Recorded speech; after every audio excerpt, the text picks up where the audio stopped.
Oh yeah, they are. Maybe we can stretch ourselves out now. Why don't we move down a little bit? Yeah. This is going to be 4 hours.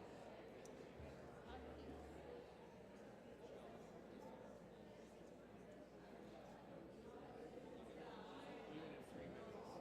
Maybe you got to stack that one.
Good morning, everyone.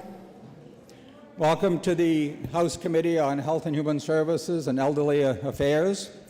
We have a couple of bills, very important bills that we'll be conducting hearings on today.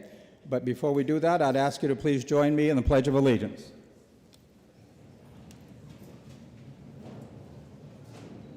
I pledge allegiance to the flag of the United States of America and to the republic for which it stands, one nation, under God, indivisible, with liberty and justice for all.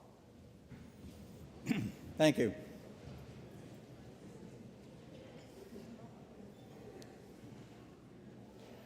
And again, I'd like to thank all of you for being here today and coming and attending this hearing. Just a few remarks I'd like to make before we get underway. Whether you intend to speak or simply to observe or provide moral support for someone who is speaking here today, we do appreciate your attendance. We have two bills for which we'll be hearing testimony. As is the case with all of the bills that come before the legislature, these are important and citizen input is very valuable. Before I open the first hearing, I'd like to explain how we will proceed. It has become the established practice of this committee to recognize the main sponsor of the bill and give them a flexible amount of time to explain the background of the bill, why it was introduced, and so forth. After the main sponsor speaks and is finished answering questions, everyone who has completed a pink card is recognized one by one. As a matter of fairness and in order to ensure that everyone has an equal opportunity to speak, we have a time limit for each person thereafter of 3 minutes. This time limit will be enforced strictly.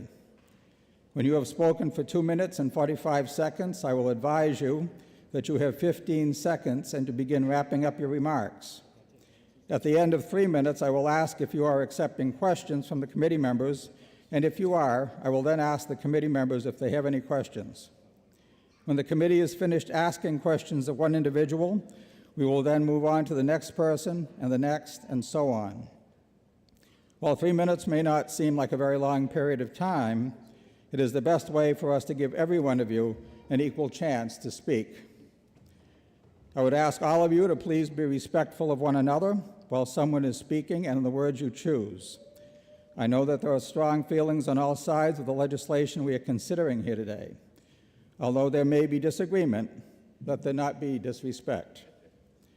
Finally, in keeping with decorum, especially here in the House chamber, please do not cheer or jeer or clap in response to the testimony you hear.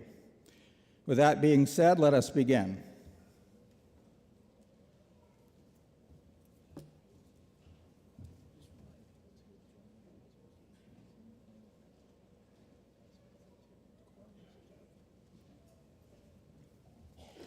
Clerks also reminded me that if gentlemen are wearing hats, please remove them.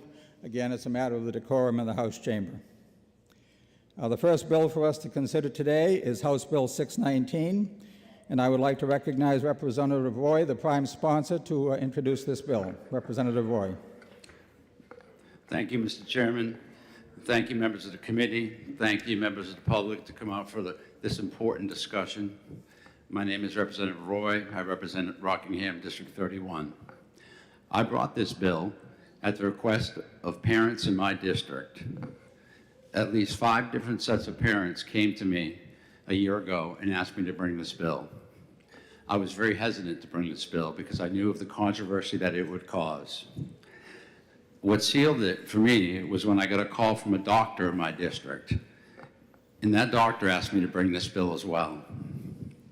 I bring this bill not with the intention that it will necessarily end up as banning these procedures. I bring this bill with the intention that we have something that heretofore we have not been able to have, and that's a public discussion about these treatments. Heretofore, parents who have tried to bring it up at school boards or with medical professionals have been shut down, canceled, threatened, and the same goes for doctors.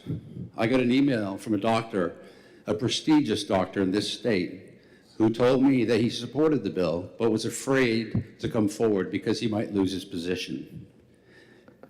in this country, we should be able to have a rational discussion about what is best for our children without people losing their jobs or their livelihoods. This treatment and gender-affirming care for children is a relatively new area of medicine. It's not proven, it's debated. In country after country, no one is exactly sure what is best. No one is sure of the long-term effects.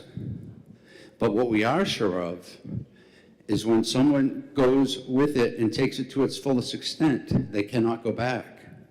Every day we hear new stories of people who started this process as children and wanted to detransition. And at that point, all the medical and support groups that were there for them to transition are no longer there. And since their parents have been alienated when they were left out of the discussion, they don't even have them. And the toughest question for this legislature, and we as a public to answer, is when a young girl or a young boy comes forward when they reach adulthood and they ask, how do I get my breasts back? How can I have babies now that I'm sterile? We need to have these conversations. And if this bill was the only way for us to have this debate and discussion, then so be it.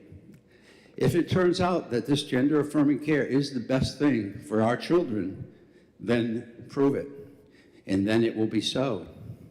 But if it can't be proven, then we need to put a pause on it before we do damage to our children that we cannot repair.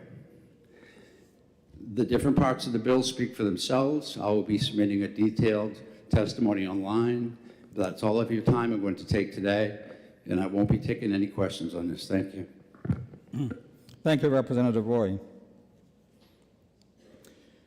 Okay, now, what I'm going to be, as we proceed with testimony from other individuals, what I'm going to do is call up a person, and after and I'm going to also at the same time announce the person who will be speaking after them, so that that person who will be speaking next will be able to start moving near a microphone, and again, to expedite the proceedings today. Next up to speak is Representative Janine Notter. Thank you and good morning. I rise in support of the bill. And first off, I just want to tell everyone that we don't hate anybody here. We don't. We have grave concerns for the kids. I have family members who identify as the opposite sex. I myself was a tomboy when I was a kid, and I outgrew it. I also want to mention a woman named Renee Jacks, who was born a male. I met her, and her story broke my heart. She's been taking artificial hormones for well over 30 years now. She still has to shave every morning so she doesn't look like a man. The hormones are wreaking havoc on her body because it's so unnatural. It would take a long time to tell all the things that have happened to her body from these artificial hormones. But you can look her up when you have time, so I don't want to take up too much time. Renee Jacks is her name. She's also an author. And I won't be taking any questions. I have to get back to my own committee. Thank you. Okay. Thank you, Representative Notter. Next up to speak is Dr. Simran Bal, to be followed by Dr. Wankel.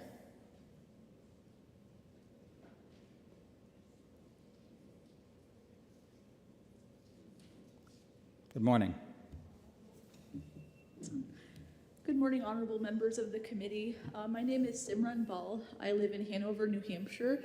I am a physician and a member of the American College of Physicians, New Hampshire Governor's Council, and the New Hampshire Medical Society. And today I'm here to testify in strong opposition to HB 619. My testimony also represents that of the two organizations that I have mentioned, which also oppose this bill. Today I'm testifying that as a doctor, I'm highly concerned about the repercussions of this bill in terms of the effect that it may have on New Hampshire's youth. As a physician, one of the best parts of my job has been caring for people of all walks of life. And I wanted to just share one small anecdote from my time in medical training. When I was early in residency, I was working in the emergency room and took care of a young adult transgender patient who was coming in with blood kind of seeping through the long sleeves of their shirt and from their jeans. And after examining and talking to this patient, we learned that this patient had had severe suicidal ideation from shame and bullying that they had experienced in not having supportive social environments and supportive family structures. To me, that was just incredibly unfathomable and heartbreaking. And it represents to me what happens too often, which is that transgender youth are not able to access supportive social environments and have difficulties accessing gender-affirming care. And this results in anxiety, depression, higher rates of homelessness, and higher rates of self-harm. Rates of suicide are as high as 40% in transgender youth, which means that if there are 100 people in this room, imagine that 40 of us would have attempted suicide. To me, that is, again, heartbreaking. This bill proposes to ban gender-affirming care. It would ban those supportive social structures in school, and it would legalize conversion therapy, and thus it would exacerbate the healthcare disparities that I've already pointed out. I want you to imagine for a moment putting yourself in my shoes as a physician or as a parent, a teacher, and remembering kind of that pain that you may experience if some child's life ends too early because of suicide due to the harms that this bill propagates. I do want to point out it doesn't need to be this way at all. In medicine, we follow very careful evidence-based protocols that show us the importance of accepting transgender identities that also involve the use of medications, which are carefully used to put a temporary pause on puberty. These physical changes that happen to youth can be distressing, and it allows us to temporarily halt those changes. We've also notably used these medications for the past 30 years to help children who are diagnosed with the early onset of puberty or central precocious puberty. I also want to point out that there are studies by the 15 seconds left. recognized American American Academy of Pediatrics that point out in large cohorts that accessing these medications is really crucial and is associated with lower odds of suicide. I think with that, I want to go ahead and close, but just recognize that this bill would put medical decisions into the hands of government rather than between the patient, family, and physician. Thank you. You taking questions? Any questions from committee members? Yes, Representative Leon. Thank you very much for being here, and thank you, Mr. Chairman. Could you submit those evidence-based guidelines for this care to the committee? Thank you. I will do so. Thank you. Other questions from committee members? I'm seeing none. Thank you. Representative Weber. Thank you, Mr. Chair. We're all getting used to the space, which is not our normal home. Would you please, could I ask you a bit about what kind of parental involvement there is when you see a minor who wants this kind of treatment? Yeah, thank you so much. So I think when I see patients in clinic, there are two sides of the spectrum. I think one side is that we really carefully want the child to have all of the supports in their life that help them make this decision, and that can be parental role models who often accompany them to appointments and help them step by step think through this decision. On the other hand, we often encounter patients who may not be supportive, and in that case, the child turns to other trusted role models in their life, like teachers, peers, and others in the community who are leaders. So I worry that not accessing those supportive social supports will mean difficulties in accessing care and going through a potential transition. Thank you. Other questions from committee members? Yes, Representative Murphy, I believe it is. Thank you, Mr. Chairman. Thank you for taking my question. You mentioned the medications are reversible. Is there a time beyond which they are not reversible once they are started? That's a good question. I don't believe so, but I can look into that more definitively and get back to you. We use them often for children who have had early onset of puberty, and so we wait, a number of years until that time of puberty is to catch up. Like if they went through puberty at age 6, for example, waiting until age 12. But I can get more definitive information to you too. Representative McLean. Thank you, Mr. Chair, and thank you for taking my question. So obviously, a person who's going through this, there's going to be a lot of confusion, and you talk about the bullying as well. So could you maybe describe for the committee the process that you take to go through to decide this is going to be the decision? Because for some, it may be seen as an easy way out. So what's the process that you go through to kind of get, this is the road we have to take? Yeah, thank you so much for the question. I think when we think about transition, we recognize that it is not an easy decision to make, and we look for sustained kind of evidence where a child really feels that they were not born into the right body that fits their gender identity going back years. Often patients that I've seen in clinic will report that this began in childhood and that the people around them felt like they could not listen to them, for example, or that they felt unsafe in bringing these concerns out. So we listen to that narrative and we help patients sort of understand the journey of where it began. And I think the other parts too is that we typically have a number of different office visits where we talk through this and we think about other like comorbidities, for example, anxiety, depression, things like that that may make it harder to transition as well. Follow-up? Thank you, Mr. Chair. So, so part of your testimony said we really don't want to have the legislature involved in this, but from like medical rules and I'm not a doctor, so but medical rules and practice, are these kind of, is this process defined, or is this pretty much different, you know, doctor to doctor, or is it a defined protocol? Thank you so much for the question again. And I think that this is why it's so helpful that we are having this discussion, because it really is an evidence-based process. We utilize guidance from the American Academy of Pediatrics, which is well recognized, and the Endocrine Society itself, which also publishes protocols that help us think through the transition that may be medical, involving hormone-based medications, and the psychological transition. But we use well-recognized evidence to make the decision and to go through the process. It's not like an individual making these decisions, it's really a body of evidence in the medical literature and well-recognized societies. Other questions? Any other questions for committee members? Okay, thank you very much. Thank you. Okay, next up to speak is Dr. Wankel, to be followed by Dr. Conway.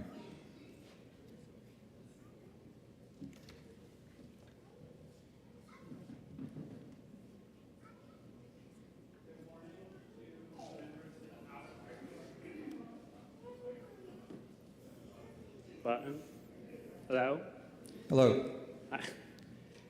Good morning to the members of the House Health and Human Services Committee. My name is Brett Wankel. I'm a resident physician of internal medicine, and I live in Lebanon, New Hampshire. I'm here to testify strongly in opposition to HB 619. Prior to becoming a physician, I was a volunteer with the Trevor Project, an organization dedicated to preventing suicide in gay and trans youth. As you've heard by now, 40% of transgender individuals report a history of suicide attempts.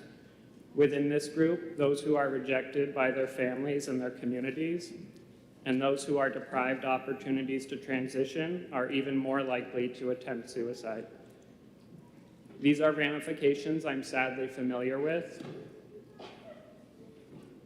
However, transgender individuals who are received with acceptance and support are protected and experience severe mental illness and attempt suicide at lower rates. In a country where deaths of despair are rising among young people, we should not codify their isolation and limit doctors' abilities to help. For those of you who are asking, why not wait until adulthood? The answer is simple. Gender incongruence typically presents during adolescence, if not earlier. This bill would restrict both education and health care for young people when they need it.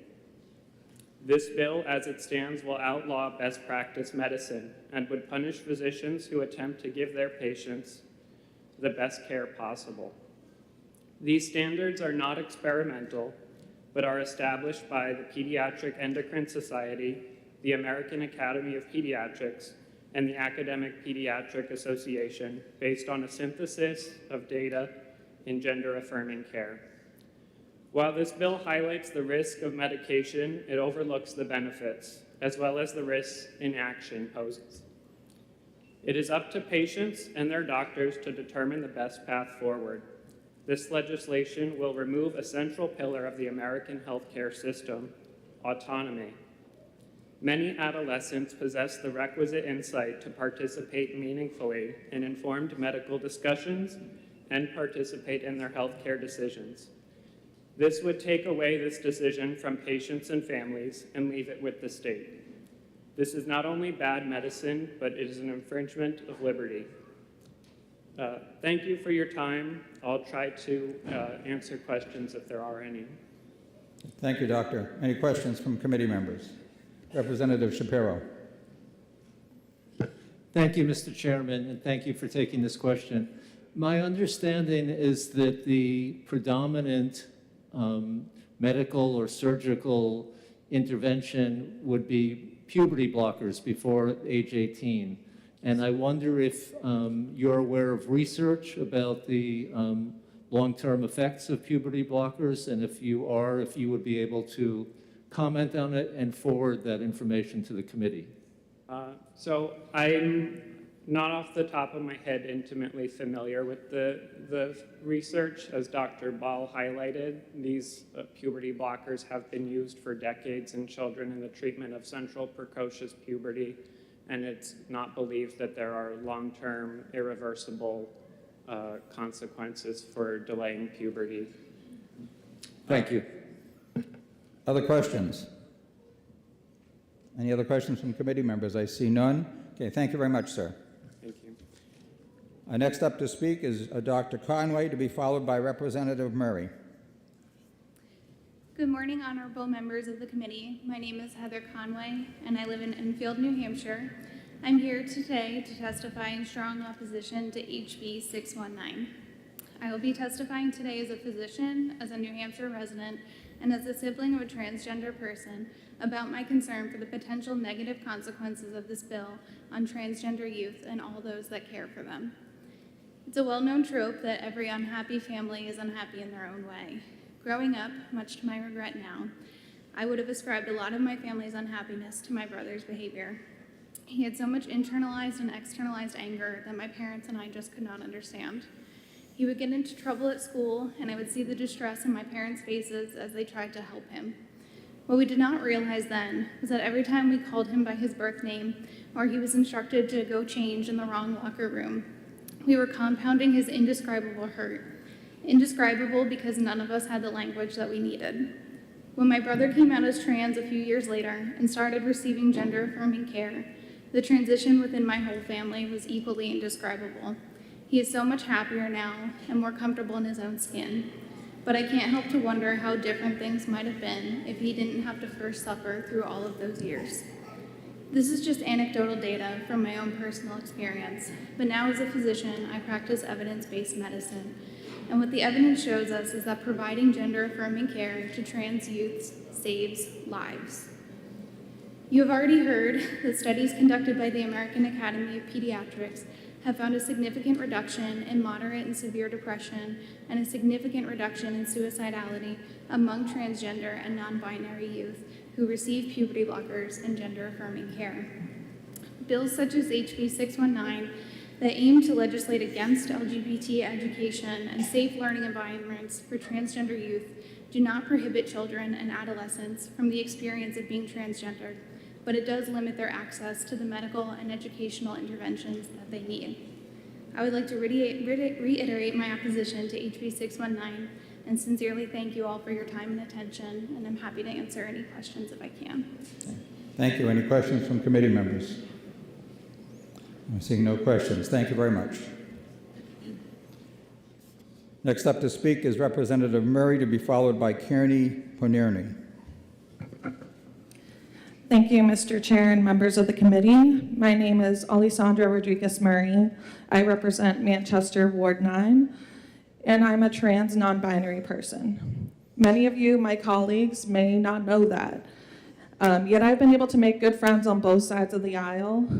Does hearing this now change your perception of me negatively? Does being trans negate all the qualities you have seen and appreciate in me? I know for some it will, as I found out after tweeting about this bill yesterday. After saying how scared I was to be a trans legislator in the New Hampshire State House in a time where bills like this one just work to destroy me and my people, I received dozens of hate comments and emails, and I'm going to read one of them to you now. Hello, Alessandra. You should feel lucky that you are able to hold any kind of public office.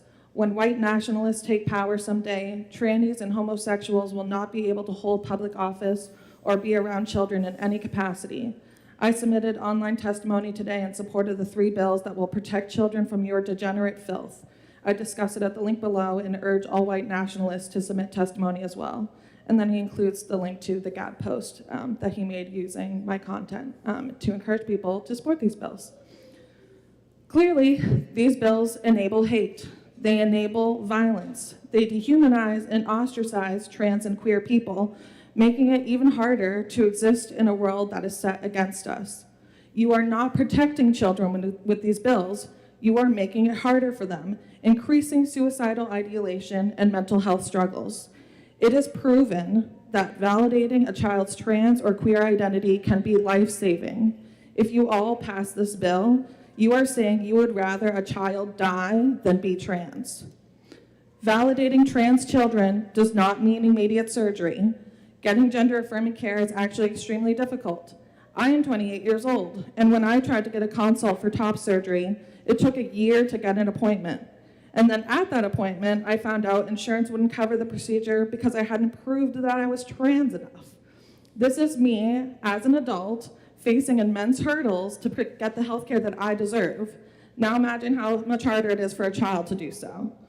I urge you all today to see that trans people are not a threat. We are your community members, your state reps. We are people who care deeply about New Hampshire and want to make it better and safer for all.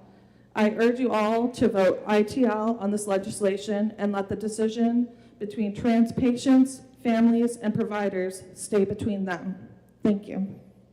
Thank you. You're taking questions? Yes. Any questions from committee members? Seeing no questions. Thank you very much. Thank you. Next up to speak is Kearney Panurni, and hopefully I'm pronouncing that name correctly, to be followed by Zachary Terrell. Close, but not quite. Kearney Panurni from Derry. Okay. And thank you for your time this morning. I wanted to come in today because I am a transgender man. And the fact is I knew that I was trans at the age of 4 years old. For me, going through puberty was a very traumatic experience.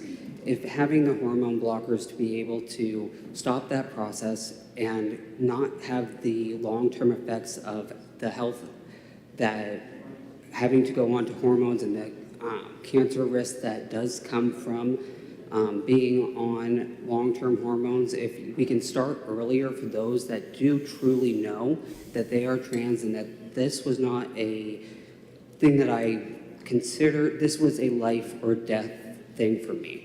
This was something that had to be done. I knew from the age of starting to be able to explain who I was as a person. Elementary school. For those that actually want to go through this full process of transitioning, it's never a question in their mind. And we need to make sure that we're giving them the best resources that we can to have a full, healthy life. I also want to speak on the part of this bill that goes into relative to sex and gender in our public schools. I think that teaching gender identity in our public schools is an important step in creating a safe and inclusive learning environment for all students. Gender identity education can help students better understand themselves and their peers, while also providing them with the tools to navigate the complexities of gender identity in our society. The fact is that this is our new reality. This next generation is a lot more comfortable with being gender fluid and being able to not have to fit themselves into one sex or the other. And we should allow that to be expressed and learned about so that the bullying and the shame that comes from that within our public schools is diminished. The fact is that this argument is a losing one. We are going to continue to evolve as a society and become more accepting and more accepting. And if the House is not going to get up with the times and this next generation's expectations of you, then the next generation is going to come and take your seats and make sure that this is accepted. So I hope that you guys make the right decisions. I am open to any questions. Questions from committee members? Seeing none, thank you, sir. Next up to speak is Zachary Terrell, to be followed by Leonard Small, Dr. Leonard Small. Good morning. Thank you for having me. Zach Terrell, Plymouth, New Hampshire. I stand in strong opposition of this bill.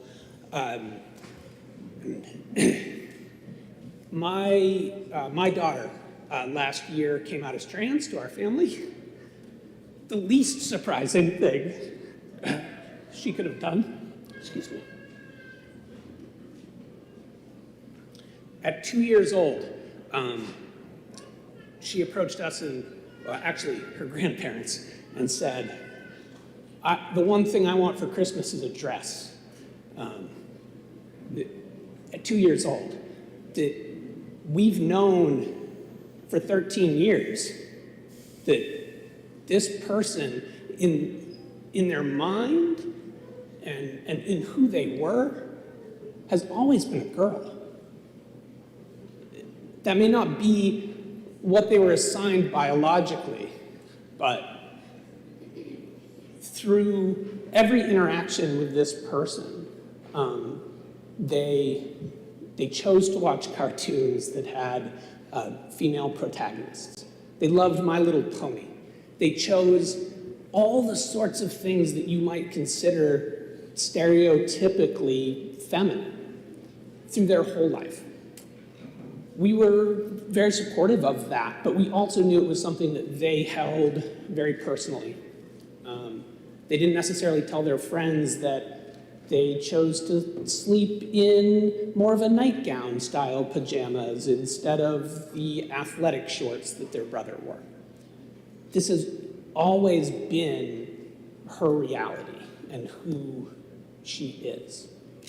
So when she came out last year to my parents, my father, a blue-collar worker, formerly a firefighter, a gun shop owner, his question was, "Can I still call you buddy?" And she said, "Of course." So this bill, to me, is concerning that she won't be able to get the care, right? And the doctors have spoken. This isn't a situation where she gets to show up at a hospital and say, give me gender affirming care. It's a process. There's psychologists involved. There's many doctors involved, and we've been a year in this journey with her and the medical boards, but of 13 years of experiencing it in our lives. She's still not on puberty blockers. There's still a process. There's so many people who have to sign off. The medical profession takes this very seriously. 15 seconds, sir. And they're very careful. So please consider that there's real people in your districts who would be negatively affected if this bill was to go through. So thank you for your time. And I will take questions if there are any. Any questions from Representative Weber? Thank you so much, and thank you for being here. Thank your daughter for being here. And I guess my question is, if this bill were to pass, would you feel that your rights as a parent to be able to parent your child would be infringed? Yes, very much so. Thank you. Thank you for telling us your story. Other questions from committee members? I'm seeing none. Thank you, sir. Next up to speak is Dr. Leonard Small, to be followed by Representative Granger. Good morning. I'm Leonard Small. I'm a retired pediatrician. I graduated from Dover High, and I practiced in Dover for 34 years. I stand in opposition to this bill very strongly. There are many false and misleading statements in this bill, but I have two major areas of concern. One is suicide, and one is the government practicing medicine.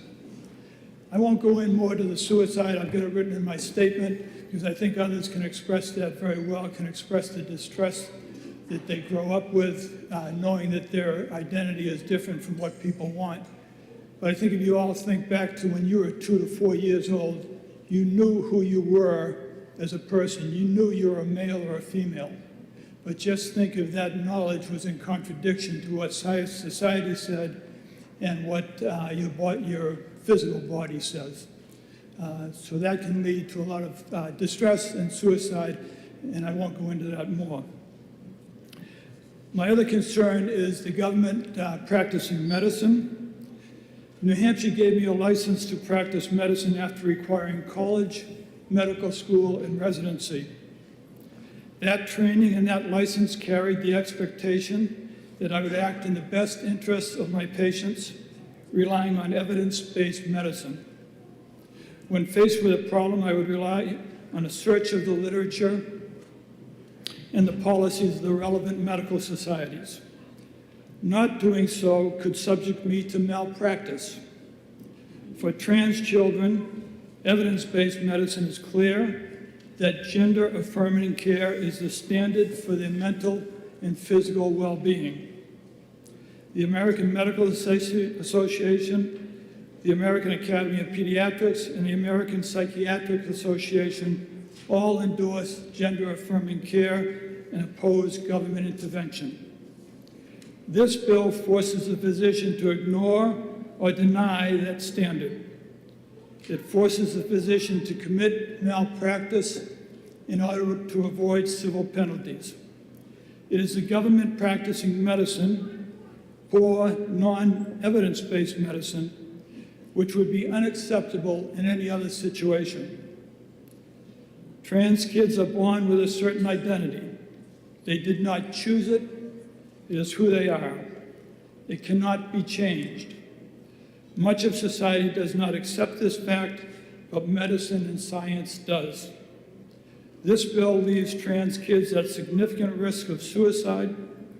This makes government, not evidence, the determinant of the standard of care. For the mental and physical health of our children, and for the ethical well-being of our physicians, I strongly urge you to defeat this bill. And I'll take any questions.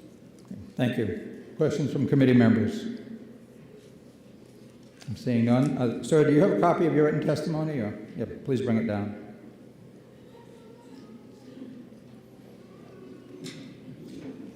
Thank you. Next up to speak is Representative Granger, to be followed by Courtney Tanner. Thank you, Mr. Chair and members of the committee. My name is Michael Granger, representing Stratford 2. It is often said that history never repeats itself, but that it often rhymes. Eugenics has a long and interesting history. In the 1930s, Germany had a euthanasia program that involved excluding the genetically unfit Germans from the national community. Before the end of the decade, over 5,000 physically and mentally disabled children were murdered through starvation or lethal overdoses of medication. But in the United States, at the same exact time, the concept of euthanizing social undesirables was also a popular idea. It was almost always countered, however, with humanitarian sentiment that the lower classes shouldn't be killed, but merely prevented from breeding. This lowly logic was all the rage during the Progressive Era. After all, why bother murdering them when you can simply sterilize them instead? This was the eugenicist viewpoint back in the day.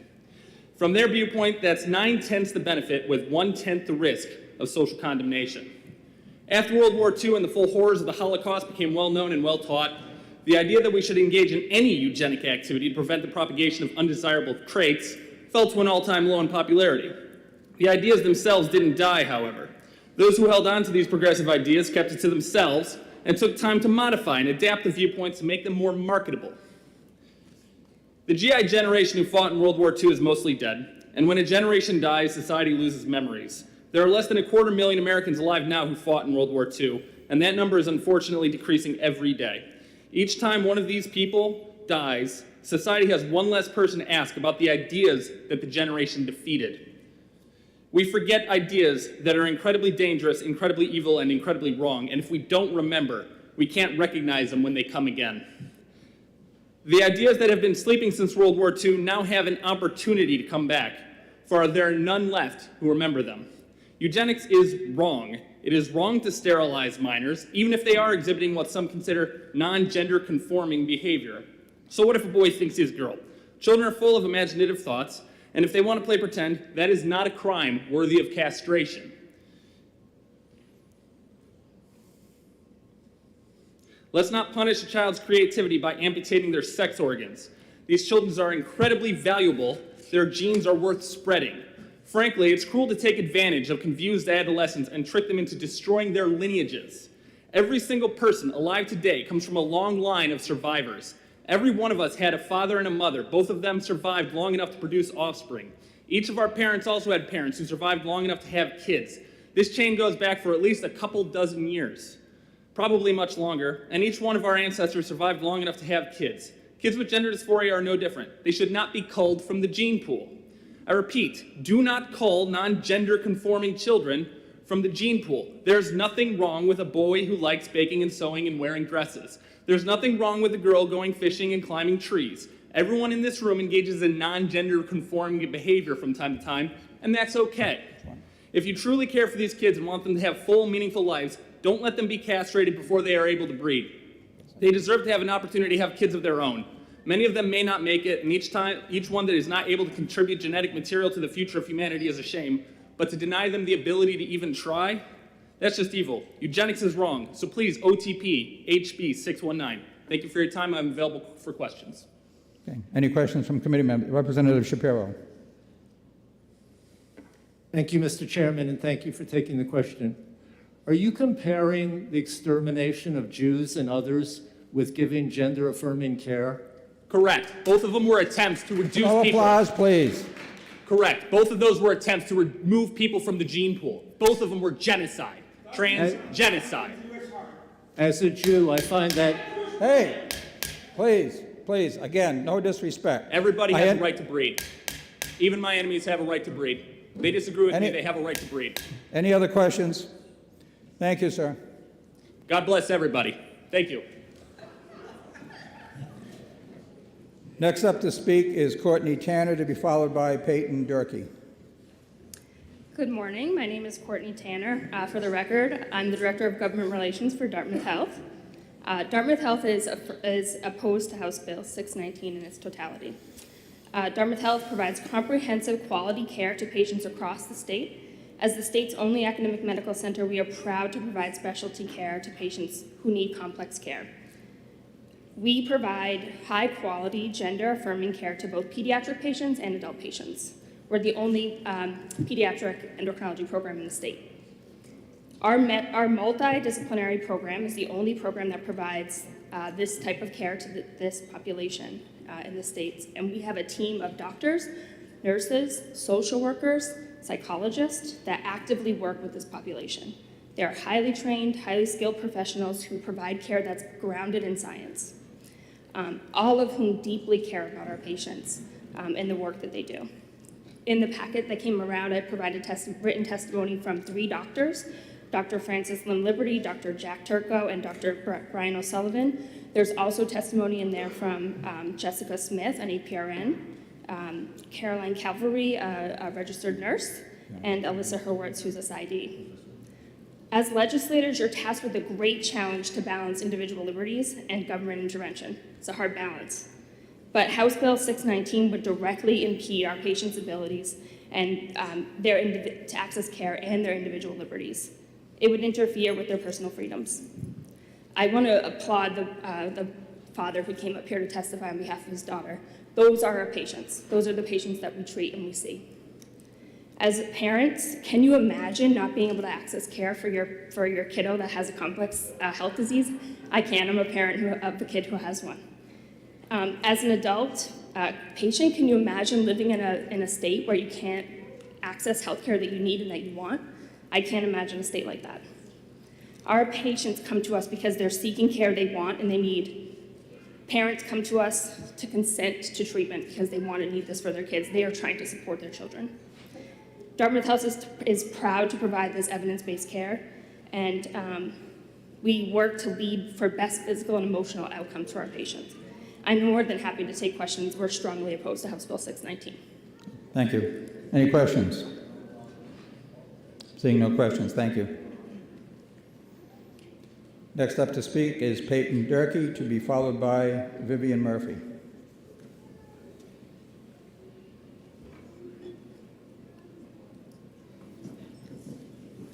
Hello, my name is Peyton Durkee. I'm a New Hampshire college student and a resident of Nashua, New Hampshire. I'm here today to strongly oppose House Bill 619 and to explain to you why this bill is dangerous and discriminatory for New Hampshire youth and for their families. This bill claims, quote, only a small percentage of the American population experiences distress at identifying with their biological sex, in quotes, 0.005 to 0.014% of males and 0.002 to 0.003% of females, according to the American Psychiatric Association, who also supports gender-affirming care. What this bill refers to as a small percentage is actually hundreds of thousands of transgender and gender nonconforming Americans. If this bill passes, thousands of trans and non-binary youth will be denied the medical care they need in New Hampshire. Why are these medical services so necessary? I'm looking to a 2020 study from the Journal of Adolescent Health. In this study, 9,019 trans and non-binary American youth between 13 and 17 years of age answered questions about receiving gender-affirming hormone therapy. Quote, depression was 17% higher in youth that wanted but did not receive the gender-affirming care compared to youth that did. Suicide attempts were 11.7% higher in youth that wanted this care but did not receive it compared to youth that did. But gender-affirming hormone therapy is not the most popular form of gender-affirming care, and it's just one of the many forms of transition that this bill is aiming to ban. The language of this bill is very concerning, calling young trans girls children, threats to their cisgender teammates by claiming their inclusion would be, quote, dangerous and unfair to female athletes. The safety of every single student in New Hampshire is in the hands of their coaches, their referees, their teachers, and their parents. This bill also claims that allowing transgender young girls to participate on their preferred gender teams, quote, diminishes female achievement, sets back women's rights, and denies cisgender girls their recognition. This is blatantly discriminatory, saying in so many words that transgender young women and girls and their athletic achievements are not to be considered legitimate or real like their cisgender teammates, and claims their personal achievements take away from or harm this of cisgender girls. This is not true. Women's rights include transgender women's rights. Trans women and trans young girls are not a threat to cisgender women.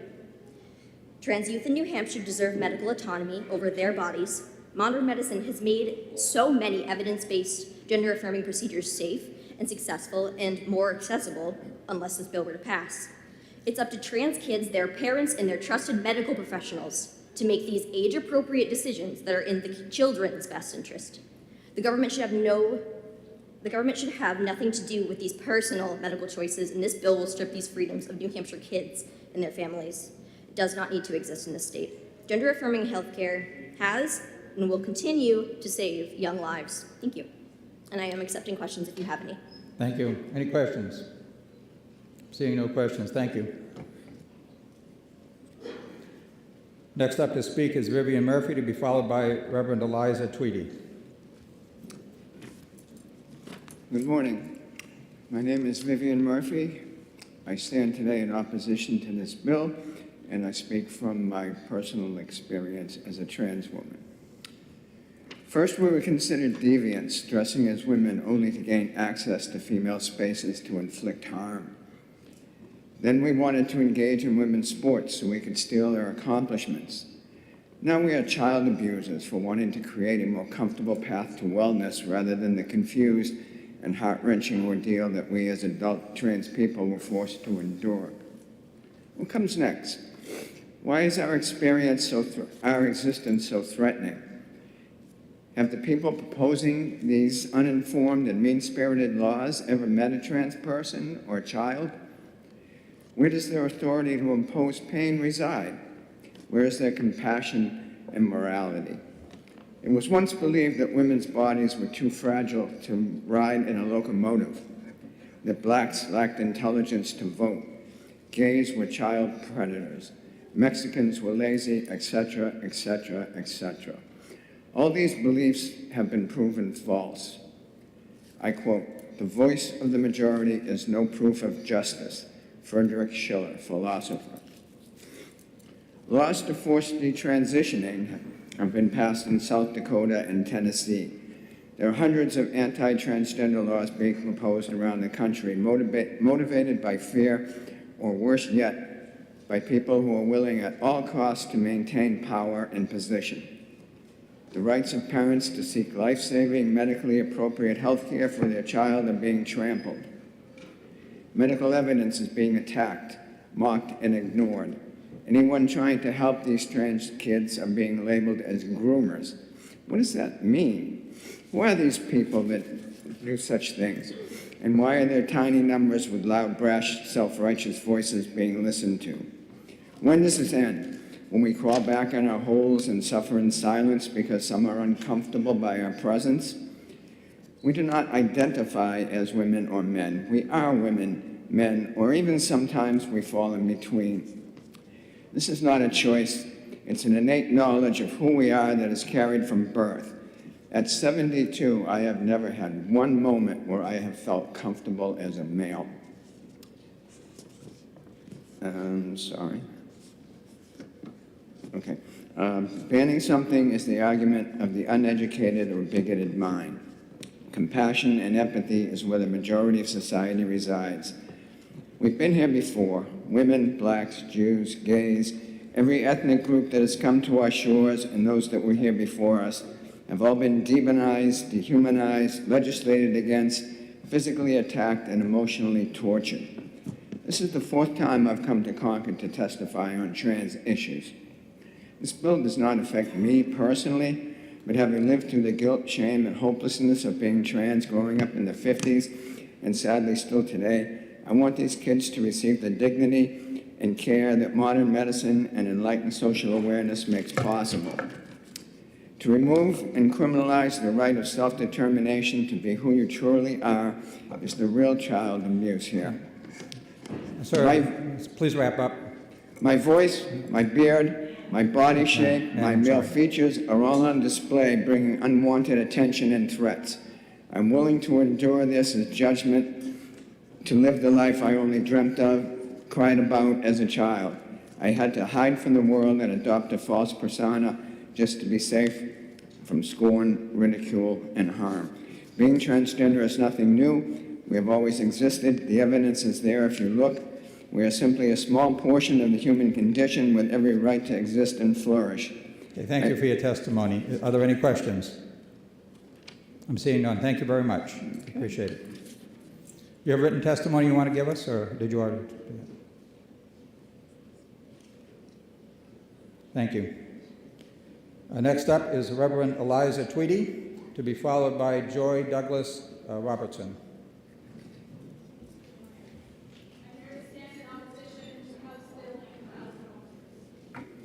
Sorry, I thought I hit that already.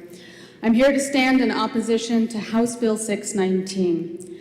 The House bill is full of faith language, so I respond in kind. The disciple Philip, one day in the earliest days of the church, encountered an Ethiopian eunuch studying scripture. Now, the eunuch would not have been allowed into the worship space because of cultural perceptions around his gender and sexuality. Does that sound familiar, y'all? But the eunuch asked Philip, "What is to prevent me being baptized?" And Philip baptized them, made the eunuch a full member of the body of Christ, because the ways of God, the ways of grace and love, aren't always the ways of humans. Now, you might say that that was Philip, not Jesus, but in Matthew 19, Jesus said that there are eunuchs, folks who fall outside of our gender binary by birth, by choice, and even by faith. Those who are outside the binary, quote, "for the sake of the kingdom of heaven," a statement which holds no condemnation in the Greek or in the English. Matthew's gospel goes on with famous words about how our treatment of one another reflects directly on our relationship with God. I won't quote it all here, it's in the 25th chapter, and it ends with the note, "Just as you do to the least of these who are members of my family, you did it to me." Now, beyond noting that there is no judgment attached to the people whom we are called to care for, it's not those who are sick unless they're Samaritans, or those who are hungry unless they're queer. It's interesting to me that Jesus is calling us to love those who are specifically not like us, to learn to be in relationship with those who are not like us. and that there is nowhere in this passage a call to conversion of those people. So I am at a loss today that we are debating the rights of parents to keep their children from those relationships, the rights of the state to keep those children from those relationships, in the name of the Christ who calls us to love. Now, Paul reminds us in a very famous passage that love is not arrogant or boastful or rude, that love does not insist on its own way, rather that love seeks the truth. Perhaps indeed the same truth that Jesus and Philip knew, that God's love cannot be confined in human cultural understandings, even about gender. And yet we debate here today about removing the right of parents to love their children and support them in who they know themselves to be. We debate about communities loving children and giving them the space and the safety to explore who they are. We pervert the concept of love into something that would make Jesus flip tables. Because frankly, creating laws that would absolutely lead to increased rates of suicide and self-harm, trauma, and fear is anathema to the gospel. And the fact that it's being done in the name of Christianity, despite Jesus and Philip and Paul, is abhorrent.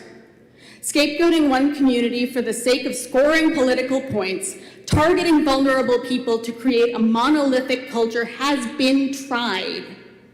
It never ends well. And this I know. It is the mark of fearful, not faithful people. It is the mark of temptation, not discipleship. And Jesus never stands with those who are in power, but always and forever with those who are being harmed and excluded. So I call on you today to stand with love, inclusion, and justice if you ever wanted to say you stand with Jesus, and to please mark this bill as ITL. Thank you so much. Thank you.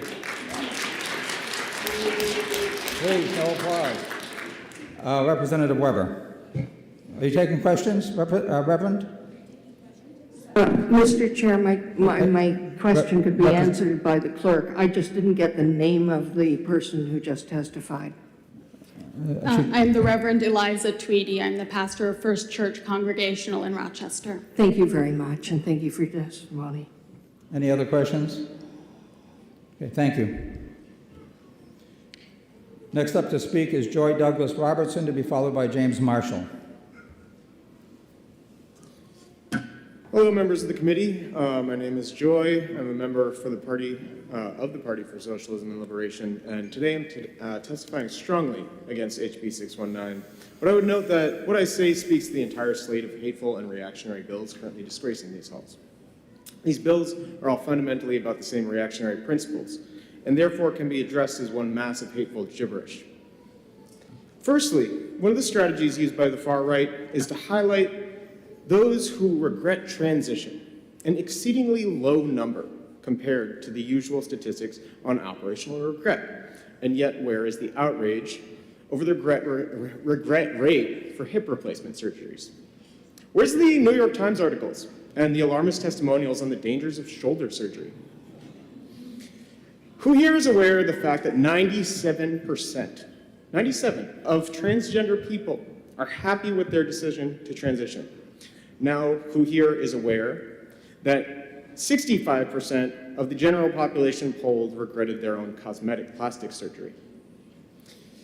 Where is the outrage?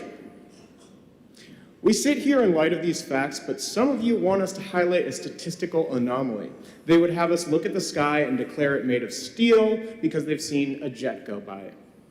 Secondly, proponents of this anti-trans bill claim to be fighting for parents' rights, and indeed, what a wonderful legacy to claim. Parents' rights was first used to defend child labor in factories, and since has been tied to every reactionary principle under the sun. Let's not forget when parental rights were appealed to combat school integration. Parental rights has always been a dog whistle for the worst kind of politics and has never been a vehicle for protecting children, which we are apparently all here to discuss. We are told that this is also about protecting children from grooming. And this is rather curious because I do not recall the moral outrage and calls to action from far-right demagogues when child beauty pageants were enjoying a popular spotlight on reality TV shows. When it came to the actual sexualization of children by their own parents for a cash prize via giant monopoly paycheck, what did we get from these alarmists? Silence. Perhaps it's worth mentioning that nearly 1,000 people are suing the Sununu Youth Services Center for childhood abuse. And now they launch an attack against children who are trying their best to survive in a system that wants to eliminate them. What utter hypocrisy. What a transparent farce. And farce it is because at its root, this is not actually about trans identity or protecting children. This mockery of legislation is about one thing. It's about mobilizing cisgender white workers against a scapegoat. This is about keeping the people separated by encouraging those without power to attack those with even less. This is the casus belli of modern American fascism. Trans people have been identified as the easiest target to keep us all from recognizing that our enemies are not amongst the have-nots, but in fact they are the people making wars for profit. They are the people withholding housing and health care. They are the people hoarding the billions in wealth that their workers create and the politicians, judges, and police employ to make sure that they can continue to do so. Our enemies are not trans people. The state is already bleeding teachers, medical providers, and young people, and the state, what it needs most is compassion, community, and new generations. These bills are documents of a creeping fascism, and they must be thoroughly rebuked and rejected for what they are. Thank you. Dave. Okay, next up to speak is James Marshall, to be followed by Court Reed. Hi. Thank you, Chairwoman McDonald and members of the committee. My name is Jim Marshall from Derry, New Hampshire, and I'm here to testify against HB 619. I specifically just mentioned Chairwoman as he had incorrectly gendered a previous speaker. Almost 20 years ago, my wife and I were anxiously awaiting the birth of our second child. I was in the delivery room holding the scissors to cut the umbilical cord. As the baby was born, there were no cries. I looked over as the doctor and nurse ran away with the baby in their hands at a dark purple color. I can only assume I looked at my wife with a horrified look on my face. After a tortuous few seconds went by, the baby began to cry. I don't think I heard the doctors tell me what the sex of the baby was. It didn't matter. I was relieved that it was alive. Fast forward 13 or 14 years, my youngest was in 8th or 9th grade. They hated going out to school, joining groups, being in public. They felt out of place, different. It was very clear to us that this was a very sincere and honest belief. After a few weeks, we went to a therapist that specialized in depression and transgender issues. Not once did our counselor push us, not once. After several months of this therapy, we proceeded to a transgender care service provider, getting hormone treatments. We noticed a marked improvement in my son's care and his mood. His willingness to come out of his room, his willingness to go to school. He actually joined groups in school where he belonged because they were accepted. I've taken him shooting. I've helped him learn how to drive. I've helped him with homework and other things parents do with their kids. I sit here in front of you today without a single doubt in my mind that he would not be here today if I and my wife did not support him and get him the care that he needed. HB 619 will prevent parents from doing what I had the ability to do, to take my child to get the appropriate care that they needed to continue living and to be happy. HB 619, intentionally or not, will cause kids to retreat into darkness or even further. If my son went to school and they had no clubs or groups or other gender-affirming rules or policies, it would have made this process so much more difficult. Schools are here to teach kids, not only the 3 R's, but to help them become socially aware and productive members of society. We should not force someone to be an outcast simply because some people fear them or of their religious beliefs. In regards to the so-called conversion therapy, just like an abused spouse or child believes it is their fault that they are getting abused or that they did something to deserve it, a child approached by a parent or a religious leader will be forced to realize their parents think they are defective. You have 15 seconds, so please wrap And they up. will need to be fixed. I think we can all agree that the vast majority of children want their parents to love them and understand them and their approval. As such, they have no way to truly oppose a push by their parents to participate in this type of thing. Department of Justice statistics show that hate crimes against the LGBTQ community is second only to those for race and ethnicity. Intentional or not, this bill will exacerbate that. Thank you for your time. I urge you to vote against this bill. If you have any questions, I'll be happy to answer them. Questions from committee members? Seeing none, thank you, sir. Next up to speak is Court Reed, to be followed by Gray Dunlap.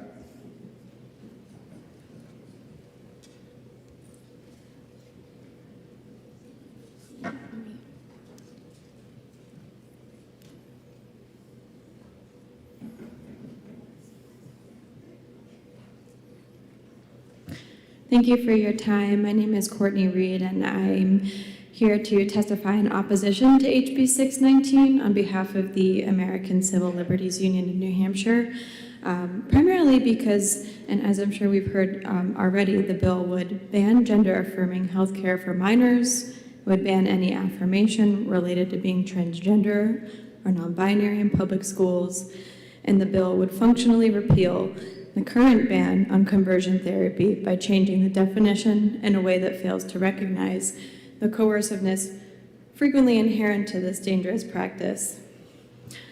I want to point out that HB 619 has been demonstrated in legislation similar to it in other states to have negative health effects on transgender youth. We are aware that gender-affirming care is widely recognized as the only evidence-based approach to addressing the healthcare needs of transgender youth, and research has found that lack of access to gender-affirming care has yielded poor mental health outcomes for transgender youth, such as heightened suicidal ideation. Moreover, HB 619 would make schools hostile to transgender youth. Transgender youth thrive when they're affirmed in their gender identity, and we know that a lot of gender-affirming care for youth is specifically related to the ability to socially transition. The inability to use one's affirming pronouns or participate in school sports or use the correct bathroom or locker room prompts what would be basically aggressive policing of one's gender identity to be able to access spaces that they should be entitled to. And evidence shows that when schools have inclusive policies where transgender youth feel safe to play sports or access various spaces, they report higher levels of belongingness. HB 619 also, as I've said, would functionally repeal New Hampshire's ban on conversion therapy, which would inevitably put LGBTQ plus granted staters at risk of abuse and coercion. The bill would change the definition so that those enrolled would only be considered enrolled in conversion therapy if it's against their clearly expressed will, which makes it extremely difficult to classify this harmful practice as such, especially with minors. These just requirements are impossible for minors to meet. And the bill also undermines, through its attempts, state and federal protections that are afforded to granted staters. We have constitutional and statutory protections for transgender individuals and those of the LGBTQ community to be free from discrimination on the basis of sex and gender identity, and there are federal protections that prevent from that discrimination as well. And we've seen these protections enacted in states like Arkansas You have 15 seconds. and Alabama, where gender-affirming care has been blocked by the courts. So HB 619 unjustly targets transgender and LGBTQ youth and has no place in the granted state. And I would urge you to oppose this bill. Thank you. Thank you. Any questions from committee members? Seeing none, thank you. Thank you. Next up is Gray Dunlap, to be followed by Melanie Renfreyo Hebert. Hello, my name is Gray Dunlap, and I'm from Concord.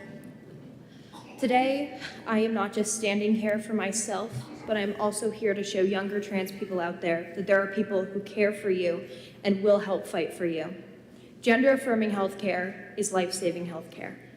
I came out as trans in the 9th grade to everyone in my life. I legally changed my name in July of 2020. This was the start of people knowing that I was trans, but I had been dealing with that knowledge that I was different and not a girl since 5th grade. This was never a quickly made decision. People never talked to me about trans people. I didn't know the terms. I had no one to make this decision for me except me. Coming out was the best decision I've made so far. I'm happier, and I made great friends along the way. This bill isn't going to save children. This bill will harm children greatly. I've talked to some of my trans friends, and it saddens me to see how scared we all are because of this bill. Taking away gender-affirming healthcare is going to make trans kids feel like they have no purpose in this world because the adults that we are told are supposed to help us and the adults we have been told to trust all of our lives don't care about us because we are trans. How is this protecting children when they feel that they are better off dead than to stay in a state that has to discuss whether or not they are respected as a human being? I stand here today devastated that this is a conversation that I need to have with you all. Thank you for your consideration, and please vote to oppose this bill. I'm willing to answer any questions that you may have. Thank you. Any questions from committee members? Seeing none, thank you. Please. Next up is Melanie Renfreo-Hebert, to be followed by Journey LaFord. Hi, good afternoon. Thank you so much for allowing this space, to the committee for allowing this space for all of this testimony today.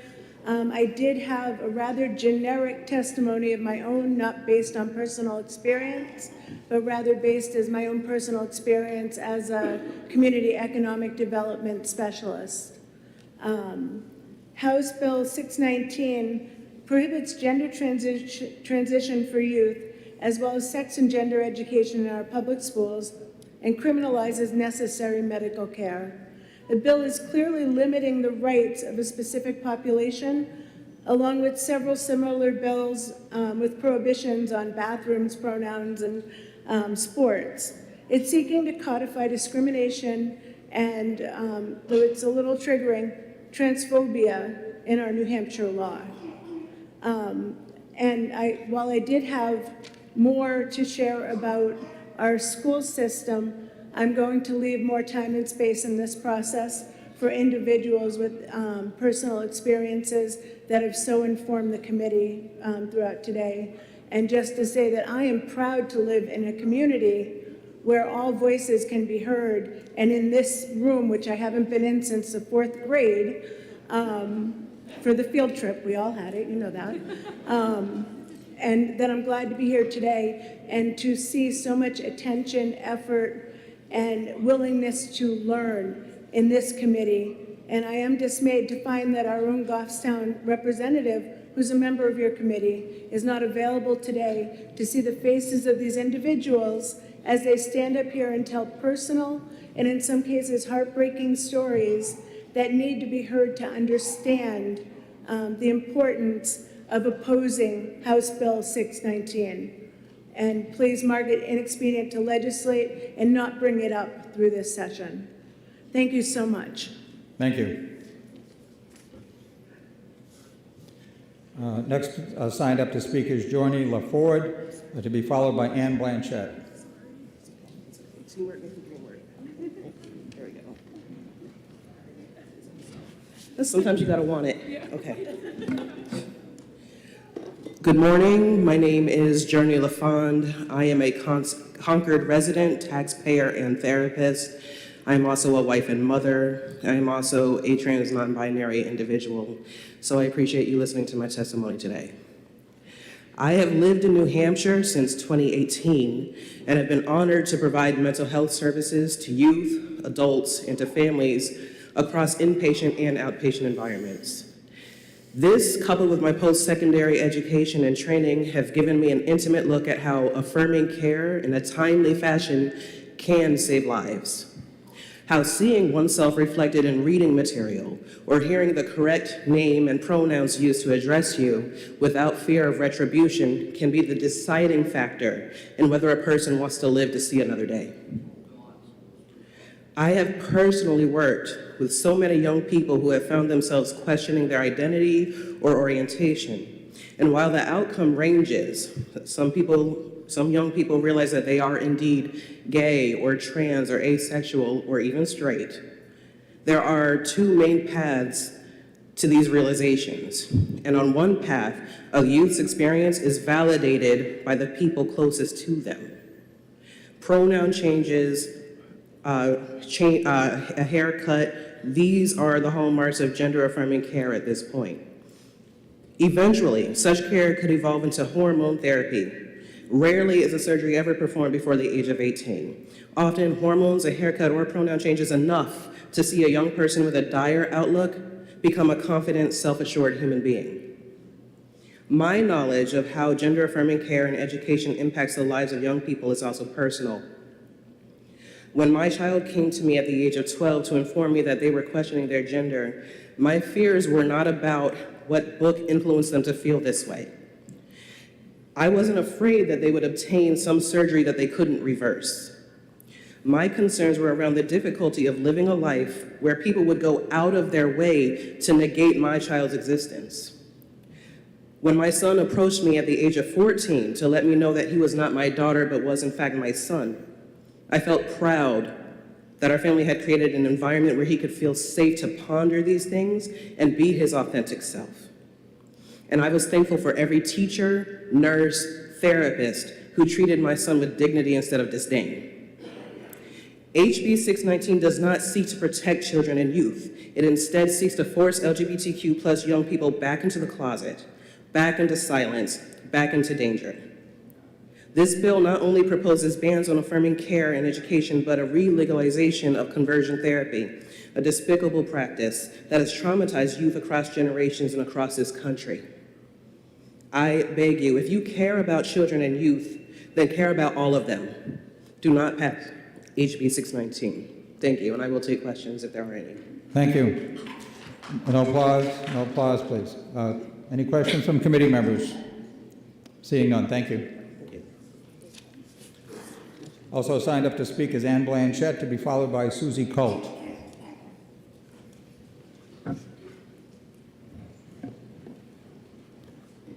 Hi, my name is Ann Blanchette. I'm from Lowell, Massachusetts, and I'm here to voice my support for Bill HB 619. My support for this bill stems from my personal experience. My grandson, a New Hampshire resident who happens to turn 14 today, has been transitioning since he was 7 years old. First socially, then as soon as was possible medically. The strain this has put on our family is immeasurable. My daughter has succeeded in blocking contact of any kind with anyone in the family except her brother. Alienating a child from his entire extended family that loves him cannot be the best interest for him. I have not physically seen my grandson or have had any contact with him in nearly 6 years. The next time I see him, I do not have any idea what to expect. His future is one of a lifetime of drugs and surgeries, all part of a large social experiment that is using the most vulnerable among us, our children, as test subjects. Please do not allow this to continue. Lupron, the most commonly used drugs to block puberty, is an extremely powerful drug, originally used to treat prostate cancer and sex offenders. The side effects are too numerous to mention, but when ultimately combined with cross-sex hormones, permanently result in sterility. By the time this bill is passed, it will likely be too late for my grandson. Not for the countless other children and their families in New Hampshire. Thank you for your time. Any questions? Thank you. Any questions from committee members? Seeing none, thank you. Thank you. Also signed up to speak is Susie Colt, to be followed by Jamer Wilder. Good morning. My name is Susie Colt, and I am from Whitefield. Thank you for the opportunity to testify on this matter. The reason why I traveled all the way from the North Country is because HB 619 is rife with so much disinformation and has the potential of violating so many constitutional rights that I felt it was my duty to come down here and personally ask you to quickly find it inexpedient to legislate. My professional background includes 15 years as an attorney defending and promoting the civil rights of the LGBTQ community in New Hampshire.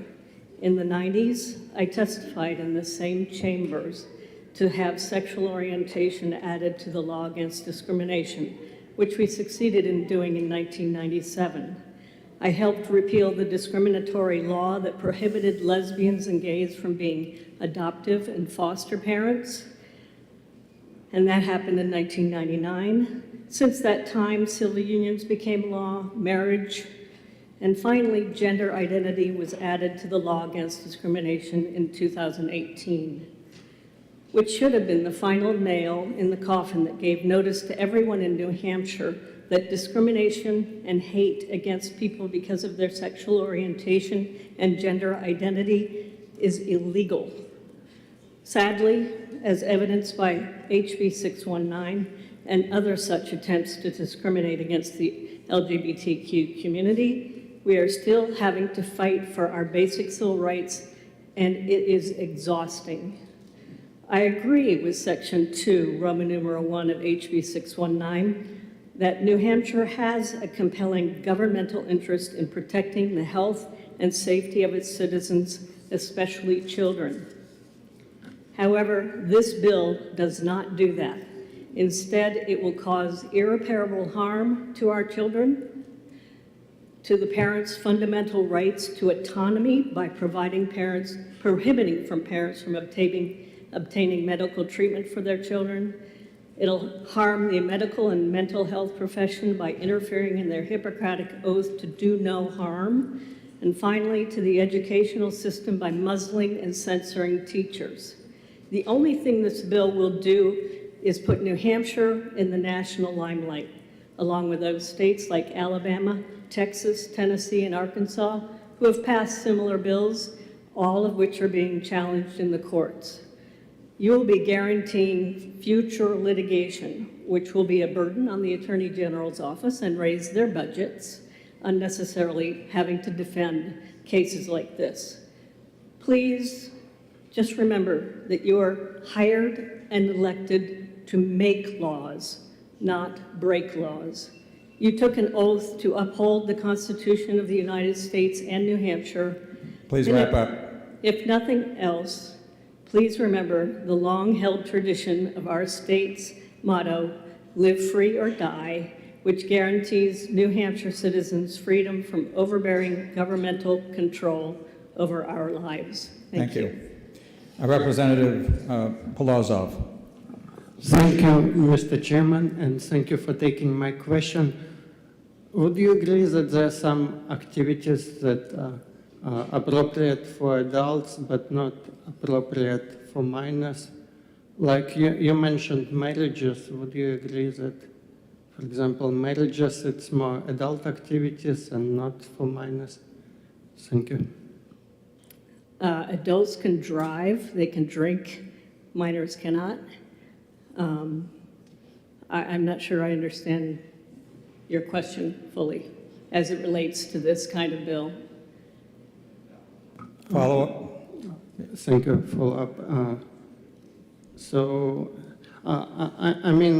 We were saying that LGBT youth need affirmation, but also the decision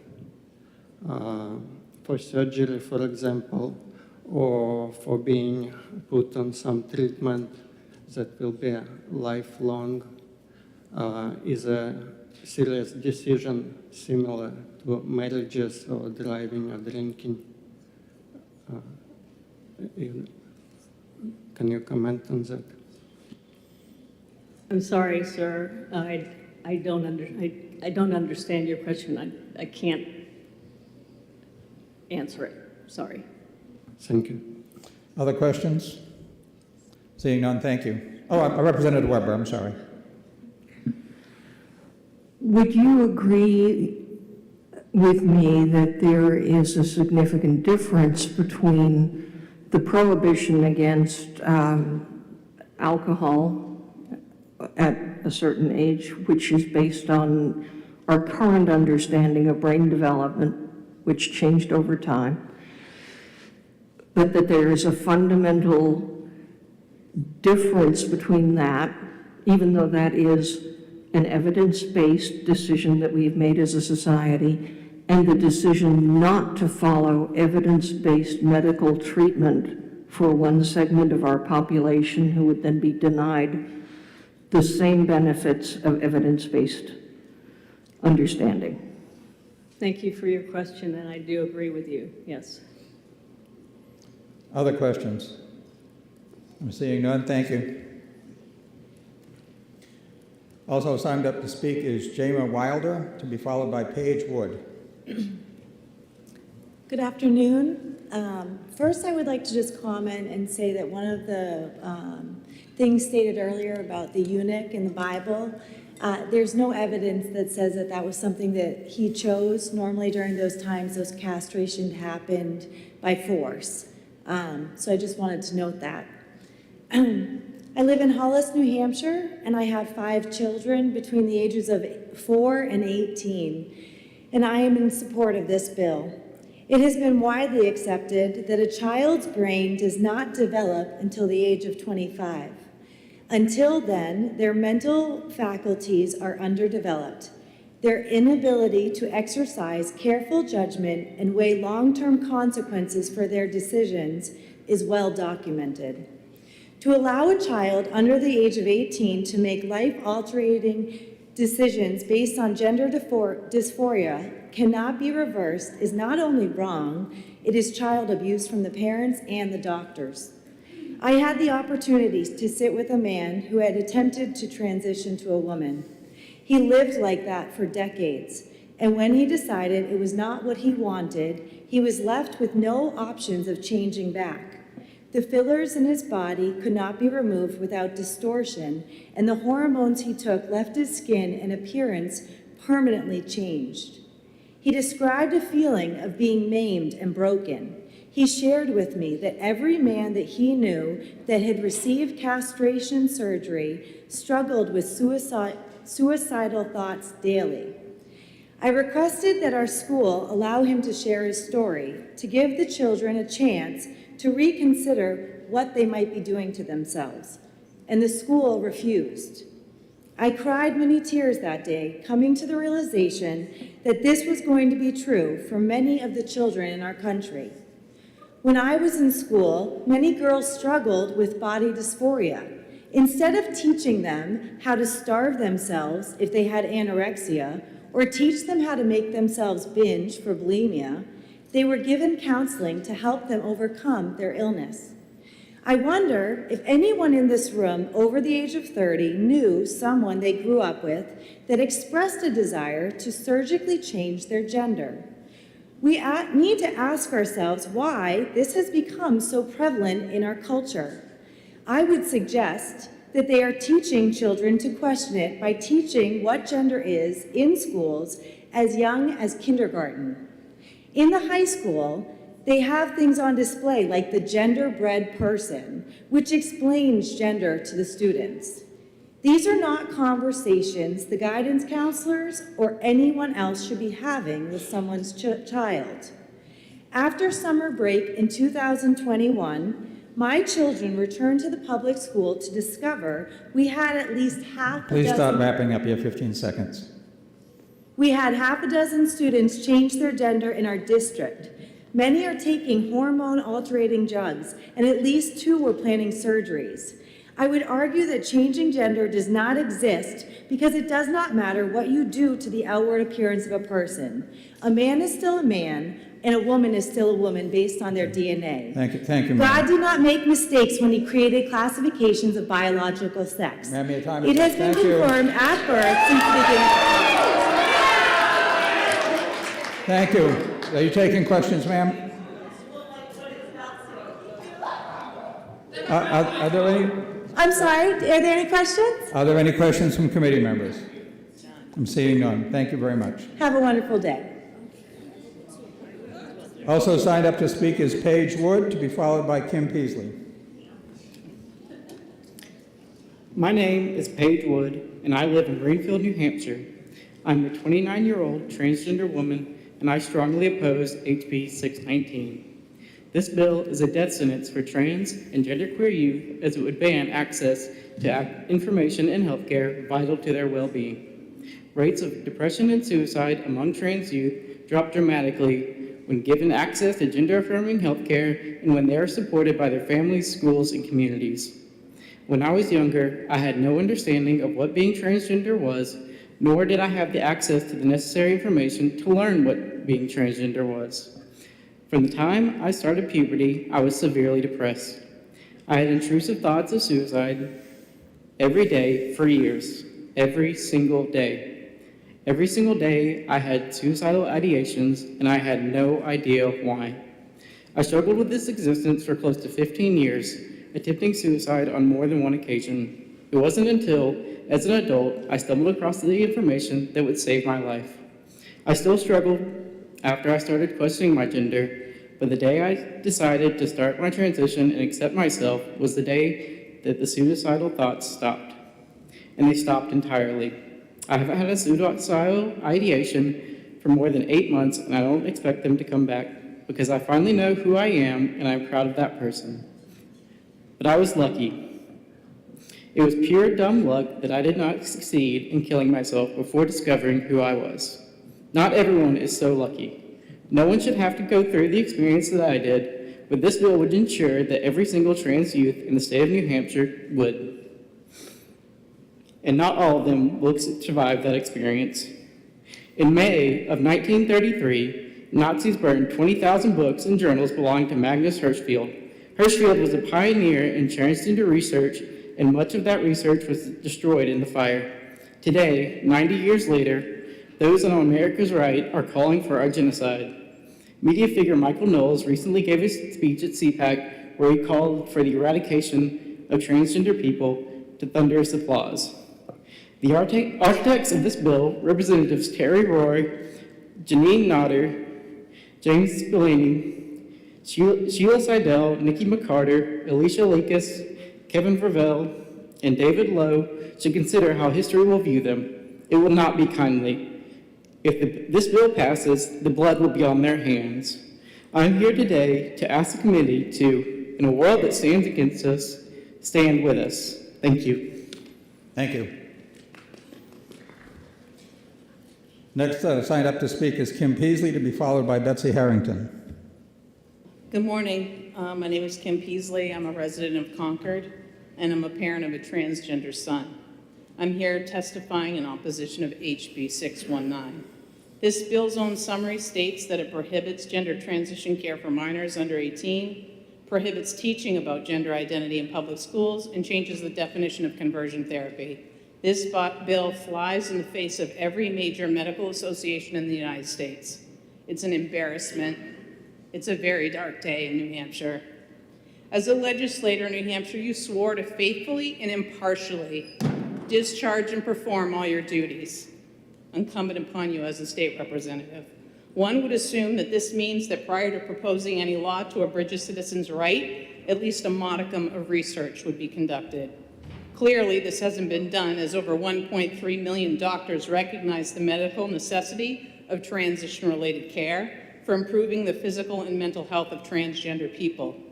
As a parent of a transgender son, it's bills like HB 619 that encourage the daily, systematic attacks on my son's very existence, and they put him in danger. As a legislator voting in favor of these bills, you're culpable. I wouldn't wish the amount of stress I've endured at the hands of bills like this and willfully uninformed and hate-filled people on anybody. Despite multiple doctorate degrees, being a woman, my biggest accomplishment is keeping my son alive to the age of 18. I want you all to let that sink in. On its face, HB 619 has hate masquerading as fear, and it is control masquerading as protection. It's born out of a willful ignorance of the facts, and it's a blatant attempt to dehumanize a group of people that have been deemed different or less than by the bill's sponsors. Not only does it encourage transphobic behavior, it requires it. Trans men and women are citizens of our country and of our state, just like you and I.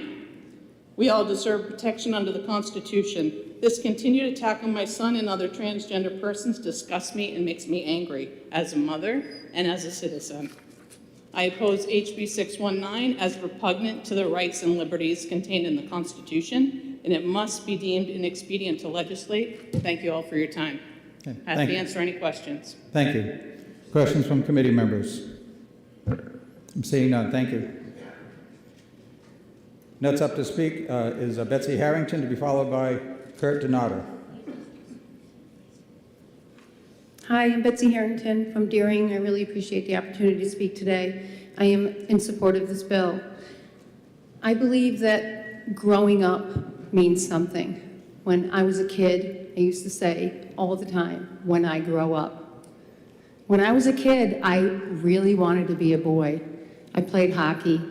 I was the only girl playing hockey through high school, the only girl on the team. I tried out for the Olympics when I was 26. And I felt really alone being the only girl. But I was told by my father, when I told him I wanted to be a boy around the age of 4, when I was playing beginners hockey, because everything I liked was boy. I didn't like anything about girls at all. I just wanted to be a boy. Everything about being a boy was way cooler. But he said, when you grow up, you get to decide what you want to be, right? So I feel like we still need to do that. When you grow up, you get to decide. I love every one of you. I'm a therapist. I was a sex offender therapist at the prison. I have worked with transgender people, gender dysphoric people. I think it's okay to say we wait until you're 18. I think we can support those kids in other ways, but I don't think that having surgery or giving them medications that could ultimately castrate them. People here lied to you and said that those things are pausing. They are not pausing. A lot of those drugs castrate our children. They can never have children. So like me, if they change their mind and realize that they want to be a girl now, they can never have kids. So when they grow up is something important, and I urge you to wait until they grow up. Thank you. Do you want questions or any questions with Representative McLean? Thank you, Mr. Chairman. Thank you for taking my question. So my question is with regards to your capacity as a therapist. We heard testimony earlier on from the medical community and the ACLU that gender-affirming therapy is the only evidence-based approach to addressing the issue with gender dysphoria. So mental health care is not an evidence-based approach to handle this? Well, so that's my question. So are you aware of other evidence-based approaches aside from what We we're would do talking mental health care until they were 18. And I believe that that would be very effective. We can affirm them. We don't need to castrate them. Other questions? I'm seeing none. Thank you. Next up to speak is Kurt Donato, to be followed by Nina Stracuzzi.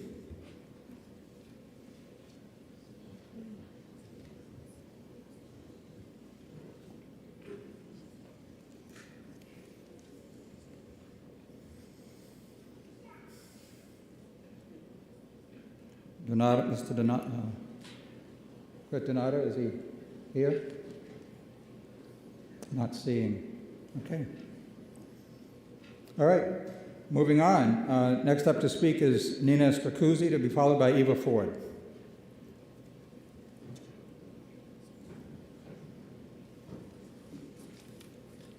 Hi. My name is Dr. Nina Stracuzzi. I live in Dover, New Hampshire, and I teach sociology at the University of New Hampshire. And I'm here to express my strong opposition to HB 619. I've been teaching for 25 years. I teach sexual behavior, sociology of the family, gender, medical sociology, and I would be remiss if I were not to include the LGBTQ+ community and talk about the challenges they confront in my classes. I've had dozens of trans students over the years, many with whom I've developed close relationships. and I've been following changing policies that impact the LGBTQ+ community for a very long time. Until recently, I believed that as a society we were moving in the right direction, albeit slowly. And at least on a college campus, I could see the progress. Whereas trans students used to be reticent about openly navigating the world as trans 15 or 20 years ago, they now seem more comfortable, and for the most part, they feel safer, accepted, and cared about, at least in my classroom and other havens around campus. How do I know that? Years of personal conversations with students, observations, and my experience as an ally. HB 619 would not only derail the progress I've seen in one fell swoop, it would be denying basic human rights. Not misgendering my students is the bare minimum I can do to create a hospitable learning environment and treat them with respect. HB 619 would require teachers to misgender and dead name students or risk losing their jobs. Forcing people to enact harm on the students they're meant to support makes creating an equitable and safe learning environment impossible. The fact that HB 619 is even on the docket has already resulted in my students feeling threatened, as it sends a clear anti-trans message. They are especially concerned for friends they have still in high school. As things stand, despite some positive change, not everyone feels accepted in all aspects of their lives, and that is one reason why it is so important to provide a supportive environment for trans students. Without feeling threatened every time they turn around, they can focus on their education, which is the reason they're at UNH. It's very difficult to learn when your identity is under siege. You've already heard the data on violence against trans people, poor mental health outcomes, and increased risk for suicide. All young people in America are experiencing a mental health crisis, and trans youth are certainly faring far worse. There are multiple reasons to imagine HB 619 will exacerbate these issues. And if those data aren't enough to sway anyone, let's not forget the economic cost of a decline in the mental health and well-being of a population. I'm not sure HB 619 has a plan to account for the large economic costs to those afflicted with mental health disorders, their families, and society as a whole. Good physical and mental health are essential to a productive economy. Poor mental health You leads have to 15 seconds, please start. Poor mental health leads to worse educational outcomes and a lesser likelihood of being in the labor force. As a professor of more than 2 decades, I love all my students, trans students included, and I cannot bear to look into any of their faces should these bills come to pass. I can't even believe I live in a state that would even consider such blatant discrimination against a group of students. I urge you to vote ITL on HB 619. Thank you. Thank you. Questions from committee members? I'm seeing none. Thank you. Next signed up to speak is Eva Ford, to be followed by Representative Emily Phillips.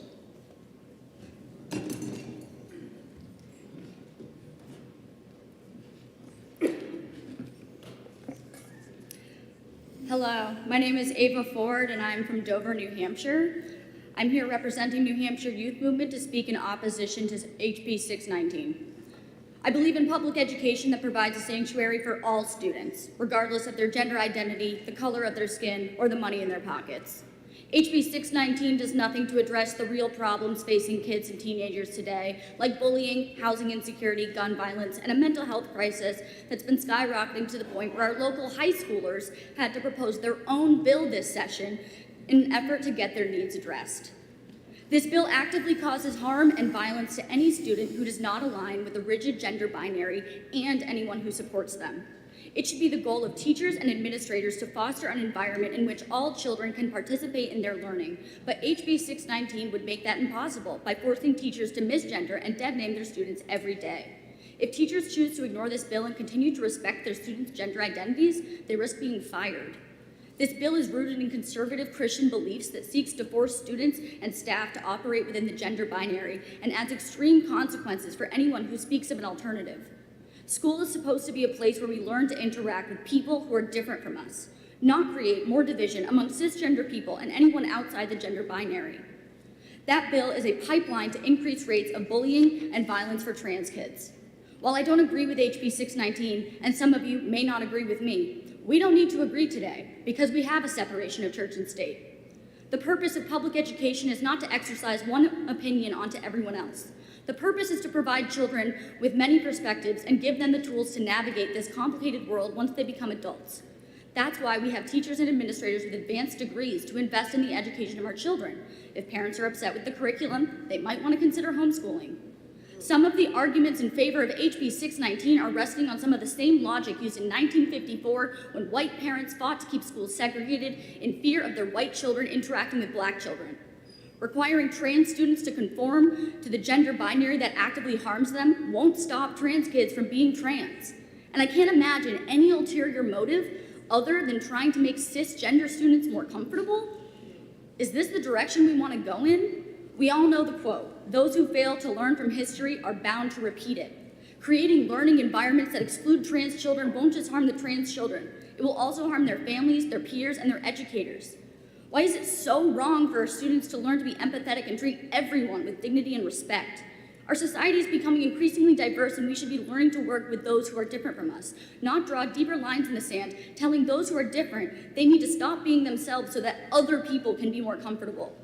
I am here because I do not believe this bill serves any purpose aligned with quality education or protecting children. Requiring some students to hide who they are for the comfort of others protects no one. It just creates more pain. I love the trans people in my life, and I'm grateful they didn't have to endure an educational experience as discriminatory and dehumanizing as HB 619. Anyone who believes in protecting children and Please education start wrapping up. You have will 15 oppose seconds. this bill. Please vote ITL on HB 619. Thank you. I will not be taking questions. Okay, thank you. Next signed up to speak is Representative Emily Phillips, to be followed by Archie Scott.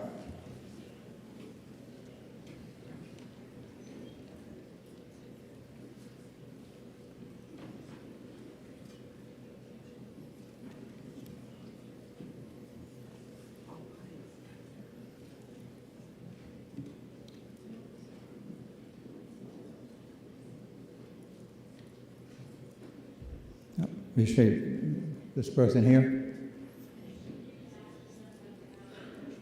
Okay. Okay, proceeding on then. Next up, signed up to speak is, what? I'm sorry?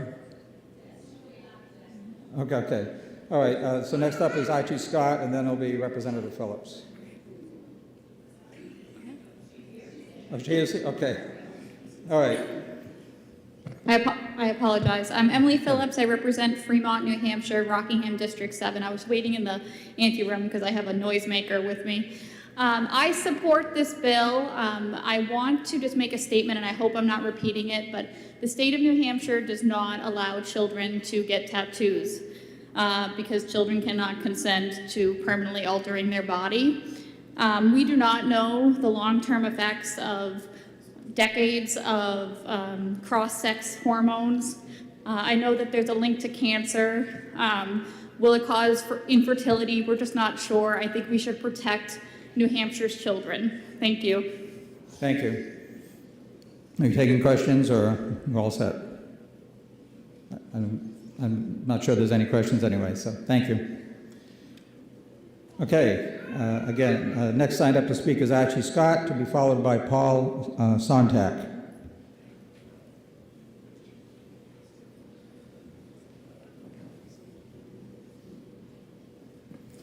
Good morning. I am Archer Scott, and I grew up in New Hampshire and chose to come back to attend Plymouth State University. As a current resident and a trans non-binary person, I urge your committee to oppose HB 619. I grew up knowing that I was different from the girls around me. I never wanted to wear dresses or skirts, didn't enjoy playing dress up or with dolls, and it wasn't exciting for me when puberty hit, but rather a large catalyst for my struggles with mental health. I started to realize what exactly being different could mean in high school during an assembly where I was first exposed to the LGBTQ community. In the following years, I continued to learn about different sexual and gender experiences through my own research and students and teachers who spoke on their experiences. Part of this bill aims to prohibit gender transition procedures to minors. That would be catastrophic to the trans youth of our state. For me, it was around the time that puberty hit that my mental health started rapidly declining. Gender dysphoria is brutal. My body didn't fit, like I had to put on a shirt that was too tight and could never take it off. I was suicidal for a large part of my teen years because death seemed a better option than living in an identity that wasn't mine.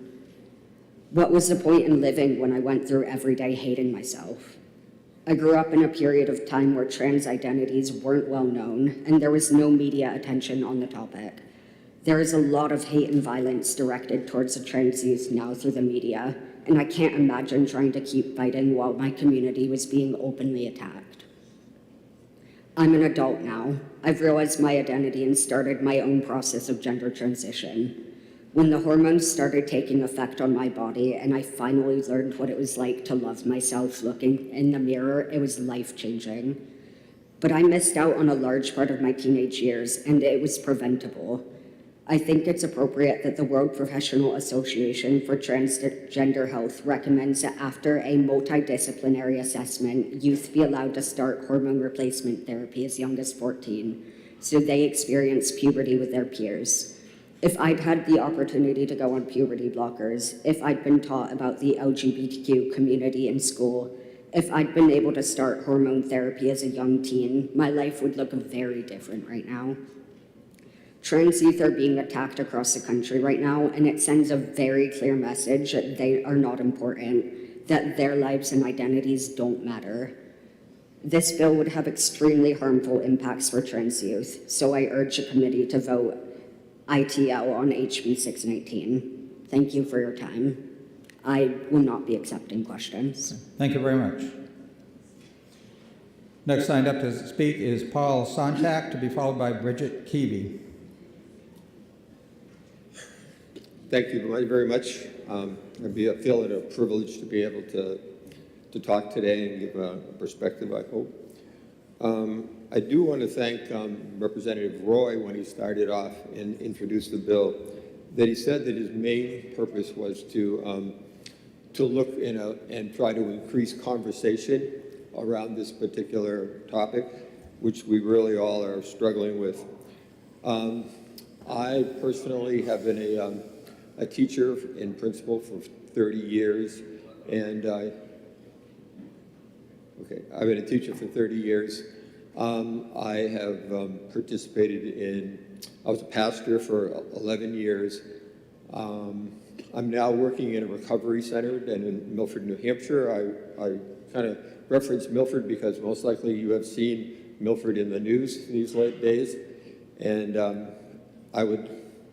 one of my main points, the reason I came was here, is that I saw the bill as something that would possibly help us understand the jurisdictions between, who has responsibility for children. And I'm real concerned about 18 and under, like everybody else is. And I would like to affirm the LGBT community, is that as a recovery coach, which I am right now, and working in the trenches with everybody else, that compassion is the number one. Love and number one is the compassion for all of you that are involved in that particular situation. And for someone who is somewhat out of the loop or was out of the loop, I've learned a lot from listening even here today. So my real concern here is that, and if I was going to, as a medical health worker as well as a recovery coach, with addiction and those types of things, what I've heard from them is that as a mental health worker, 80% of the problems would be solved in our schools and with the youth, and especially those that have gender dysphoria, is if they had a safe place and a safe person affirming. Laws can't really do this, okay? And if we did pass these laws, they wouldn't really have a lot of effect. But they do resist evil, and they do provoke the things that are good. So my suggestion today is that came from the beginning, is this. If we could have emotionally healthy conversations with one another, and even here today, if I say I support this bill, I'm not sure if I can go back to my seat or someone just say it's hate speak, that I would actually support it. In reality, I think it's inexpedient to legislate, but it is bringing up a lot of questions that we really need to have to face, and that is that we have to have those open conversations with one another, and both sides need to come together, and I would love to be part of that situation if anybody would like to have that conversation. Thank you very much. Thank you. Before I go to the next speaker, it is noon. We are going to continue. If there's no objection from committee members, we're going to continue. We appreciate all of you coming, and we know you have a schedule to keep also, so we're going to continue this hearing. Committee members can go to lunch as they feel is appropriate and as their biological clock or their stomach tells them to. So we're going to continue going if there's no objections from committee members. Next up to speak is Bridget Keevy, to be followed by Kathy Schlotman.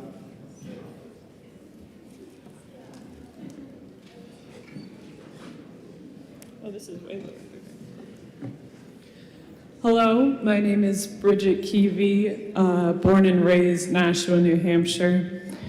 I've been going by the name Brig for 3 years now, and I wanted to come up by my legal name to show you that there are already so many hurdles in the way of transitioning.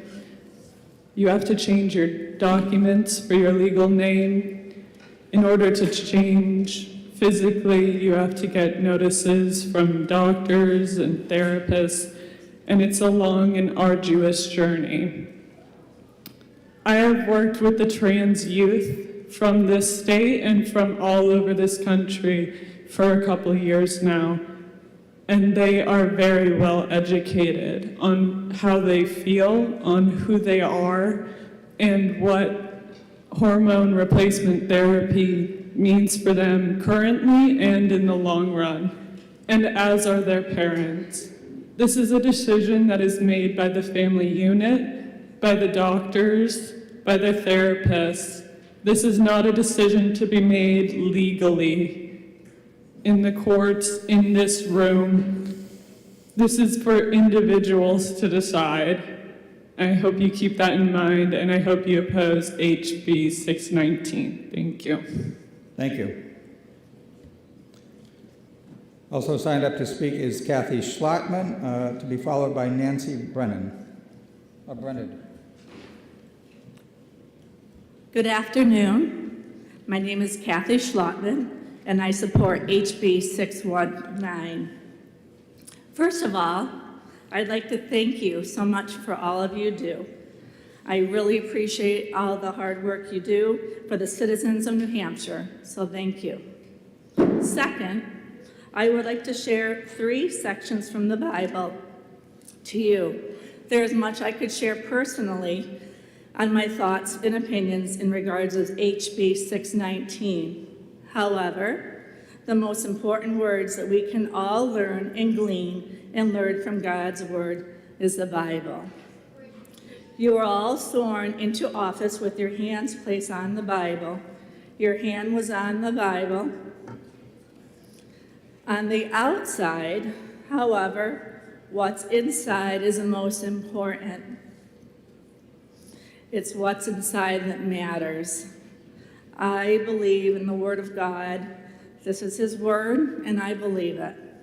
Here are the 3 sections from the Bible that I'm going to read. The first one is from Genesis 1, 26 to 28, and verse 31.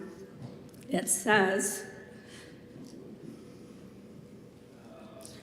"Then God said, 'Let us make mankind in our image, in our likeness, so that they may rule over the fish in the sea and the birds in the sky, over all the livestock and all the wild animals, and over all the creatures that move along the ground.'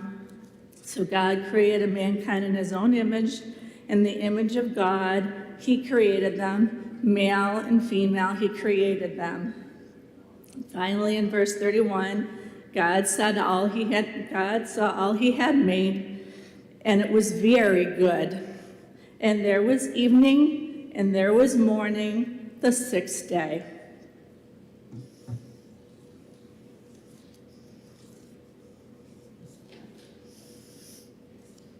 These are the words, and I pray you receive them. Second verse is from Psalms 39, 13 to 14.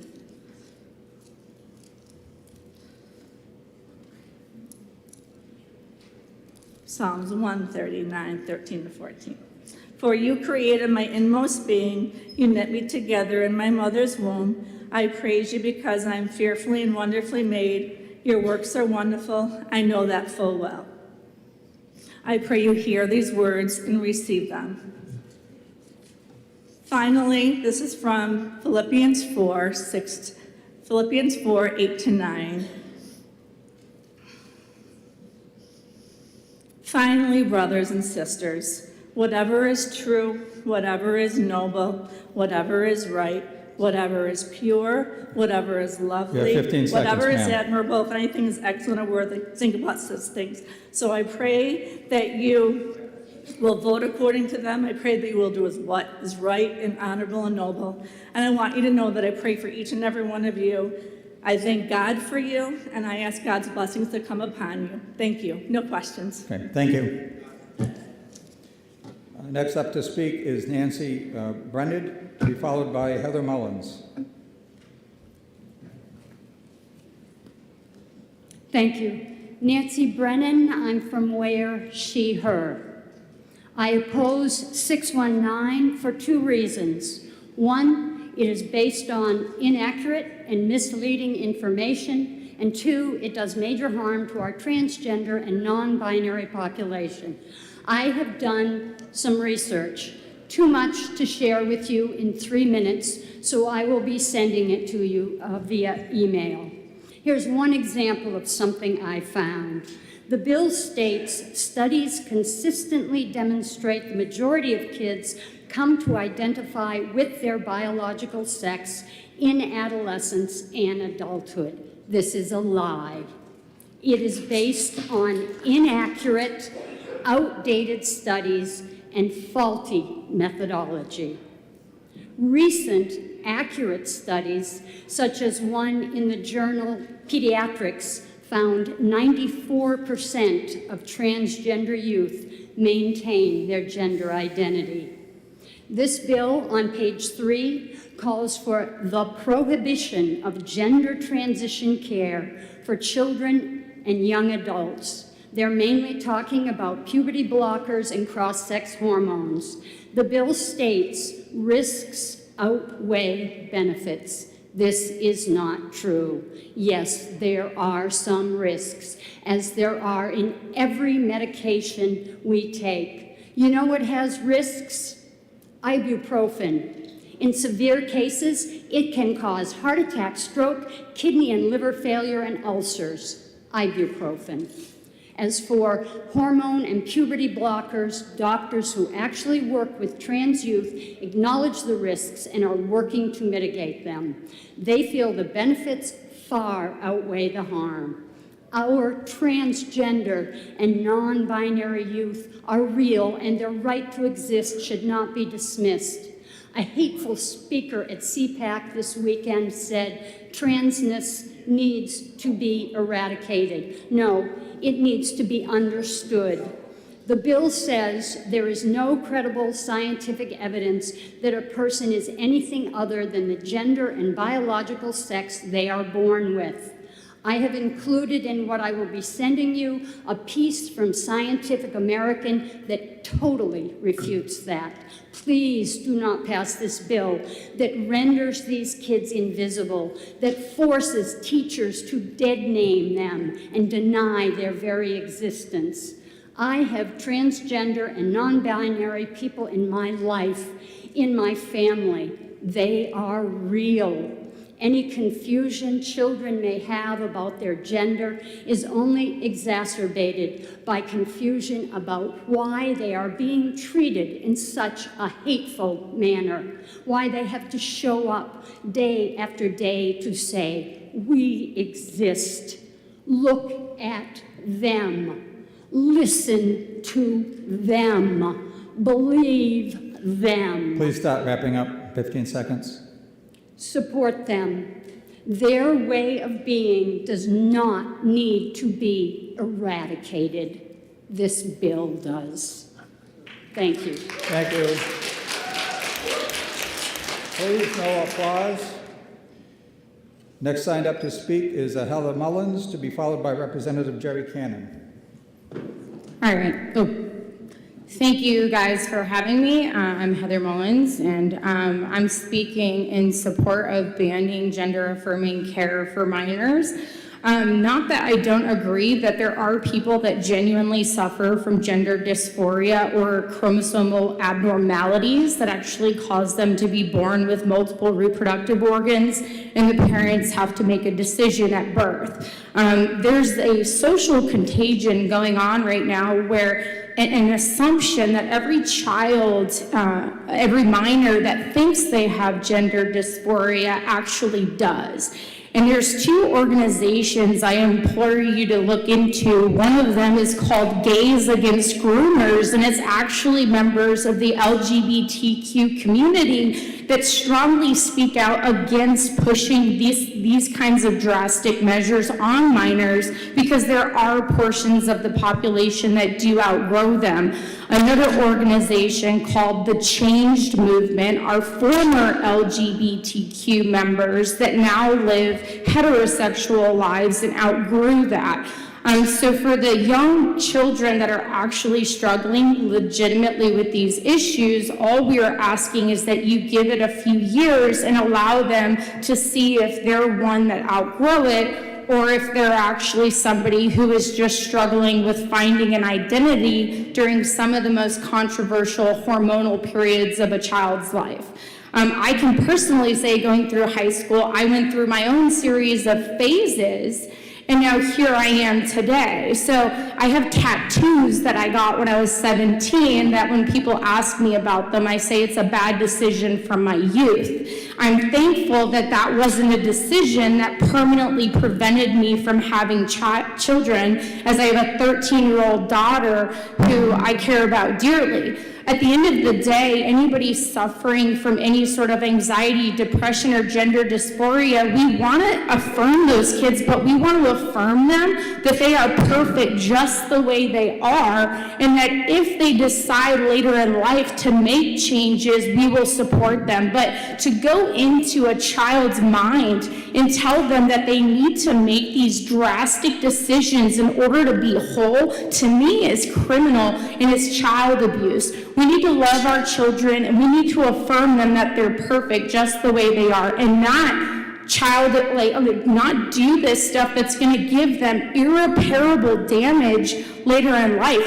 And there are members of the LGBTQ community that have done this and regret the decision, but they're not given a seat at the table. Like we heard another woman say, she tried to have someone that regretted that decision go into a school to speak. And I think it's really important that everybody gets a seat at the table and we don't write off the people that are actually suffering from suicidal ideation because they chose to do it. Thank you. Thank you. I would point out that we have a great sound system here in the House chamber. These microphones are really sensitive, and if you're not used to them, I can understand why you may think you need to be closer or speak louder than you do, but please keep that in mind. But thank you. Next up to speak is Representative Jerry Cannon from our committee, and to be followed by Elliot Beninati. Thank you, Mr. Chair, and my fellow members on the committee. We live in the land of the free and the home of the brave. Some of the bravest people I know are transgender people. They've faced a lot, as you've heard today. There's a lot of challenges we face. So what parent wouldn't want to take care of their children? What parent wouldn't do everything possible to help their child when they've been diagnosed with a life-threatening condition? School is where children learn many subjects, as well as how to socially interact with others. For a transgender child, this is a critical step in their transition. And for many, it's a continuation of the social experience they may have started in kindergarten. Parents of transgender children want to see their child grow and become a successful member of society. Attending school as the gender they identify is a critical part of their growth. I struggled as a transgender child. who couldn't attend school as the gender I identify as. I was a depressed child and a poor performer in school. I was also a target for school bullies, as I was a feminine boy. Without the ability to come out as a transgender woman or girl at the time, or suppress hormones during my puberty years, I became depressed and gender confused as an adult. Hormone blockers weren't available back then, and I'm not sure if I would have decided to go that route. During the 3 years following high school, I misused alcohol and totaled 2 cars while driving impaired. I'm grateful to be here today. In this very competitive world, a child needs every advantage they can get to get the best job available. A transgender child and their parents have a lot more information available to them as they grow, especially when I was 50 years ago in school. If you think keeping teachers from talking about transgender people or limiting access to library books will stop children from learning about their condition, think again. The internet is here and it has a wealth of knowledge available to transgender children and their parents. I know Lynn Conway, and you probably know her as well. When you use your phone or use your PC, she was one of the people who patented the process of creating VLSI chips that are in any of our devices that we use these days. She was a transgender woman. In the past 10 years, the number of medical professionals with transgender expertise in the Northeast has grown dramatically. These professionals are aware of the DSM, the Diagnostic and Statistical Manual on Mental Disorders, the 5th edition, which identifies the standards of care for transgender children and adults. Children and families should be working with gender knowledgeable therapists and involve endocrinologists as only if puberty blockers are a part of a child's transition plan. Hormone replacement therapy and surgical transition procedures are rarely performed until a child turns 18 years old and can make their own decision. There are rare exceptions. HB 619 presents a lot of information about all aspects of transgender adult care.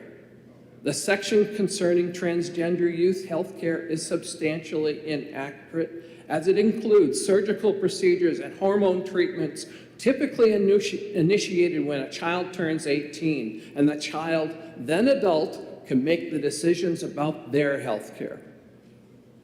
My biggest problem with this bill is that it discriminates against a very small minority of students. In New Hampshire, the total population of transgender people is somewhere around 4,500 people, or 0.43% of our population. Why is this bill just focused on transgender students? Why isn't it focused on any child that's getting therapy and medication in elementary school? This transgender students have the same challenges. Right. This bill will force the state to break our own statutes, our own laws that are in place to protect transgender people and students. In the packets I've given the committee, it identifies those. Section 193:38, 193-F:2, 134-A1:1, and 354-A:27. Even today, there is legislation being proposed in this House to vilify parents who care about their transgender children. We have legislation being heard to make sure parental rights are honored by schools when they should know what is happening in schools. This bill is about taking parental rights away when they want to take care of their children. This is crazy. This bill mentions faith in the bill. It implies that faith is an important part of educating transgender children, and maybe parents of transgender children aren't teaching faith to their children. What faith is this bill talking about? I am a Christian, and my UCC church welcomes transgender children and their families. So does the Episcopal Church, some Methodist churches, synagogues, and many others. The last time I checked, we are all God's children. We are taught to love one another and our neighbors. This bill shows no love for transgender children and their families. And finally, this bill is government intrusion into the lives of transgender children and their families. The last time I checked, we don't live in a state-controlled society. The care of our children is best left in the hands of their parents and healthcare professionals, not the State House. Live free or die? That's essentially the decision we're giving our transgender kids. They really ought to be living free. Thank you, Representative Cannon. Thank you. Are you taking questions? Matt? Yes, Please, I will. Please. Are you taking questions? Yes, Questions I will. from committee members? Okay, thank you. Also signed up to speak is Elliot Beninati, to be followed by Bill Bloom. All right. Hello. Good morning, New Hampshire Board and Committee alike. My name is Elliot Beninati. I am previous Vice President of National Community College's Gender and Sexuality Alliance and lifelong resident of New Hampshire. I am transgender and non-binary. My pronouns are they, them, and I am here to strongly testify opposition to today's bill. I remember being a child no older than 11, crying and sobbing in the mirror and lamenting over the fact that something was happening to my body that was not right. I wasn't supposed to look like this, and I held my mother tight, and I begged her to make it stop, that I did not want to live this way. I said I did not want to grow up. It would take me another 5 years to learn that it wasn't that I was scared to grow up. I was scared to be in a body that didn't reflect my truest self, and I was scared to be trapped for the rest of my life. I was never given the tools and language to describe that feeling. That didn't stop me from being trans, a trans kid. It didn't stop me from feeling loss and displacement. It only kept me confused and unaware that my experiences are shared by hundreds of thousands. I grieve the confused and I grieve the possibilities that could have been. Now my only option to find solace is behind over $100,000 in medical costs, years-long referral process, and time away from my education and job. Those in favor of this bill seem to only care about the pain if the individual in question isn't trans, though. When I first came out, I quickly heard not to mention it around children. My existence was rated X, belonged behind a black censor bar lest I endanger the children around me. What about the children who were like me? What about that kid crying in the mirror and clutching their mother in a way that they had never before? How much of that anger and confusion could have been prevented if I had somebody like me then? What if I saw trans princesses in my fairy tales, non-binary teachers in my classes, any sort of insinuation that our lives were more than a joke? Would I have not spent so long wanting to die? I think a lot of anti-trans ideology comes from a fear of the unknown, that people don't want their children to be too different from them or don't want to have struggles that they are unfamiliar with. Erasing trans people from every place you can, from the medical system to our school system, will not prevent your children from being trans. It will only prevent them from knowing who they are and finding their joy. These bills will result in the death of New Hampshire citizens, children and adults alike. Love your children. Embrace them as their truest self, and you'll find they will embrace you in return. We've heard stories of parents saying that their child being trans ruined their relationship, and that's why it's a problem. That's beyond the child being trans. We've heard people claim that we need to protect a gene pool while talking about eugenics, which is incredibly weird and hypocritical. Just gotta say it. Yeah. We need to embrace trans children as their truest self, and they will embrace you in return. My mom is here with me today, and I couldn't be happier If to you have could her. please start wrapping up. You've got 15 seconds. Yep, got it. Anybody of lived trans experience will tell you that the misinformation in this bill is extensive, both about our healthcare and the people who we are to begin with. This bill claims the statements made and are scientifically backed despite citing no sources. 5 minutes in Google will show you dozens of peer-reviewed studies that debunk the many claims. Transition in education saves lives. We are your neighbors, your employees, your teachers, and your mailmen. We hold the door for you at Starbucks, and we let you cross the street, even though you don't have the right of way. We are all around you every single day, everywhere you go, whether you realize it or not. We have always been here, and we always will be. Trans joy will prevail despite it all. Thank you very much. No applause, please. Thank you. Next signed up to speak is Bill Bloom, to be followed by Don Johnson. Good afternoon, everyone. My name is Bill Blum, and I strongly oppose this bill. Today, more so than ever, the trans community is facing continued attacks based on fear and not facts. More specifically, our young marginalized community members who do not have the right to vote yet, and I'm here to also give a voice to the silent. These are our kids who are our neighbors, our community members, and our future leaders. Some will say that changing one's gender is something that should be reserved to only someone who is over 18. I'm not sure how someone who is 17 is unable to make these decisions and someone who is over 18 is, so I will rely on the experts to make that choice. If I'm to speak on numbers, there are approximately 1.4 million people who live in the state of New Hampshire, and 18% of that are under 18 years of age, or approximately 259,000, give or take. If I'm to take national numbers and apply them to the state, the trans population nationally is around 1%. So therefore, in the state of New Hampshire, it's about 2,600 people that identify as trans individuals. Although the number may seem small, I will say that when one suffers, we all suffer.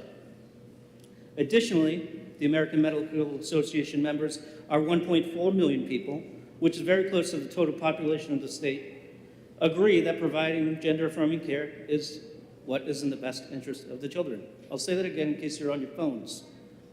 The entire state population of New Hampshire is also equivalent to the American Medical Association community that says that gender-affirming care is the right thing to do. What I will not leave space for is attacks on our children's basic human rights. During my time here, I've learned that if you're to find a successful society, one key indicator is to look at the children. If the kids are educated, healthy, and thriving, then the society is inherently good. If there's conflict or war, then the kids are malnourished, deprived of a good education and clean water, who are living in fear of their lives. So I ask you, why are we choosing to harm the children and incur harm to their civil rights in existence that discriminates based on gender identity, and at the same time not allow one to transition into that space? It's like saying guns are legal to own and use, however you can never buy one or even make one. Please stop with this outrageous and hurtful legislation that goes against the proven experts, and let's start focusing on things that really can make a difference. Thank you. Thank you. You're welcome. You taking questions? Absolutely. Any questions from committee members? I'm seeing none. Thank you. Next up to speak is Don Johnson, to be followed by, and I'm probably not going to do this name correctly, Atham Jakubowicz Tatum.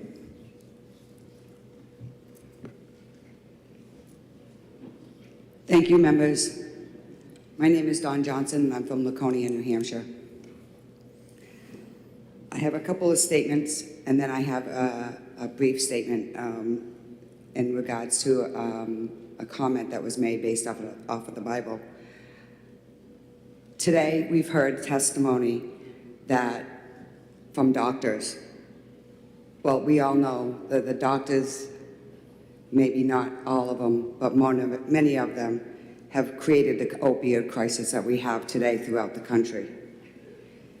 Medical error is the third leading cause of death, according to Johns Hopkins' 2016 study. They also told us that masks work, We all know that didn't work. This is not to attack our doctors. This is to remind us that they are human and there is error. These medical procedures cause health problems from heart disease to bone density and many, many more. God created man and God created women. God makes no mistakes. He is perfect. No human is perfect. We all make mistakes. We all are to love one another, pray for one another, and help them when they need it. His words and his commandments are what we should be following. That is based on the Bible. That is based on the laws that this country and this world was founded on. And if we cannot follow the commandments, then we must pray for those who cannot. And hopefully they see the light. God bless America. Thank you. Next sign up to speak, and again, I'll try. Atham Chekovowitz Tatum. To be followed by Ellen and Joe Gallo. I am so sorry about that. Hi, it's Athena, actually. My name's Athena Jacobowitz Tatum. I'm a transgender woman from Massachusetts. I've been doing activism in this field since 2016. And honestly, you've all heard a bunch of people already today. Like, you've heard every doctor and every trans person be pretty aligned with how we feel we should be treated by the law. So I want to talk to you about something real personal, about why it's important for kids to be able to talk about their gender identity in schools. I came out and I figured out my gender about 15 years ago, and the world was not nearly as accepting of trans people then. Forgive me, this is a little hard. And I didn't have anybody to talk to at all. And I was the first generation of internet kids. You know, I had dial-up, I played Neopets. And so when I had nobody in my life to support me, and I didn't know if I could tell my parents or not, because I knew that sometimes you get disowned if you tell your parents that you're trans. So often they're not the first people that you go to if you're not sure if they're safe. Sometimes you want to go to like a trusted teacher or something. I didn't have any of those. Instead, I went on the internet. And I was about 17. I found maybe 15. I have a lot of missing memories from this period of time that I'm still sorting through. I knew that I was different. I went online, I found somebody who understood that I was different. Unfortunately, this person was not a good person. They figured out that what I was before I did, and they figured out that that gave them power over me. Because if they were the only person in my life who recognized me as a woman, and they could convince me to keep myself closeted and isolate myself, then because they were the only person who was giving me something I needed, they could manipulate me for sexual favors. And they absolutely did. Again, this person was 42. I know I was 17 when things started turning sexual. I know that it really badly damaged me. If you pass this bill, stuff like that is going to happen more, because you'll be taking away so many people that in their actual lives that kids can go and talk to about what's going on with them, and you'll be forcing them to go look for answers elsewhere. Because I was never going to stop being trans, and I was never going to stop having the questions about myself that I had. And eventually I found people who were able to help me and give me the answers that I needed without trying to take advantage of me. I'm not trans because this shitty man on the internet took advantage of me, but I am a sexual assault survivor because of that. And I don't think we want that happening to kids. So that's why I'm asking you, don't let this bill through. This will create more victims of sexual violence if you vote yes on this bill. You have 15 seconds, please wrap up. That's it. Trans rights are human rights. Thank you very much for listening, and I'm open if anybody has any questions. This is what a trans woman looks like after we get all the treatment and care that we need. Any questions from committee members? Okay, seeing none, thank you very much. Thank you for your time. I hope you have a great day, and I hope that you vote this bill down. Before we proceed to the next speaker, I'd like to invite the Vice Chairman up, Erica Leon, to take the chair. I'm going to go to lunch and remind committee members that's at their discretion as to when they want to do so. We're going to be continuing.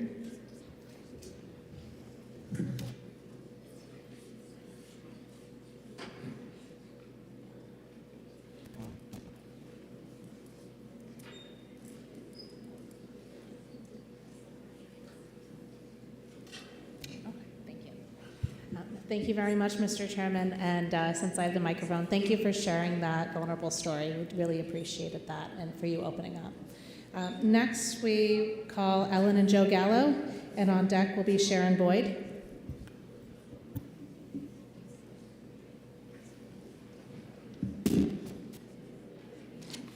Hello, everyone. We are Ellen and Joe Gallo. We're from Derry. We oppose HB 619. Before I get into the prepared testimony, I did want to let all of you know, just in case you didn't already know this, earlier in someone's testimony, they talked about a group called Gays Against Groomers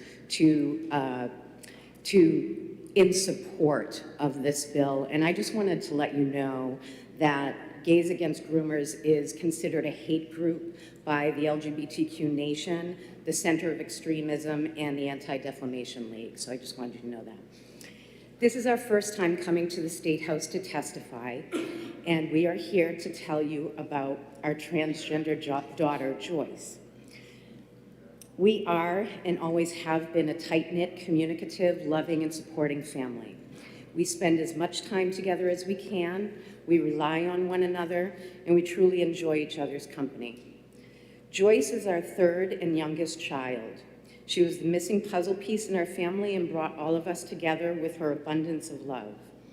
From the time any personality showed and until she turned 15, she'd always have been best described as happy-go-lucky, carefree, friendly, and really funny.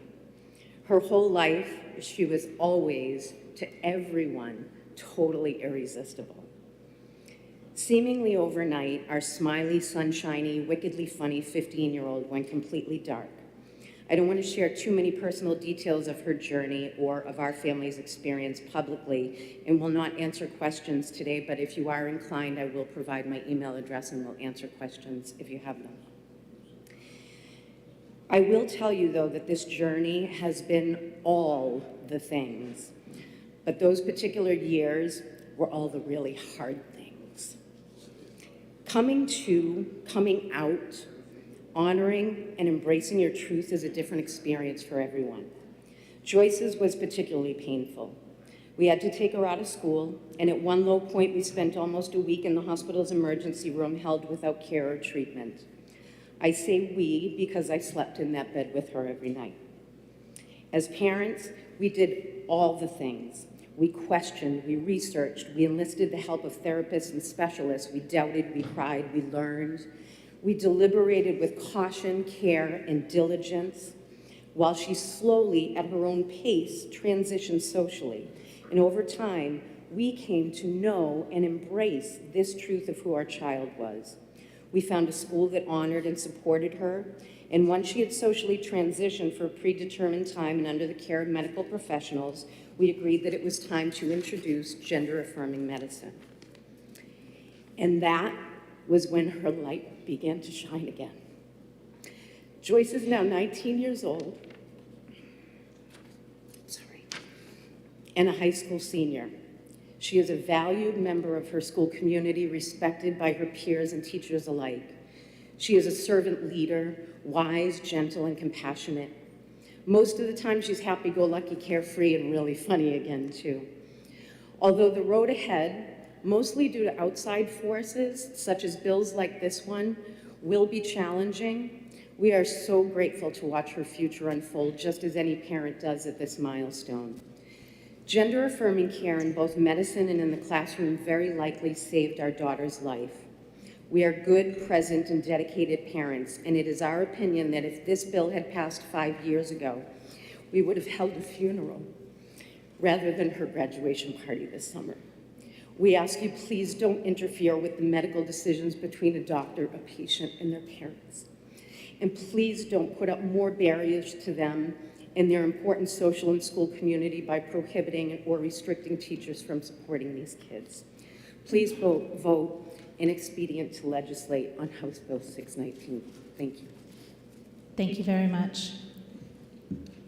Next, we have Sharon Boyd, followed by Brady Bear, or Bari. Happy Tuesday, everyone. My name is Sharon Boyd. I'm from Chester, New Hampshire. I'm opposed to this legislation. Please excuse my appearance. I was expecting to show support today, but not actually speak to you all. And thank you for working through lunch. And yes, I am a transgender woman. My pronouns are she, her. At 10, I knew something was wrong. I didn't have the words for it. My brain didn't have to be fully developed for me to know that something was wrong. I graduated from the United States Naval Academy at 21. I served as a naval officer for 8 years. The entire time, if I had come out, I would have had a dishonorable discharge overnight, and I probably would have gotten beaten to within an inch of my life. I started transitioning last year. My grandson lives in Arkansas. He's 15. He's trans. He came out just before I did. I didn't know he was going to come out, and he didn't know I was going to come out. I admire his strength and courage. He attempted suicide 3 weeks ago. He's okay. He was bullied in school, mostly about the prospect of detransitioning, as it looks like Arkansas is about to mandate. If he was in New Hampshire, a New Hampshire without this legislation going through, I think he would never have attempted suicide. I think he'd be a lot happier. I can't make you all truly understand how it feels to have your body not match your identity. I just don't have the words for it, and Lord knows I've tried. Goodness knows the kids don't have those words for it. They can't communicate other than something is wrong. And that's even with the internet showing them what transgender means. Please don't deny these children what they need while you seek an understanding of what it means to be transgender when you are never going to be able to have that visceral understanding of it. And a few people have said, well, kids can wait till they're 18 to make that decision. You will never understand also how painful it is to children that are experiencing a puberty that they don't understand and do not want. Forcing them to delay the decision until their brain is fully formed is tantamount to making an extremely painful decision for them, because they are going to endure a puberty that is itself irreversible, that they don't want. 15 seconds, please. Could you wrap up? And I'm open to questions. Thank you. Any questions? Seeing none, thank you very much. Next, now we have Brady Berry, and up after that is Mr. Razivi. Thank you, and good afternoon. My name is Brady Berry. I'm a senior social work student at the University of New Hampshire in Durham, and I'm here to testify in opposition to HB 619. As a transgender person who has spent a significant amount of time working with transgender and non-binary kids, it is important to me that we ensure the rights of this population. Each aspect of this bill threatens trans kids in its own unique way, but today I'm going to focus on education and the importance of affirming LGBTQ+ identities in schools. 3 years ago, when I came out as transgender and changed my name and pronouns, many people, including close friends, family, and strangers, told me there was something wrong with me. These people would not use my chosen name and pronouns and actively ignored my identity as a transgender person. The months of people refusing to affirm my identity nearly cost me my life. In the span of 6 months, I attempted to end my life twice, and I'm very lucky to be standing before you today. My life turned around because I had access to gender-affirming care to start my transition. It turned around because I started to see representation, both in real life and in the media, of transgender people living their lives happily. It turned around because I found people who affirmed my identity. One of those people was a teacher of mine, and I can't overstate the value of having a trusted adult in your life when you're young and vulnerable. This teacher was so quick to accept me and stand up for me at a time when I couldn't do so for myself. She advocated on my behalf to other teachers, and she showed me that I am lovable, and that part of what makes me lovable is my transgender identity. By mandating that educators only use a student's birth name and the pronouns that match their assigned sex at birth, we are removing that resource that changed my life. By only teaching that there are 2 genders and that anything else is wrong, we are directly telling kids who might be questioning their gender that there is something wrong with them. Even at 19, these messages harmed me deeply. So I urge you to imagine the harm that could be done to kids as they're growing up and taking in the world around them. For these reasons, I urge you all to oppose 619. Thank you for your time. Thank you very much. Are there any questions? Seeing none, thank you. Next, we have Hassa Ravisi, and on deck, we have Jay Liberec. Hello, and thank you for holding the hearing. I have a short story and then a little bit of an explanation. When our son was only 11 or 12, he started to believe that he was a girl. We talked to him about it, asked him questions, were very considerate, I think. We took him to an endocrinologist and a social worker who were ready to rush him into a transition with very, very few questions, almost none. I was shocked that something that traumatic or drastic would have so few queries, so few questions. They started to rubber stamp the process.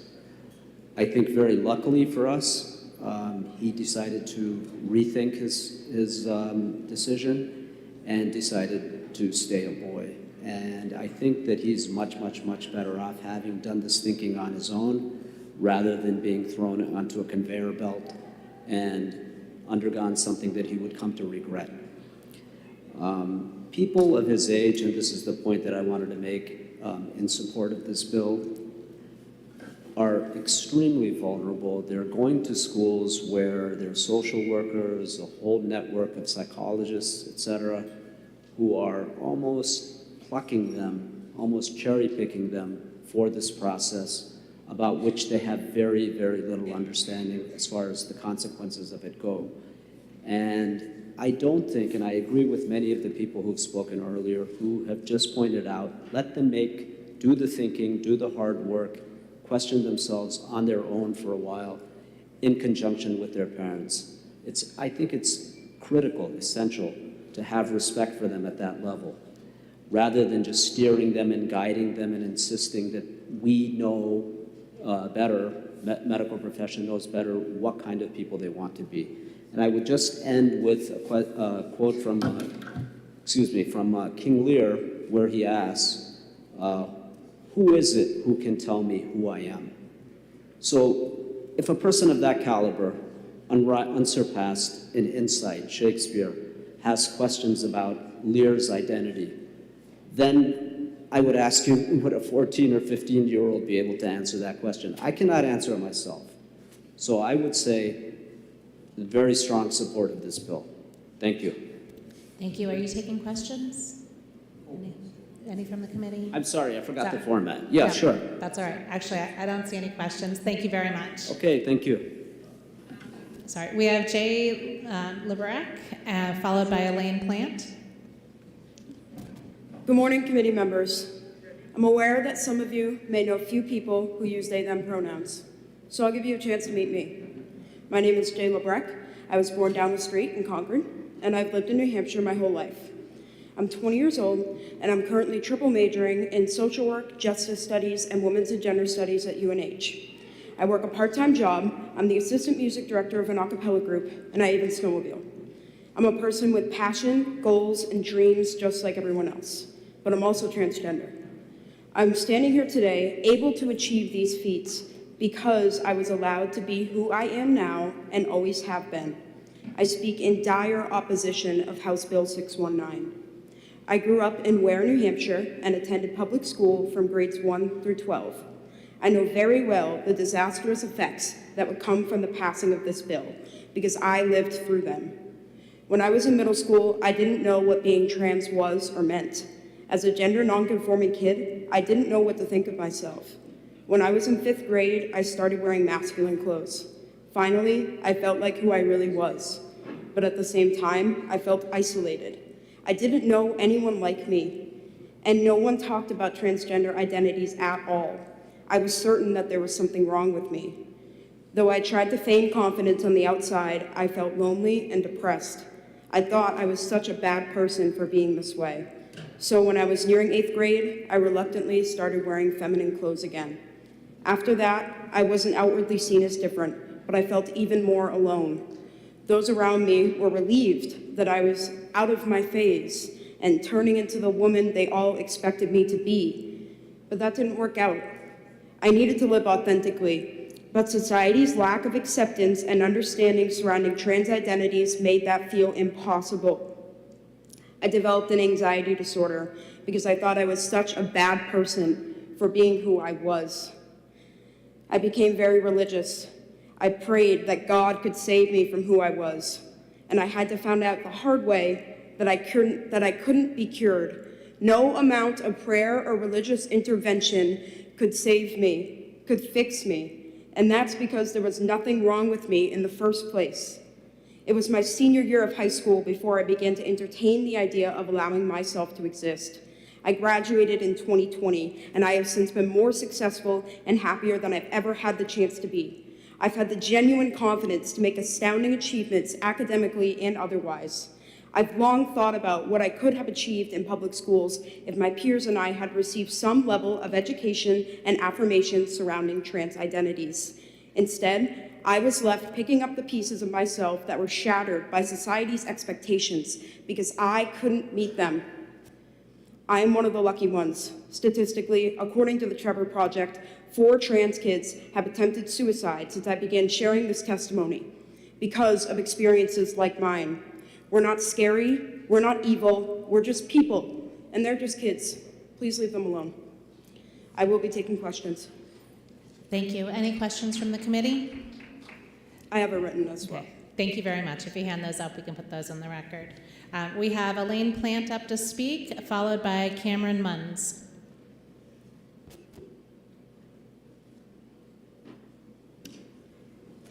Sorry, is Elaine here?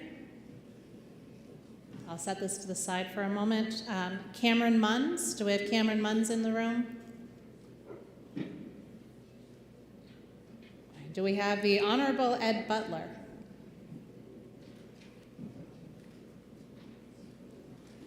Is that perfect? Thank you. And if I say somebody's name and you're in the process, just wave your hand so I don't skip over you.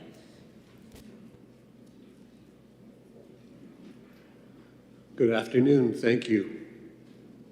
As you said, my name's Ed Butler, and I was a state rep for 6 terms, leaving in 2020. At the end of my 2nd term, I became the chair of the Commerce Committee. It's good to see some of the colleagues that I worked with and good to meet the others that I haven't yet met. I'm a gay man and have worked on a number of LGBTQ bills that have come before this House, working to support those that acknowledge us as whole human beings deserving of equal treatment under the law. And I have worked to push back on those bills that have come before this body when efforts have been made to undo the recognition and acceptance that we have achieved. I was the prime sponsor of the transgender non-discrimination bill that passed the House in 2009. And again, when we finally passed that bill in 2018 in both bodies, and Governor Sununu signed it.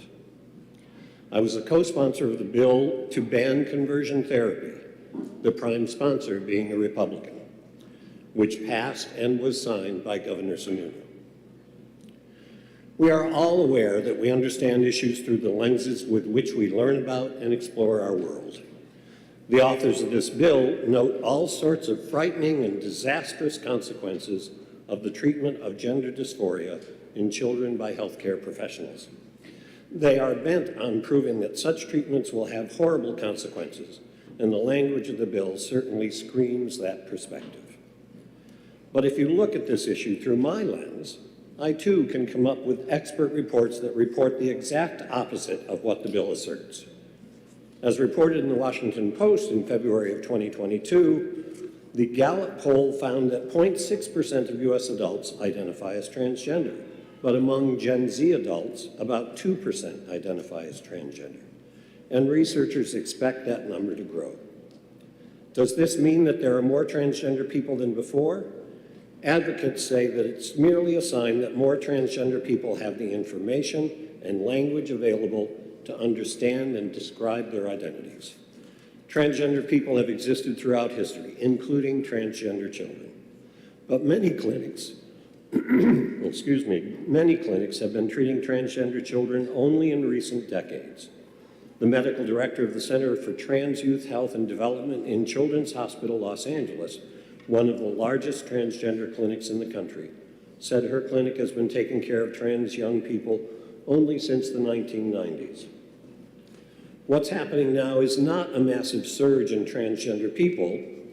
It's an understanding that gender, much like sexuality, exists on a spectrum and is more fluid than people allow. But the authors of this bill want to make it impossible for children experiencing questions about their gender to express those feelings to some of the most important authority figures in their young lives. 15 seconds if you could wrap it up for us, please. And if those feelings are expressed, the bill sponsors would withhold supportive care. 135-G:2 is headed Prohibition of Gender Transition Care for Children and Young Adults. I urge you to see this bill for what it is, a fearful response to a new and challenging understanding of who we are as fully expressive human beings. When Representative Cannon and I first introduced the Trans Non-Discrimination Bill, we held a variety of gatherings to help lawmakers understand what it is to be transgender. In 2018, we made that journey throughout our state, and the support for the transgender community was ultimately broad and bipartisan. Could you please wrap up? Please don't believe all that's written in this bill. Broaden your lens, learn that support and treatment, when warranted, can help a transgender child grow into a strong and happy adult. Please make HB 619 expedient to legislate. Thank you. Any questions from the committee? Thank Thank you. you. Next, we will have Elaine Plant up with Cameron Munns after that. Just so you know, we're coming up to 1 o'clock, which is when we were scheduled to begin our next bill. We have this many pink cards left. So we want to hear everybody and what you have to say, but if your statements have already been made, if you can let us know what statement it is that you believe in, and if you want to go along with that support so that we can also have time for the other bill, that'd be much appreciated, but we're not trying to limit anybody's speech. I think I'll do a last call on Elaine and Cameron. Do we have Stephanie Colley in the room? Fantastic. And then on deck, we'll have Chris Eckerl.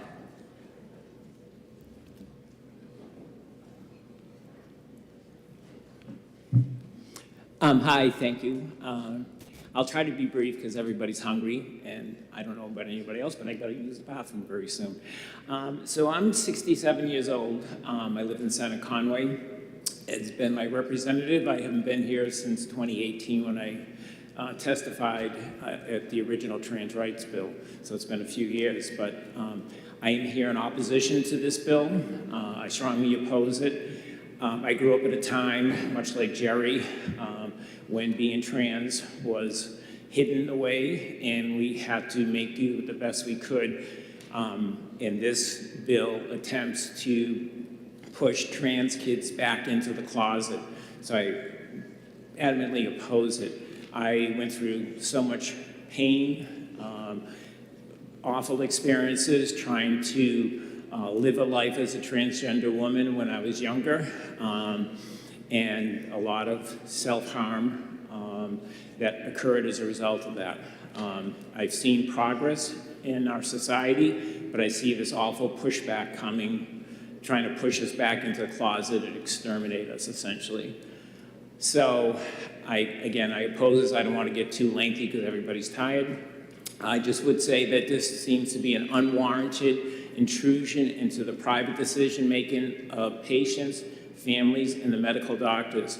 Gender-affirming care is supported by all the major medical groups. I'm a retired nurse. I'm very well aware of standards of care, evidence-based practices, and gender-affirming care meets those. And gender-affirming care is literally life-saving. I am open to any questions if anybody has any. Thank you. Any questions from the committee? Seeing none, thank you very much. We have Chris Eckrow from GLAD, followed by Luke Sahugian, I believe, from Durham. Thank you. 3 minutes. Thank you, Vice Chair. Thank you, committee members. Thank you for putting up with a very long day and being here to hear important testimony about this legislation. My name is Chris Urchel. I'm an attorney with GLBTQ Legal Advocates and Defenders, better known as GLAD. And I am going to focus in on just a couple of issues that people haven't really covered in much depth. Number one, I want to talk about the constitutional rights that are impacted by denying a parent and a child the right to obtain medical care that is widely accepted by every single major medical association in the country, and medical care that is governed by widely accepted standards of care. When you deny a parent the right to obtain medical care for their child, you are infringing upon that parent's fundamental right to direct the upbringing of their children. That fundamental right has been recognized by the Supreme Court of the United States and by the New Hampshire Supreme Court repeatedly. There is nothing more fundamental to the upbringing of your child than making medical care decisions that impact that child's health.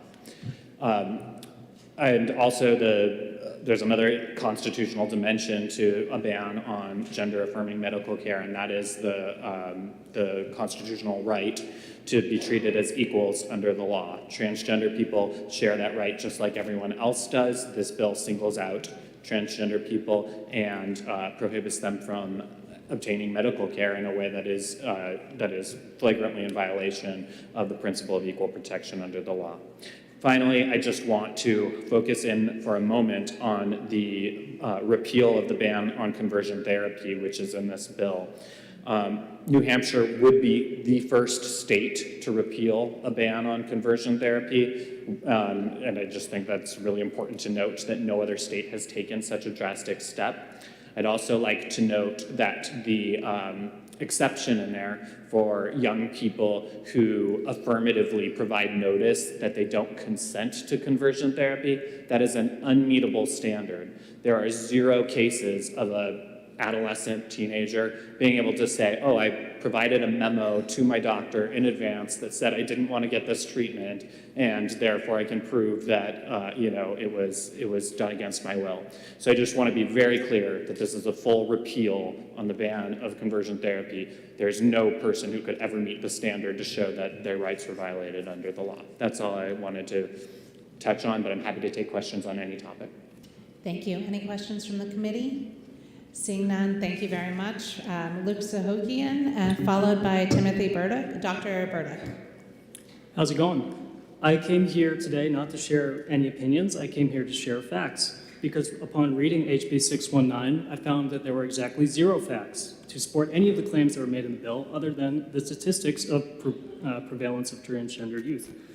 So, without further ado, the study titled Regret After Gender Affirmation Surgery, a Systematic Review and Meta-Analysis of Prevalence. In this study, a meta-analysis of 27 studies on patient regret rates following gender-affirming surgery with a total of 7,928 patients surveyed, only 77, 1% or less than 1%, reported regret. Guiding the conversation, types of regret and gender-affirming surgery and their associated etiologies. Anonymous surveys were sent to 154 surgeons registered for the 2016 World Professional Association of Transgender Health, representing about 18,000 to 27,000 individuals who received surgery. Those who expressed regret were 62, or 0.2%. After gender-affirming surgery, a multidisciplinary approach to a multifaceted patient experience, a multidisciplinary work group recorded incidents of gender-affirming surgery and regret amongst their patients from 2016 to 2021. Of the 1,989 individuals who underwent GIS, only 6, or 0.3%, requested reversal surgery detransition. Furthermore, there was a 2022 study of 2,242 detransitioners that found only 15.9% of those who detransitioned did so based on a factor of identity. There are other factors such as financial and such as hate that polled much higher. Somewhere in the bill, I forget exactly which section, there was a request for a longitudinal study on puberty blockers, and I provided one titled Young Adult Psychological Outcome After Puberty Suppression and Gender Reassignment, the conclusion of which reads, a clinical protocol of a multidisciplinary team with mental health professionals, physicians, surgeons, including puberty suppression, followed by cross-sex hormones and gender reassignment surgery, provides gender dysphoric youth who seek gender reassignment from early puberty on the opportunity to develop into well-functioning adults. Now, I found another study titled Hormonal Therapy and Sex Reassignment, a systematic review and meta-analysis of quality of life of psychosocial outcomes. On the topic of mental health, I reviewed about 56 studies, 52 of which indicated that transitioning has a positive effect on mental health of transgender people, 4 of which indicated mixed or null results, meaning that exactly 0 indicated negative results.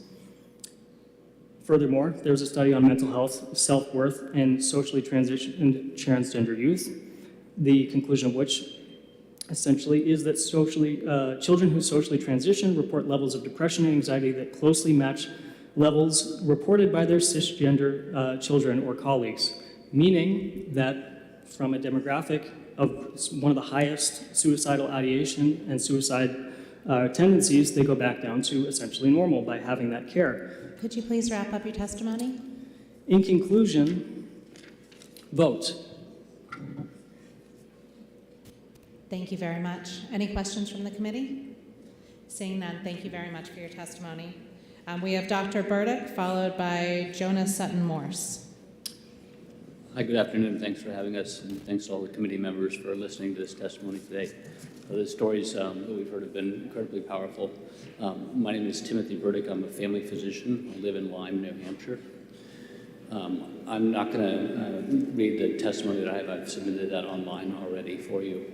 There's one aspect that I do want to point out that has not been discussed much today, is that in addition to the dangers that this poses to the trans community, this also poses dangers directly to the medical community. This puts physicians, nurse practitioners, and other clinicians in an untenable situation in which we're asked not to practice good medical care, perhaps even to practice negligent care by harming patients, or risk having our medical license taken away from us. At a time when physicians and nurse practitioners and others are already facing an incredible stress load in their work life, high suicide rates in the clinician community, and difficulties recruiting providers, particularly in primary care, to come work in New Hampshire, at times when it's impossible in many communities to find a provider to be your PCP. A bill such as this is going to make it much, much more difficult to retain and recruit clinicians to come work in the state of New Hampshire. And that's going to have an incredible detrimental effect on everybody in the state of New Hampshire. So I'll stop there if there's any questions. Thank you very much. Any questions from the committee? Seeing none, thank you. We have Jonah Sutton-Morse, followed by Representative Potenza. Good afternoon. Thank you. My name is Jonah Sutton-Morse. I'm from Canterbury. I'm here to testify against the bill because, to put it bluntly, this would directly impair my ability as a parent and person of faith to instruct my children, which is the very thing that the bill claims to support. I'm a member of the Concord Monthly Meeting and New England Yearly Meeting of the Religious Society of Friends, the Quakers. I'm a parent of 3 children. My oldest let us know last year that they are non-binary. My kid's really great. They play Minecraft. They like rock climbing, which is nice because now they wear safety gear when they go up high. My middle child is 9. She is very respectful of her older siblings' pronouns. It's really great when your 9-year-old comes in and they're so mad at their older sibling and they pause to get the pronouns right. Daddy, they were so mean and unfair. I'm the parent of some kids who are great and awesome, and this bill notes that many religious faiths teach that there are but 2 genders. As best I can tell, New England Yearly Meeting hasn't minuted a position on this, but I do have a few centuries of Quaker testimony on integrity. When my kid let us know that they were non-binary, we updated their records with the doctor and the dentist, and when my employer came out for health insurance and asked me to list all of my family members, I wrote to my HR department and I said, I need you to update things so that I'm not writing male or female because those aren't correct.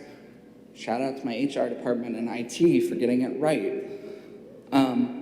That's my testimony to this committee, and that's my testimony as a person of faith to the world.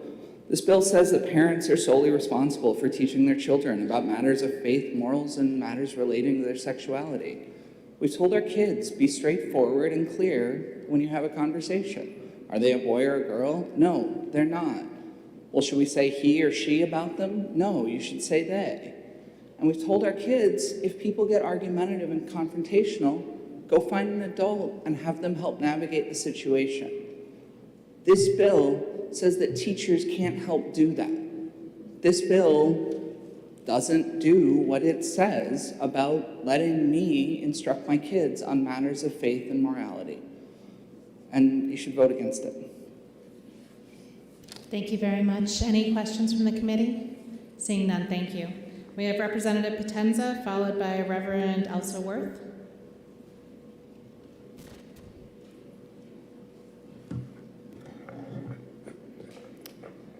Thank you, Chair. My name is Representative Kelly Potenza. I represent Stratford District 19. I am in strong support of this bill. Based upon the science is unsettled on this.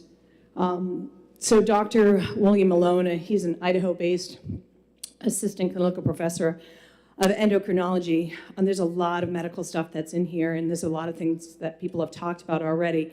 But he's a member of a society for evidence-based gender medicine. He's been in this field for a long time. And it's actually an international group of more than 100 clinicians and researchers concerned about what they call the lack of quality evidence for the use of hormonal and surgical interventions as first line of treatment for young people with gender dysphoria. Let me be clear. I want everyone to get whatever kind of mental or health or support that they need. And if they get that, if they're hearing it from their school or anything else, that's not what this bill is designed to do. It's stopping, in a sense, medical things that are not, it's not concrete. There's sides on both of this. Actually, in February, the Swedish board, this was in 2022, the Swedish board, National Board of Health and Welfare, updated its healthcare service guidelines to recommend restraint when it comes to hormone treatment, noting increasing reports of detransition and transition-related regret among youth who transitioned in recent years. The National Academy of Medicine in France also advised caution that same month. In 2020, the Finnish Health Authority issued similar guidelines, deviating from it and recommending psychotherapy as the first line of treatment for gender dysphoric minors. The last thing that I want to say is there's a woman that I followed for several years. Her name's Dr. Marian Grossman. She's a child and adolescent psychiatrist. She's treated young people for nearly 40 years and written extensively about gender ideology. And she is in full agreement of this, that the first line of defense is psychotherapy. I think we need to support this bill. I think that we need to support our youth that are suffering from anything that they have, whether it's not just this. So this bill is the right thing to do because we don't know, and the science is not concrete on this, And thank you for your time. Thank you very much. Any questions from the committee? Representative McLean? Yeah, thank you, Madam Chair, and thank you for taking my question. So you mentioned in Sweden, Finland, and France the pivot towards psychotherapy and advocating restraint. So do they have any data, relatively speaking, as to successful outcomes in comparison to the gender-affirming therapy that we've heard testimony today? Just I'm not sure, but I will definitely do that research, and I will send you everything that I have read and researched on that to see if there is that kind of research that can. On the psychotherapy side, they feel as if that is the first line of defense. There's not enough science on the other side in using medical interventions in regards with therapies, in hormone treatments. They don't know the long-term effects of those. Right. That's the reason why, that their first line of defense is psychotherapy. Yes. Yeah. Yes, it would just be interesting to be able to look at some quantitative data, and if they had done work in those countries, it would be interesting to see. Thank you. Thank you very much. We have Reverend Elsa Worth, who will be followed by Kaylin De Silva. And I'm sorry, I really appreciate that you have that with us, but we're not allowed to have any props in the State House. That is something that is a House rule. I apologize. It's changed since the last time I was here. Thank you. Good afternoon. I'm the Reverend Elsa Worth. I am the priest at St. James Episcopal Church in Keene, and I'm here representing the Episcopal Church of New Hampshire. That portrait is of my transgender daughter, Amelia, taken in the fall of 2017. Earlier that year, unbeknownst to us, she experienced excruciating gender dysphoria. It took her a while to understand and then admit to herself what was going on. But in the fall of her senior year, about when that photo was taken, she came out to her friends and family as a transgender girl. My child was an exceptional young person, awarded a scholarship to her prestigious boarding school in Connecticut, where she was voted class president 4 years running, a high honors student, a crew team member, a National Honor Society musician, courted by all the best colleges, and was deeply loved and respected by her peers and teachers. She had a hard time putting together the pieces in her mind about how she could live her life as a girl. Life at a boarding school is incredibly binary, and there was no support in that school. And her body was telling her she simply could not go on as a boy. So 3 months after she told everyone she was trans, she died by suicide one winter Saturday morning away at school. My daughter was an exceptional young person, but her situation, unfortunately, is not exceptional, as we've heard over and over this morning and today. Around 45% of transgender young people attempt suicide. Transgender girls like my daughter are even at a higher risk than that. That is almost 1 out of every 2 kids. What other demographic in all of society is that vulnerable? What we didn't realize in time, in how fast everything went, was how much at risk every transgender child is, no matter how well loved they are, no matter how well supported. This is because despite individual circumstances, there is a pervasive stigma generated by all of us corporately, creating a backdrop to everything like a chronic underlying hum of hatred that eats away at even the most well-supported transgender young person's soul. So when legislators come together, as you all did 5 years ago, to ensure transgender rights, it is like a gigantic, unyielding weight is lifted from these vulnerable children's shoulders. But when legislators turn course and together suddenly and intentionally target this particularly vulnerable population, this minority, and attack the parental rights of trans families, it only increases the vulnerability of these transgender youth and puts them at an even higher risk for harm or hate crimes. And I know that, that persecuting vulnerable minorities is not what New Hampshire is about. Thank you. In my faith tradition, the Bible asserts that God stands with closest to those who are marginalized and hurt, and God suffers when they suffer. So I invite our legislators to stand in that place too, and work against this cruel backward step, and protect all New Hampshire's children by defeating Bill 619. Thank you for your testimony. Any questions? Seeing none, thank you very much. And we are trying to keep to that 3 minutes. We still have a very large stack of pink sheets, and we want to make sure that everybody is heard. We have Karen De Silva, followed by David Arthur. Hi, good afternoon. My name is Kaylin De Silva. I use they, them pronouns. I'm a social worker and I'm a member of the Episcopal Church. And I am speaking here before you in opposition of HB 619. By the time I was 12 years old, I felt as though I was different from everyone else. Part of this was due to the religion that I grew up in. Religious beliefs that this bill is citing as one of the reasons why teachers should not be allowed to mention genders other than male or female, or pronouns other than those in common use in the English language when referring to male or female. My family never pushed these beliefs on me, but when growing up in the church, these were messages that everyone was receiving. When I was 13, I begged my parents to send me to a Catholic camp. I never told anyone why, but it was because I was hoping that this would make me so I was not different from everyone else. I had heard stories about conversion therapy and I wanted to send myself through that.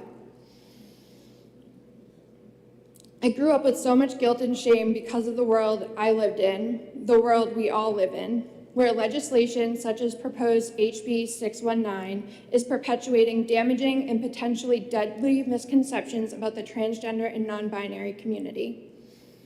On March 3rd, 2014, at 8 years old, I tried to end my life, just as 1 in 5 transgender and non-binary youth tried to end theirs. These rates of suicide are not due to other underlying mental health conditions as this legislation suggests. When trans and non-binary youth are supported in home and at school, rates of suicide drop nearly 30 and 50% respectively.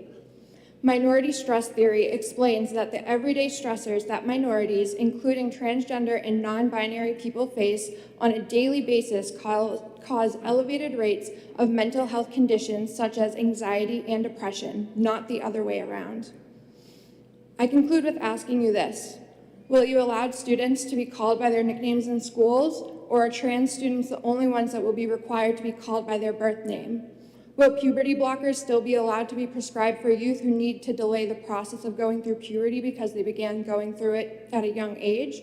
Or will puberty blockers only be illegal for trans students who need to delay the process of going through puberty because of gender dysphoria? Is my gender and are my pronouns and the gender and pronouns of approximately 300,000 trans and non-binary youth so difficult to accept that you are willing to invalidate them to the point of suicide, and this bill is invalidation? I am lucky to have found a supportive faith community, family, friends, and chosen family, but a lot of others have not been. And so I please ask for you to consider opposing HB 619. Thank you. Thank you. Are there any questions from the committee? Seeing none, thank you so much for your testimony. We have David Arthur with Sean McDonough on deck. Thank you. Hello. You know, this is a very sad day. It's an emotional day. It's an emotional day because we have to actually choose a side. And I'm hoping that there's a medium. But I am a gay man. I'm also a man of God. But I support this bill. I'm here to testify from my own personal life knowledge and experience. I'm also a detransitioner featured in the new documentary, Affirmation Generation. I identified as a trans kid. I was the depressed, suicidal trans kid. I OD'd at 13 on pills. I sliced my wrist at 16. I sincerely believed that I was a girl trapped in a boy's body. I was without clarity that nobody is ever born in the wrong body. My story is a bit different from trans youth today, because I grew up in a time when wrong sex hormones or medical affirmation was not popular, nor was it profitable. It was actually deemed dangerous. I thank God that I wasn't put on puberty blockers, because I may have more health issues than I have now just from being on wrong sex hormones for over 20 years. I have osteoporosis, commonly known as an elderly woman's disease. I am sterile, and I have been since before the age of 30. The mental issues that came along with the wrong sex hormones were devastating.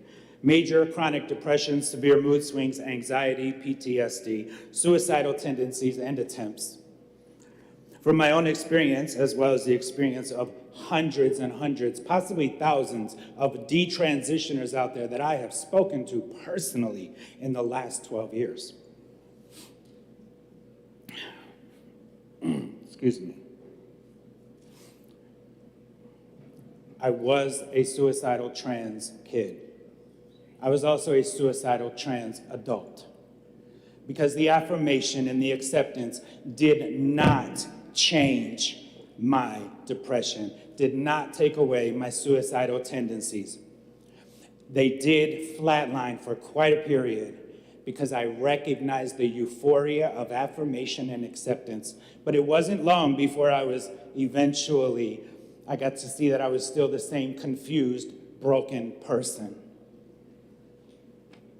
Nobody that knew me would have ever said that I was depressed or angry. They would have said that I was secure, I was content, and I was being the girl I was meant to be. None of them had a clue that I was emotional turmoil inside, that I lived in chaos in my head and in my body. Puberty blockers put little girls into premature menopause. Puberty blockers slow the natural development of brain, body, bones. We're sterilizing, we're medicalizing, experimenting on, and mutilating youth in the name of love and inclusivity. They're not even able to make cognitive decisions. We're passing laws where they can't buy lighters if they're 18. They can't drive if they're not 15. They can't vote. They can't go have a beer. But they can choose their gender. They can choose to be affirmed medically, which will completely, totally devastate their body. The life I lived for over 20 years as a transgender woman, I would never wish on anyone. As an adult, do as you choose, live free, and die. But as a child, we have to take precautions. We must. I am living proof. And regardless of statistics that you've heard, I'm telling you, there are thousands of detransitioners. There are thousands of people out there that have been harmed medically, physically, and mentally. Thank you. From puberty blockers. If you can come to conclusion, thank you. Yes, ma'am, thank you. Puberty is not a disease. Puberty is not a condition. I'm nobody's enemy. Nobody's enemy. I've been in tears sitting over there and having to go to the bathroom because I feel so much of the pain that I hear in the testimonies today. Thank you. Thank you. We have Sean McDonough, followed by Arden Kolov.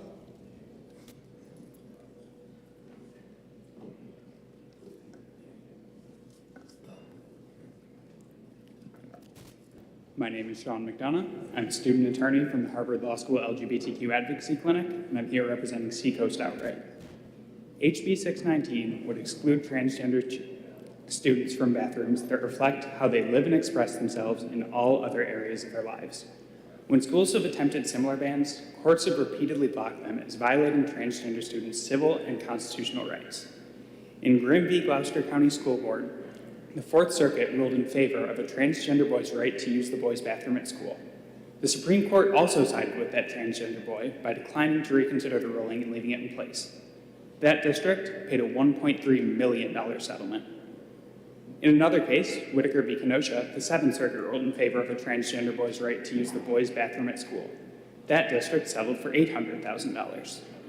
There are many more examples from the past decade. In the testimony that my colleague Chris passed out earlier, we have plenty of citations in there of other cases. In each case, a school has tried to implement a bathroom policy excluding transgender students, and courts have struck down that policy and ruled in favor of transgender students' rights to affirming bathroom access. Against this weight of precedent, there is one outlier. In the Adams case, the 11th Circuit ruled against a transgender boy's right to use the boys' bathroom in school. This anomalous decision only has the force of law in 3 states. By contrast, 25 states have binding precedent that supports transgender students' rights to use bathrooms consistent with how they live their lives publicly. In the past, discriminatory beliefs about gay men in bathrooms were prevalent, and these beliefs were even used to keep them out of our military.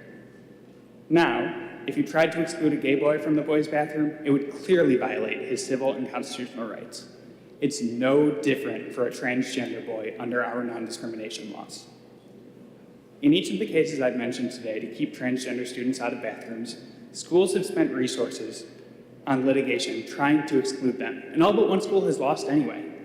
Please, don't throw away money that could help all New Hampshire students on this doomed attempt to hurt a vulnerable minority. Thank you. Thank you. Any questions from the committee? Seeing none, actually, I don't know if you said that you've submitted your testimony. I forgot to ask the previous testifiers that if you have a copy that wasn't otherwise submitted, that would be helpful to have to the clerk for the record. Yes. Okay. Thank you.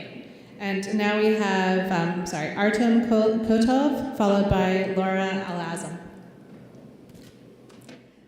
Dear members of the committee, my name is Artem Kotov. I'm testifying in strong opposition to Bill HB 619. I'm representing myself. I am a gay man and an asylum seeker from Russia living in Durham. It's been a year since I left Russia. I escaped Russia because it started the war in Ukraine and is continuously attacking both LGBTQ+ and human rights. When I was in 6th grade, I moved to a new school. One day in early November 2011, my classmates were doing a lip sync to some famous songs of that time. On the next day, I found out that my classmates have recorded me singing and dancing and posted a video of me on every possible social media platform. Later on, I started receiving threats. I was pushed up against the wall. I was bullied, harassed, and spit on. I have been called all kinds of slurs. Later, in the same semester, I decided to finally talk to my class teacher, who was a school psychologist at the same time. On the same day, she gathered my classmates in the classroom and told them about me. She disclosed my sexual orientation, which resulted in even more harassment. It was in 7th grade when the Russian government passed the gay propaganda law among minors. This has closed all the outlets to discussing sexual orientation and gender identity with teachers, psychologists, and even parents. For years, I have been denied access to psychotherapy because I was a gay minor. In 2017, I was diagnosed with the mixed anxiety depressive disorder. For years, I was taking medication. Only in 2020, when I was 19 years old, I could finally enter psychotherapy and could tell my therapist about the experiences I have had. I escaped Russia because of the anti-LGBTQ+ legislature. I was scared for my life and felt absolutely unprotected. More and more anti-constitutional laws have been introduced in Russia so far. The latest one being the expanded LGBT propaganda bill that covers any age group, instead of only minors, that was passed and signed into law in December 2022. Even to this day, on March 7th, 2023, I'm still affected by the traumatic experiences I have had because of such legislature. Please, Do not let New Hampshire become Russia. Thank you. Thank you. Any questions from the committee? Thank you very much. Thank you. We have Laura Al-Azram, followed by Reverend Holland. Thank you very much for listening today. My name is Laura Al-Azram. I'm from Londonderry. First of all, I just wanted to say that I'm in support of this bill, and I think a lot of other people that are here, you know, we're not hating transgender people. I don't hate transgender people. I don't wish that they didn't exist, and a couple of the other harsh things that were said today. I think everyone deserves love. You're made with inherent dignity, and people ought to be cared for. But also mentioned earlier were some studies that have come up in Sweden, and those are based on long-term data. And the reason that data is important is because they've been collecting it for decades on every single person at every single interaction with doctors. So there's a treasure trove of data there. And what's more important than the specific results of the study, because we could drown in data, are the results.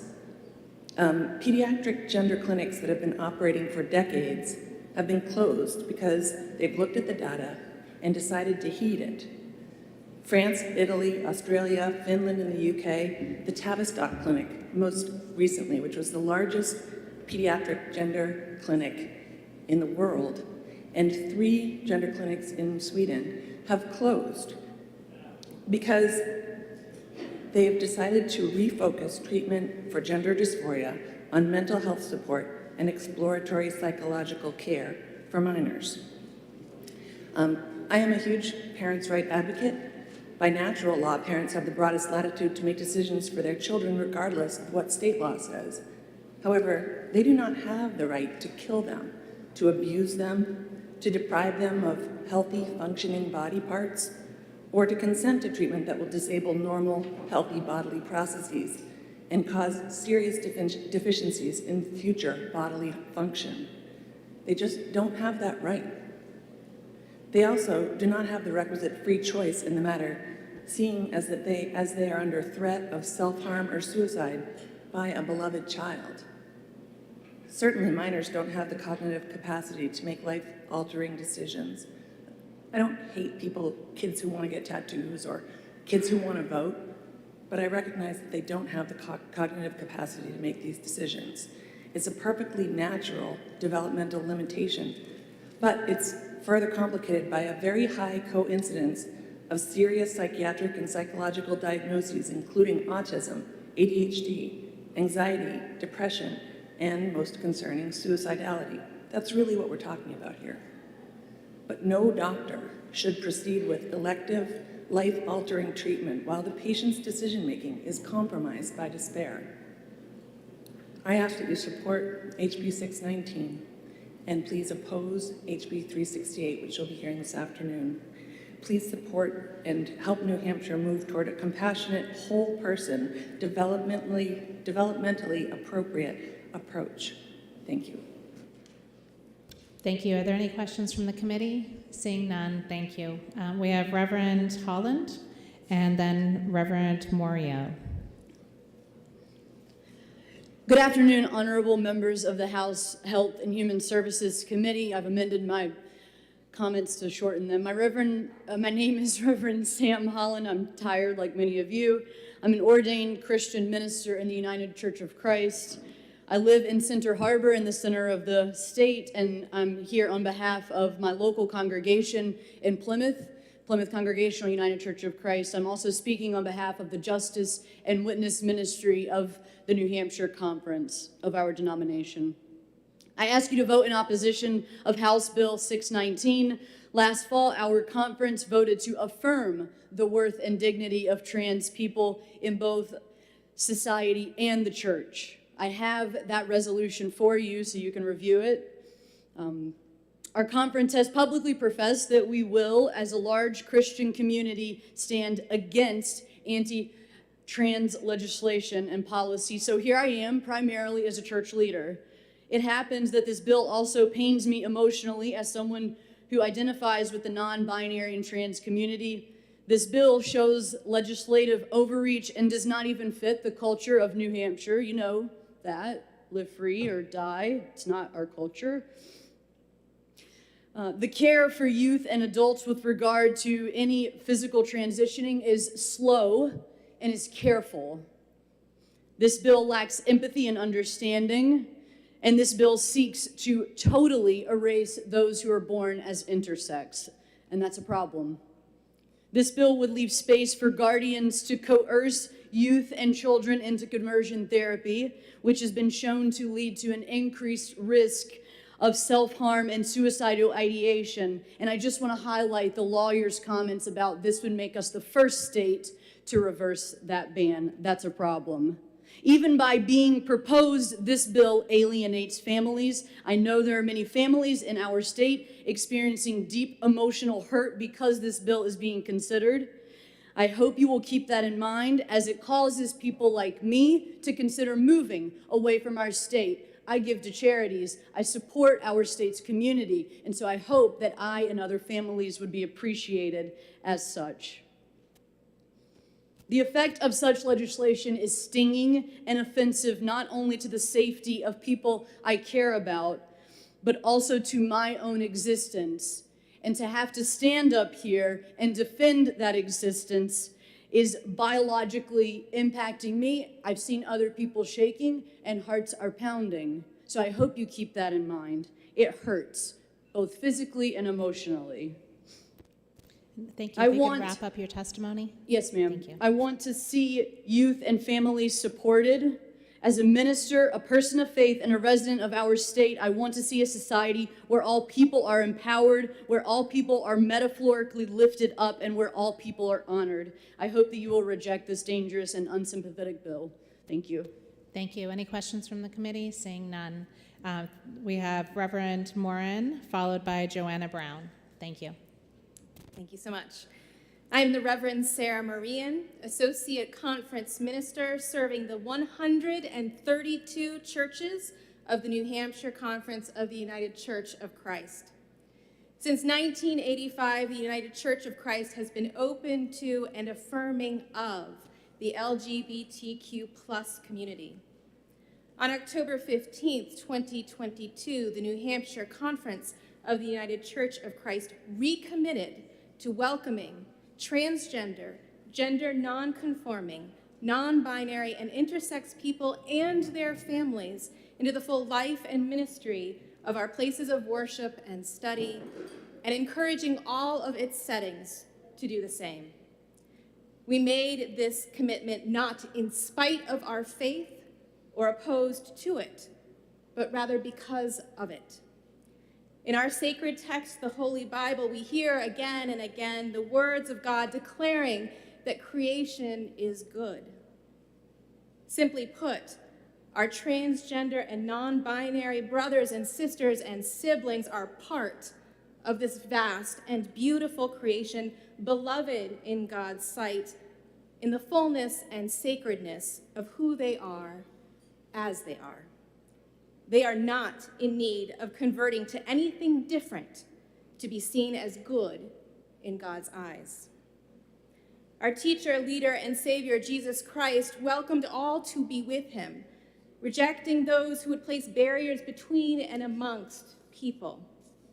Just like Jesus, the New Hampshire Conference of the United Church of Christ believes that all human beings are in need of supportive, affirming communities in order to live in health and wholeness, especially those who have known rejection and violence. Our trans children deserve to be loved and affirmed for who they are and encouraged to see themselves as beautiful and whole, no matter their gender expression. They deserve access to health care that compassionately helps them to live into the people God has called them to be. They deserve access to the places and spaces that reflect who they are. We come to these conclusions and beliefs because of our faith and because we have experienced firsthand God's voice and presence in our trans siblings. When transgender, gender non-conforming, non-binary, and intersex people are welcomed into our churches, accepted and embraced for the ways they reflect the face of God, They have become beloved members and leaders of our churches, offering valuable ministries both to as laity and as clergy. Thank you. If you could wrap up your testimony. We are richer for their presence in our midst. Therefore, we ask and we pray that you will reject this divisive and hurtful bill and the irreparable harm that it would cause our transgender and non-binary youth and their families. Please vote inexpedient to legislate on House Bill 619. Thank you. Thank you. Any questions from the committee? Seeing none, we have Joanna Brown, followed by Jeremiah Githu. Joanna Brown. I have 3 LGBTQ family members who I love and adore. I do not look at any transgender person without compassion or love. I do believe they all do need to be affirmed. However, our schools are bombarding children with transgender push, and they're excluding parents from the conversations. Teachers are not equipped to deal with the psychological issues that teenagers face. All teenagers go through some sort of body dysphoria at some point. Very few become transgender, but the social push to become transgender, our children are faced with it all day, every day, in every part of their life, from school to social media to conversations with friends. This is becoming a tidal wave for all children right now. More and more detransitioners are coming out. In fact, there's one that I'm in contact with who took some sex hormones as a young child to become a boy. She no longer wants to become a boy, but she can no longer talk because her vocal cords were destroyed after just 6 months of taking hormone therapy. She can't talk without extreme pain. So when the doctors tell you that they don't know that there's irreversible damage, that right there is your clue. They don't know because either they're not looking or they don't have enough evidence. We have enough people coming out saying, yes, I've been harmed, irreparably harmed, and they're not being paid. They're being chastised, they're being assaulted, people tell them that they're lying. Nobody's listening to these people that are claiming harm. If you pay attention to what's happening in Milford, there are kids playing games with the transgender policies. There's a transgender girl who urinates in the girl's bathroom with the stall door opened, exposing himself to every girl that's in sight. Children are Please, playing no games. outbursts. There are true transgender people, and then there's a whole congregation of transgender boys that are playing under that umbrella to abuse and assault girls. These are not true transgender people. They're playing games with the school policies, and other children are being assaulted. If you could wrap up your testimony, please. Excuse me, we need to have silence so we can hear everybody else's testimony. We have many other people to hear today, and I would like to keep respect in the room. Thank you. The UK, Sweden, France, and Finland have all banned youth transgender policies. They are no longer operating medically on transgender people. They are all pulling back and looking at more evidence before they charge forward. It's time we pay attention to what's really happening. Thank you. Thank you. Any questions from the committee? Seeing none, we have Jeremiah Githu, followed by Liz Barbour. Hey, my name is Jeremiah Githu, and I am a 17-year-old from Northampton, and I am one of those supposed true transgender people, I guess, that she was talking about. I have been a resident of the state for almost my entire life. I have been a part of my school's GSAs. I have been a part of organizations. I have never seen anything like this in our legislature. I, for about 8 months, moved to Florida, and I was called all sorts of slurs, no matter what I was called, no matter what I was wearing, no matter what I was doing, when I was working, when I was getting my gas pumped, I was called unspeakable things I will not repeat to the committee right now, but it's seeing this in a place that is titled Live Free or Die is atrocious. It is devastating. And I'm also, I would also like to cite what Representative Roy said at, when he was testifying at the beginning, where he quoted, "How do I get my breast back?" I have had mine gone, for the most part, for the past 2 years, and I've never been happier. I can say that with my full chest. When I woke up from surgery, I was crying for 3 hours straight. 1, because of the anesthetics, and 2, because I was just so happy to figuratively have that off my chest. And I was a much happier person, a much better person. I could do things that I couldn't do before, like stand here and talk in front of whoever's watching right now. And it's awful to hear what people like Representative Roy are doing. And to finish this up, I would just like to read off the note of a young girl who committed suicide when she was 17.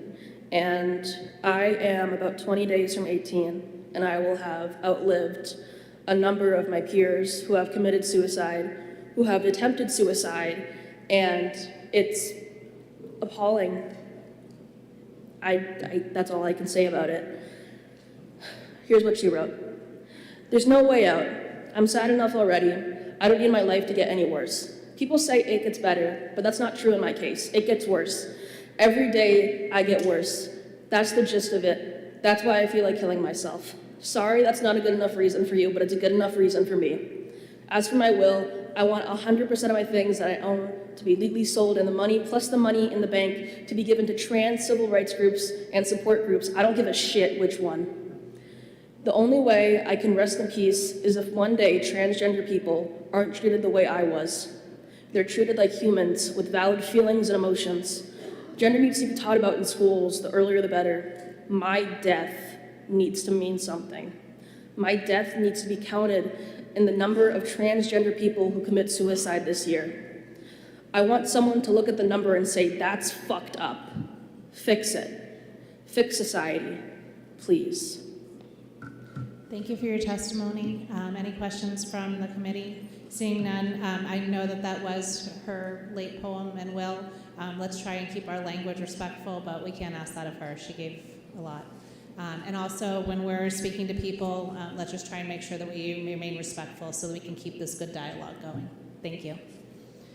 We have Liz Barber, followed by, sorry, my contacts are acting up, Stephanie Slabe, Jessica Nicole, and Annie Carr. I don't see Liz Barber. Do we have Stephanie Slabe, Jessica, Annie Carr? Sorry, Jessica and Annie? Perfect, thank you.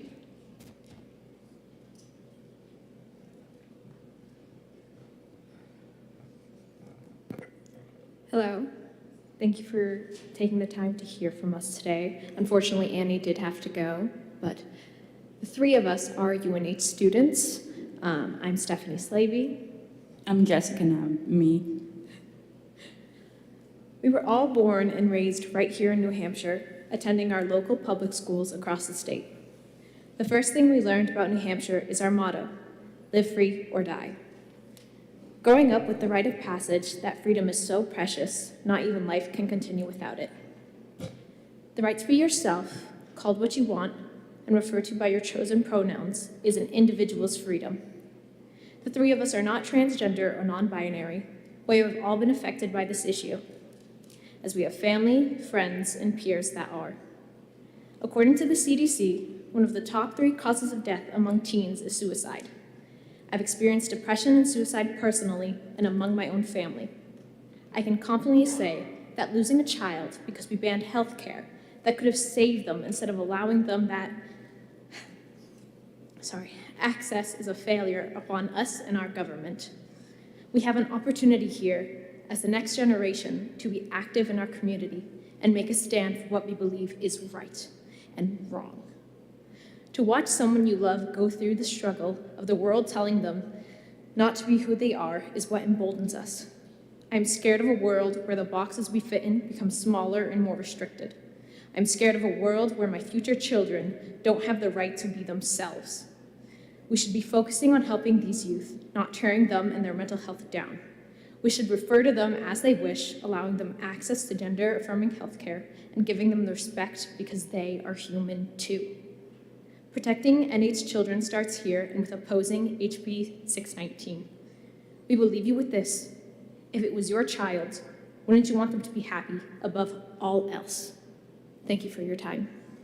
Thank you. Seeing no questions, thank you very much. And if you can give the written testimony, we'd appreciate that. Next, we have Beth Scare, followed by Marie Daniels. Sorry, I didn't give you notification. We moved a little fast there.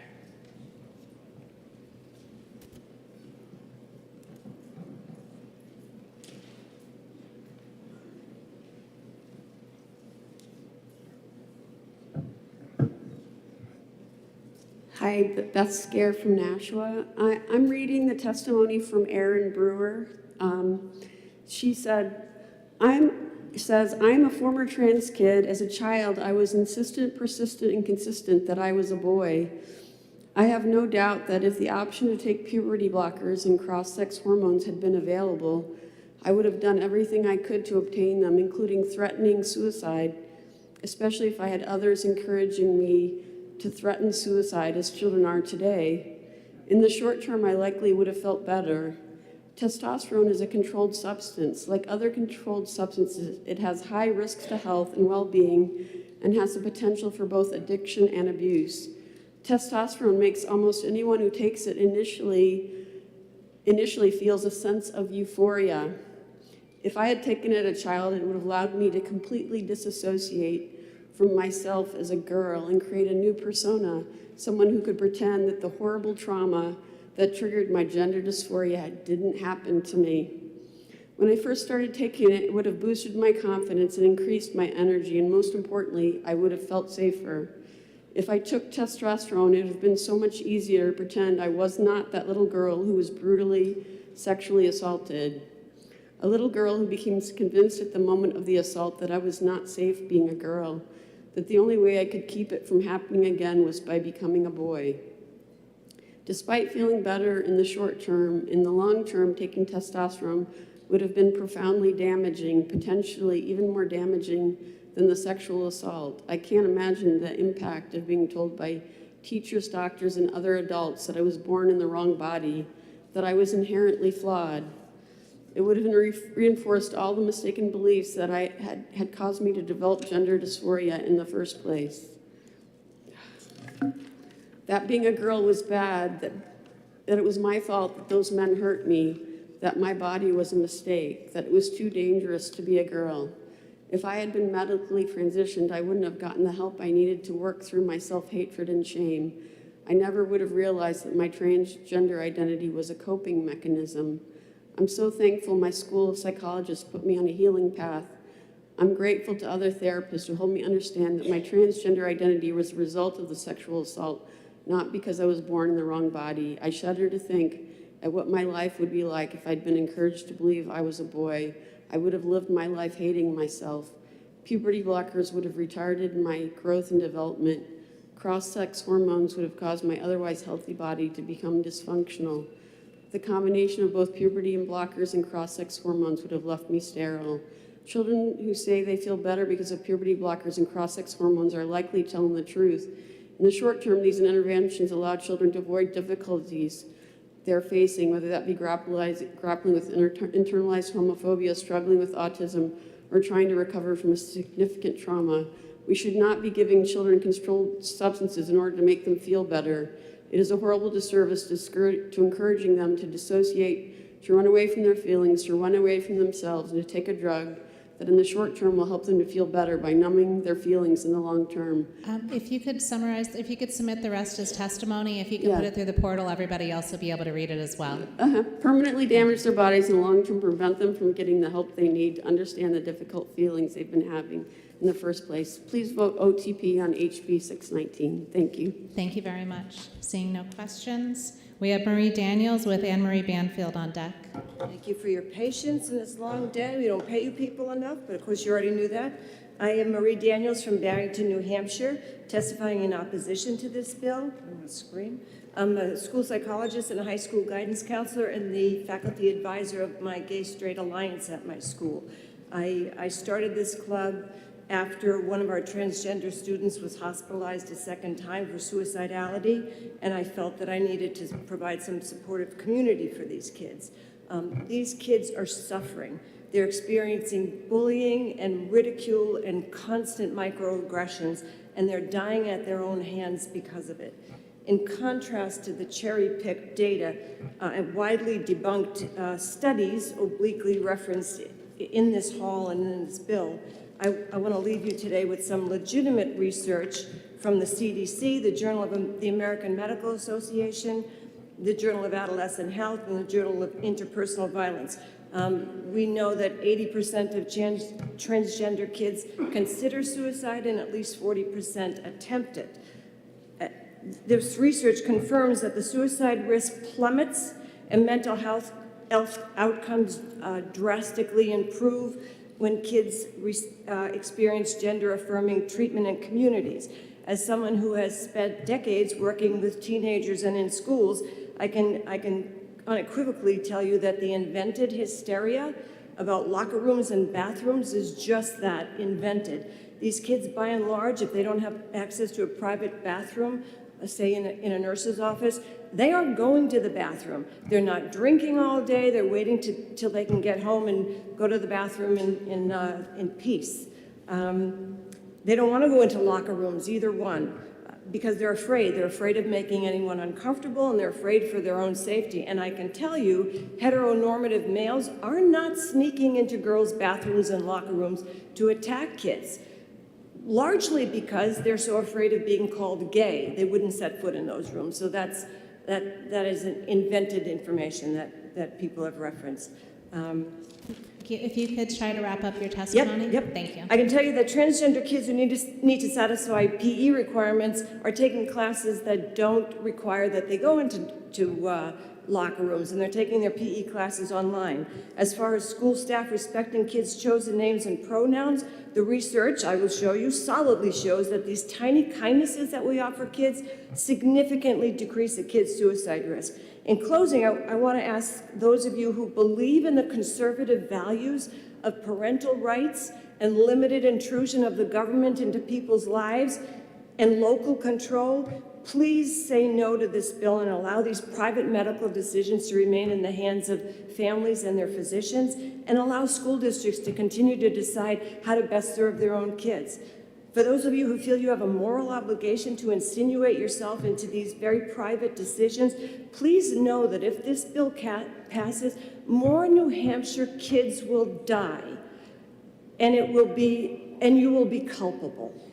Thank you for your testimony. Seeing no questions from the committee?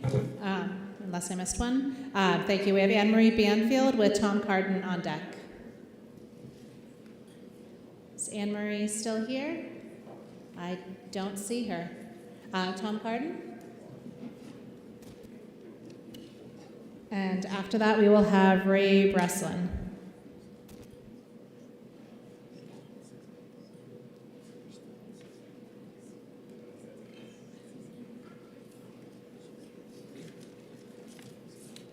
Thank you, everyone, and thank you, members of the committee. It's a long day for you. Appreciate your time.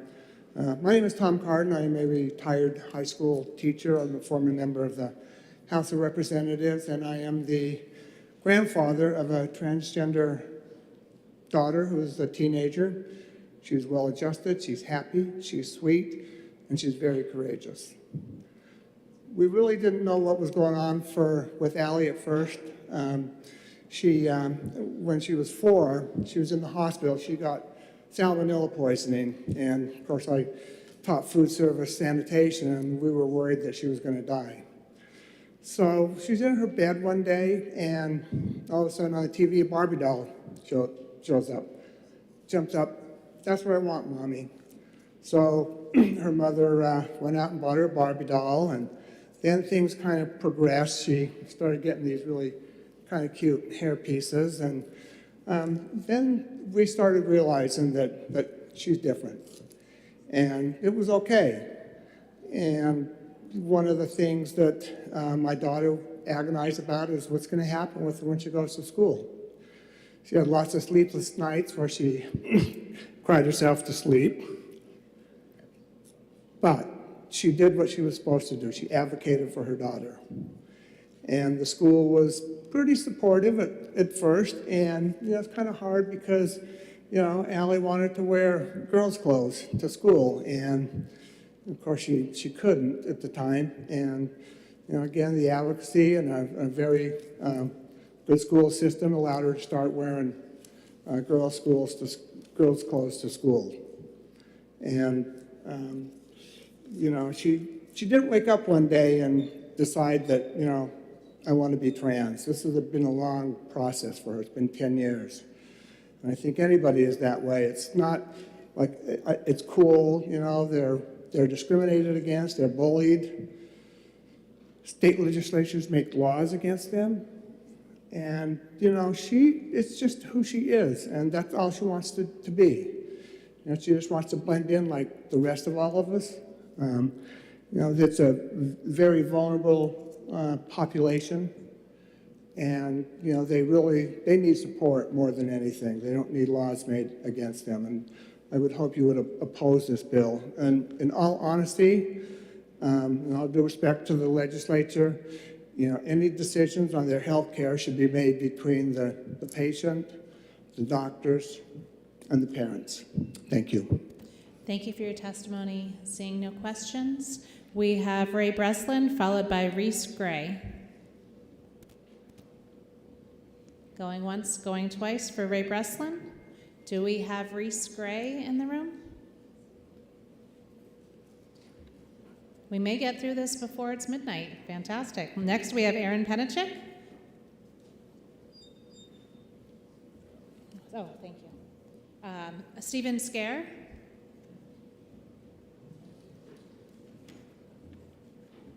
And after Stephen, we'll have Victoria Gulla. No, that's over here.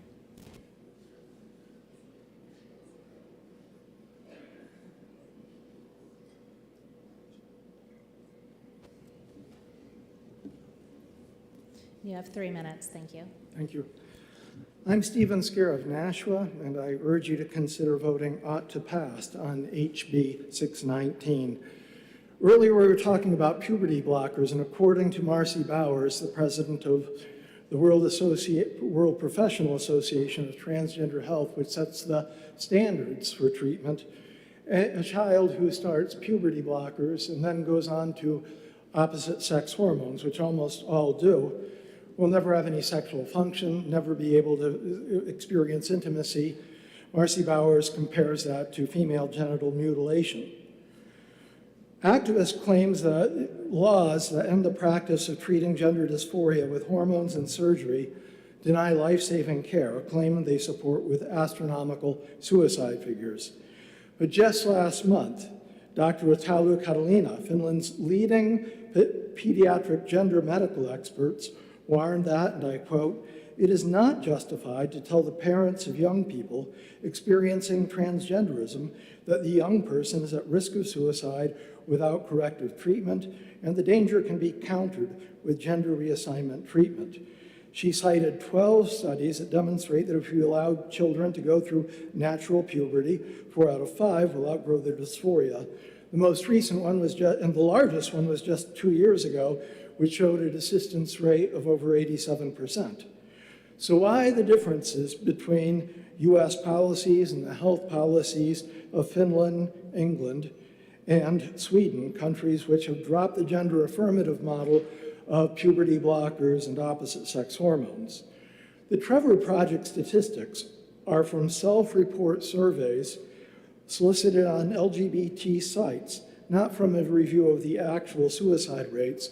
The Youth Risk Survey, too, those are self-reports, and according to that, it's 9% of all youth have attempted suicide. But the actual rate is 0.014, according to the CDC. A review of the data from the world's largest pediatric gender clinic indicated a suicide rate of 0.03% for trans-identified youth.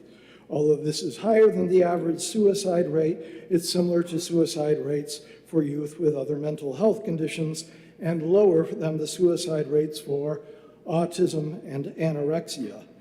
Another study of 2,800 children concludes that suicidality among transgender identifying youth is only somewhat higher than those being treated for other mental health issues, which many have. Whatever decisions you make, I hope it won't be under duress or coercion. As detransitioner and one of thousands, if not tens of thousands of detransitioner Chloe Cole said, I hear emotional blackmail at these hearings constantly. Their blood will be on your hands. Gender dysphoric kids are listening, shoving the idea that it's trans or suicide will harm the youth. Children are not martyrs for your political ideology. Thank you. Any questions? Thank you. Seeing no questions for the committee, thank you very much. We have Victoria Gulla, followed by Leo Gutierrez. Hi, thank you. I want to just quickly address the girls from UNH. I'm a mother, and I don't try to make my children happy. My goal in life is not to raise or to have happy children. I need my children to experience up and downs and pains so that they can learn to cope. So no, I don't give my kids candy all the time. I don't let them watch endless TV and everything, because I'm the mother and I'm the adult in the house. So I want to give you an education on why we're here. We're here because this is actually Marxist theology. It's in the literature. It goes back to 1984, where they first brought in queer theory into the academic papers. And to give you an understanding of my history and my education, I graduated from Conval High School in 1991. I went to McGill University in Canada, and I graduated in 1995. And I studied the history and politics of tyrannical regimes, which of course included Marxism, fascism, French Revolution. So for me, I recognize the language because I studied it in the context of history. What I didn't do is I wasn't in the College of Education, and this was kind of coming into the colleges of education at this time. Really, the queer theory came into the colleges of education in 1993 and 1994, so I was on my way out of college by that time. And again, I wasn't in the College of Education, I was in the College of Arts, or the Faculty of Arts. So, as part of queer theory, what they want to do is they want to destabilize. You can't have a Marxist revolution in a stable society because people are happy. So what they found that in the Western societies, the Marxists realized they're never going to be able to bring about Marxist revolution in Europe because those societies were happy. They couldn't do it in the United States because we were happy, stable country. So in order to bring about Marxist revolution, they needed to destabilize. And part of that destabilization is making people themselves, the individual, unstable. And that's why it's so subversive, and that's why what has happened to these people in this room is so cruel. Because Marxists don't care about the individual, they only care about the collective. And they don't care if they mentally and physically abuse people, they don't care if they murder the people in Ukraine during the Holodomor, where they starved 5 million people. They don't care in Maoist China. And actually the term brainwashing comes from the Chinese. Literally the people coming out of the camps were interviewed and they talked about being brainwashed, and we also call that re-education camps. So for all of you, it's very sad, but you have been brainwashed. The reason that someone my age, I just turned 50, doesn't have all these peers and we didn't have all this LGBT stuff in schools because it didn't exist, because it hadn't hit the pedagogy in the colleges of education. So that's what they do. They are creating all of these kids and they are destabilizing them. And part of it also is to remove the child's relationship from the parent. And in doing so, you can also attach that child to a teacher. You can attach it to a caring adult in a safe space. By saying that you have safe spaces at school, you're saying that you don't have a safe space at home. So if you can conclude your testimony, we do have some questions for you. This is an attempt, and they're abusing these people physically and mentally to pull kids and destabilize society. And if you see the mental health crisis in the state and everywhere, I went to Conval, the principal there says the #1 issue at Conval is mental health. That wasn't so when I graduated. They've created this. Thank you. Representative Polosov? Thank you, Madam Chair, and thank you for taking my question. You're talking about Marxists. I haven't heard anyone today represent themselves as Marxists. We had some people from PSIL, I believe something, People, Socialist and Liberation Party. We also had some people with... Representative, could you get to the question? Thank you. The question is, would you call Antifa militants and socialists who testify today, would you call them Marxists who are trying to impose this ideology? Would I call the people who testify today Marxists? Is that the question? Specifically, there were some socialists and Antifa people today. Are they the Marxists you are talking about? Or? Actually, this is not getting us to knowing if we're going to vote for or against the bill. This is a very interesting conversation, but if we can take that offline. Thank you. Okay. Thank you. Okay. We have Leo Gutierrez, followed by Merrick Finn, and thank you for your testimony.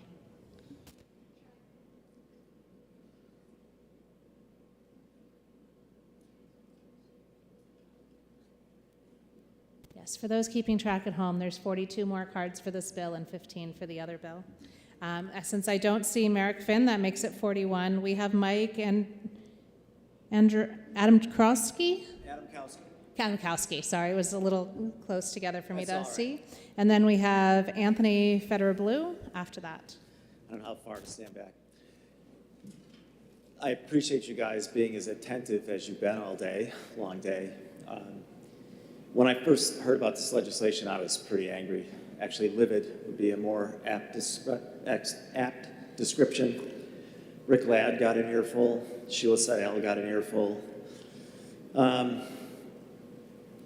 As a parent, I don't want anybody else in between me, my child, and the doctor. I'm a libertarian. I got some pretty strong views, but I don't want anybody else in the middle. And I can tell you also, as the parent of a transgender girl who came out 10 years ago, she doesn't have any bad side effects. She's healthy. She graduated in the top 10% of her class. She's in college. She's very happy. I'm fine with a happy child.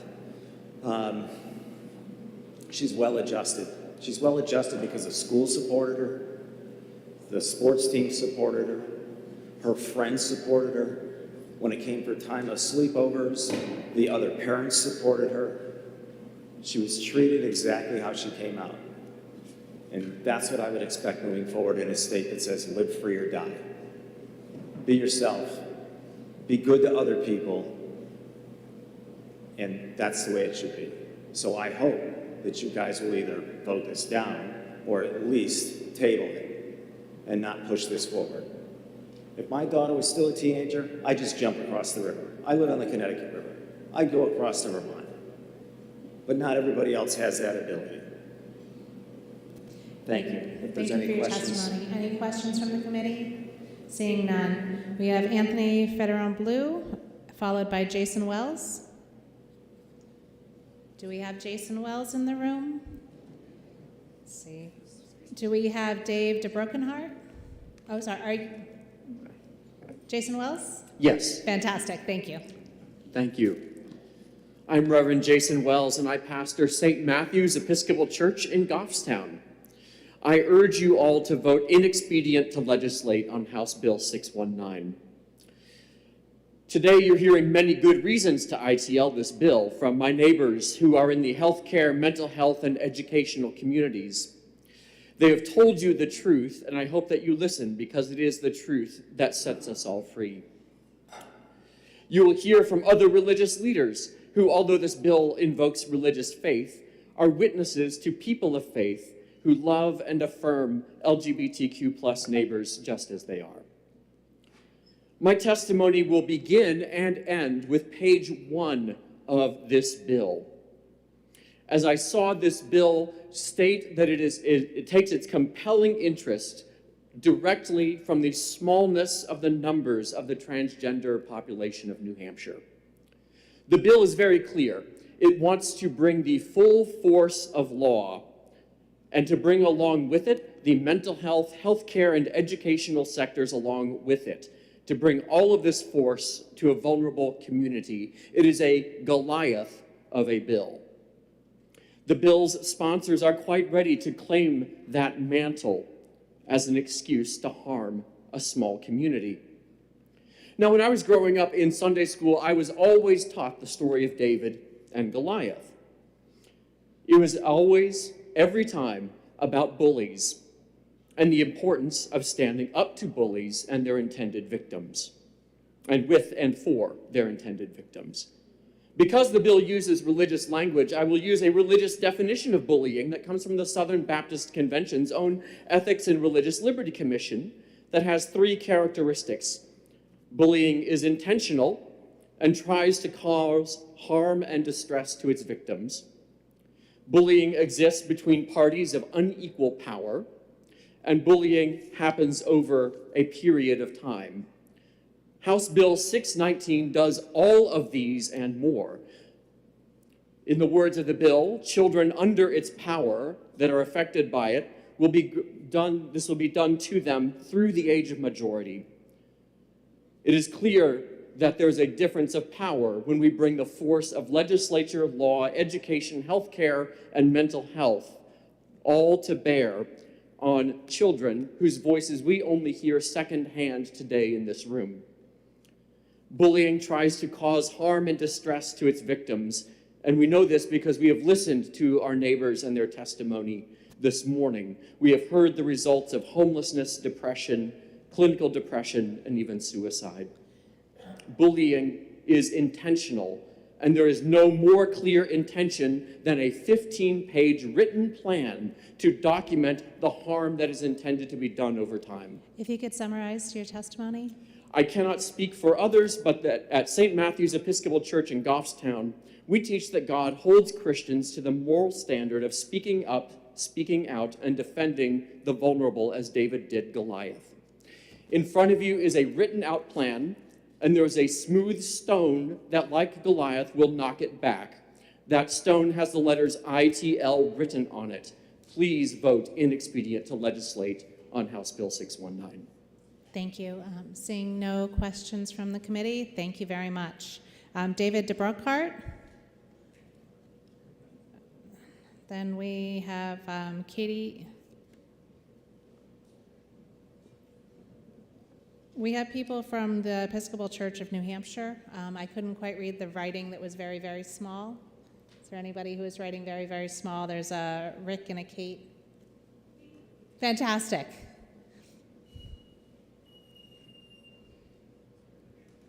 Sorry, I apologize for not being able to read this.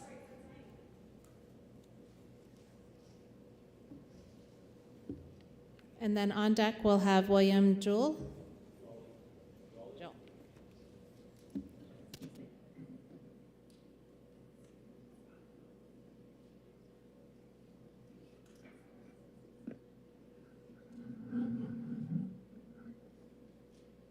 Good afternoon, and thank you for the opportunity to testify. My name is Pastor Kate Harmon Cibarini. I am a priest of the Episcopal Church of New Hampshire, serving congregations in Concord and Franklin. And I come before you today to ask you to protect the vulnerable children of our state by voting inexpedient to legislate on House Bill 619. I have heard today from proponents of this bill that what they are most interested in is protecting the children of this state. But they have let their own agenda prevent them from seeing the facts. The medical consensus is that children and youth are not at risk from their transgender classmates. It is transgender students themselves who are at significant risk of violence and death. A US and Canadian study published just last year in the Journal of Interpersonal Violence showed that 56% of trans youth reported a previous suicide attempt, and 86% reported suicidal thoughts. If we are truly interested in protecting our children, then this bill goes about it all wrong. Because the study showed what other studies have affirmed in the past, that what reduces trans student suicide rates was having a supportive and affirming school environment, a supportive and affirming family, supporting and affirming medical care, and people in their lives who affirmed them as the people that they know themselves to be. The sponsors of this bill have refused to see the facts, but they have also refused to see the truth. Because transgender children, as we have heard today, are not just statistics. I have been on the phone at 1 a.m. talking to a youth whose family has rejected them for being trans, whose school is not a safe place for them. Their family has made having a place to live be contingent on that child against their will going into conversion therapy. And I have stayed on the phone with them through the night, begging them not to end their life, promising them that the world is better with them here, that the world is changing, that things are hard, so hard right now, but one day it will be safe for them. HB 619 makes it harder to keep that promise. Matthew 7:16 says, "We will know the truth of things by their fruits." Many of the proponents of this bill have cited their Christian faith, but there is nothing of God in a bill that would rather transgender children be dead than be themselves. Trans kids are our kids. They are God's kids. They are New Hampshire's kids, and they need our help. Please vote ITL on HB 619. Thank you. Thank you. Are there any questions from the committee? Seeing none, thank you very much. We have William Jewell, followed by Iris Turmella. William here? Yes, I'm right Yes, here. fantastic. I Hi. apologize. I'm short, so sometimes people won't see me. So I'm Bill Jolly. I live in Groton, which is in Grafton County. And usually dads are relegated to the role of being an ATM with a teenage daughter or to giving bad jokes. But I'm here for a different reason. A couple of reasons. But one is that my daughter is not trans. She's not gay. She's been taught and she embraces the notion of loving everybody. And I take offense at being called hateful, especially by people of the cloth, because I feel strongly in my beliefs, and I can pull a paragraph or line out of the Bible too, but I'm not going to do that today. So I'm just going to leave that right there. That is an unfair and ungodly way to act. So to go to the matter at hand, I'm here in support of Bill 619, and that should be OTP. I want to direct everybody's attention. We have all these statistics swimming around in the sky right now that are being thrown at you guys, and Mark Twain. I taught defense analysis, a section of it, to the Army, not in an academic sense, but there's lies, damn lies, and statistics, right? That was Mark Twain, or at least he gets credit for it. So I'm not going to do that to you. I will point out the one fact that the exponential rise in teenage suicide happened around 2009 to 2014, depending on which statistical data you look at, right? And so my question is, and it's only a question, it's one to ponder, it's rhetorical, was that a result of the hypersexualization of things in schools? All of a sudden, this is an issue for kids to deal with. I might even be, well, I think we're all at about the same age with you folks. So when we were in high school, this wasn't really discussed much. It wasn't an issue. I'm sure that there were children, youths who had questions about their identity, who were unsure about where they were going. In fact, I bet all of us, I couldn't figure out how to get a date until 11th grade. So, I mean, we were all trying to figure out things, okay? So that's a big piece of this. Suicide has gone through the roof. Everybody here wants to see suicide go down. I do. I lost a friend in high school, just two of them, to high school. I'm also a military vet that served for 32 years. I've had some friends kill themselves from that too. So I don't like suicide, and I can speak about driving people, not on the phone, ma'am, wherever she went, but picking people up and saying get in the truck and going for a ride so they don't kill themselves. So I know that this is a real thing. And if anybody's experienced that, or they have a friend who's experienced it, my heart goes out to you. I'll be real quick. This ought to pass because it's about families taking care of their kids. If you go to page 8 of this bill, I could read it to you, but you don't need me to do that. You can read, and you don't want to hear my voice anymore, my horrible Charlestown, Boston accent. Lines 1 through 16, please look at those.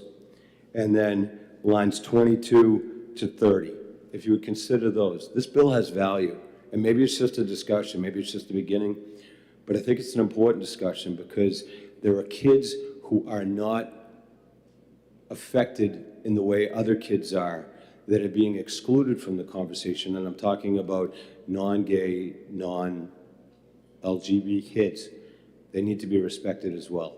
That's what this is about in my mind. Thank you. Thank you. Seeing no questions from the committee, thank you very much for your testimony. We have Iris Trammell, followed by Sally Stodd. My name is Iris Trammell, and I'm a 7th grader and a trans girl from Pembroke. This is who I am, and no piece of paper, either online or written, can change that. For HB 10 and SB 272, when LGBTQ people come out to their parents, grandparents, friends, and all other people who they spend a lot of time around, it should be when they decide to. It's not okay for the school system to tell their parents when the students don't want to come out to them yet. We are our own people, and we have a right to tell them when we want to. It could be in a year, a month, or even a couple years before some people feel like they are ready to come out. Vote no on HB 10 and SB 272. For HB 417, I object to gender-affirming care being called child abuse. What do you think counts as child abuse? I am not an abused child, and I have been getting gender-affirming care for a while now. Personally, I feel like I am being loved and supported by all my family members and my friends. It would be I cannot talk today. It would be child abuse if kids didn't have a way to be themselves without being in the abused child category. It'd be child abuse if girls had to play on the boys' team because of having a so-called physical advantage over real girls. It would be child abuse if girls are forced to go into the boys' bathroom and boys' locker room. Vote no on HB 417. For HB 619, forcing trans people to wait until they are 18 years old to get gender-affirming care is just wrong. Some people need to get the treatment that they feel are needed at the time they are needed. It stops people like me from working with my doctors at places like Dartmouth Health and Boston Children's Hospital for making decisions with my doctors and parents.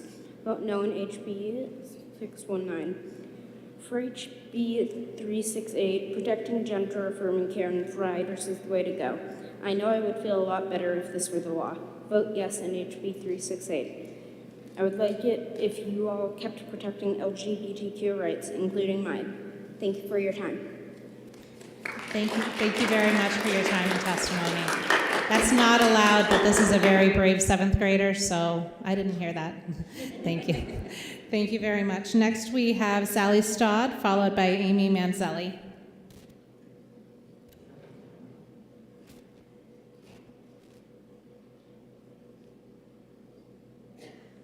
Do we have Sally Stodd or Amy Manzelli? Amy is here? Fantastic, thank you.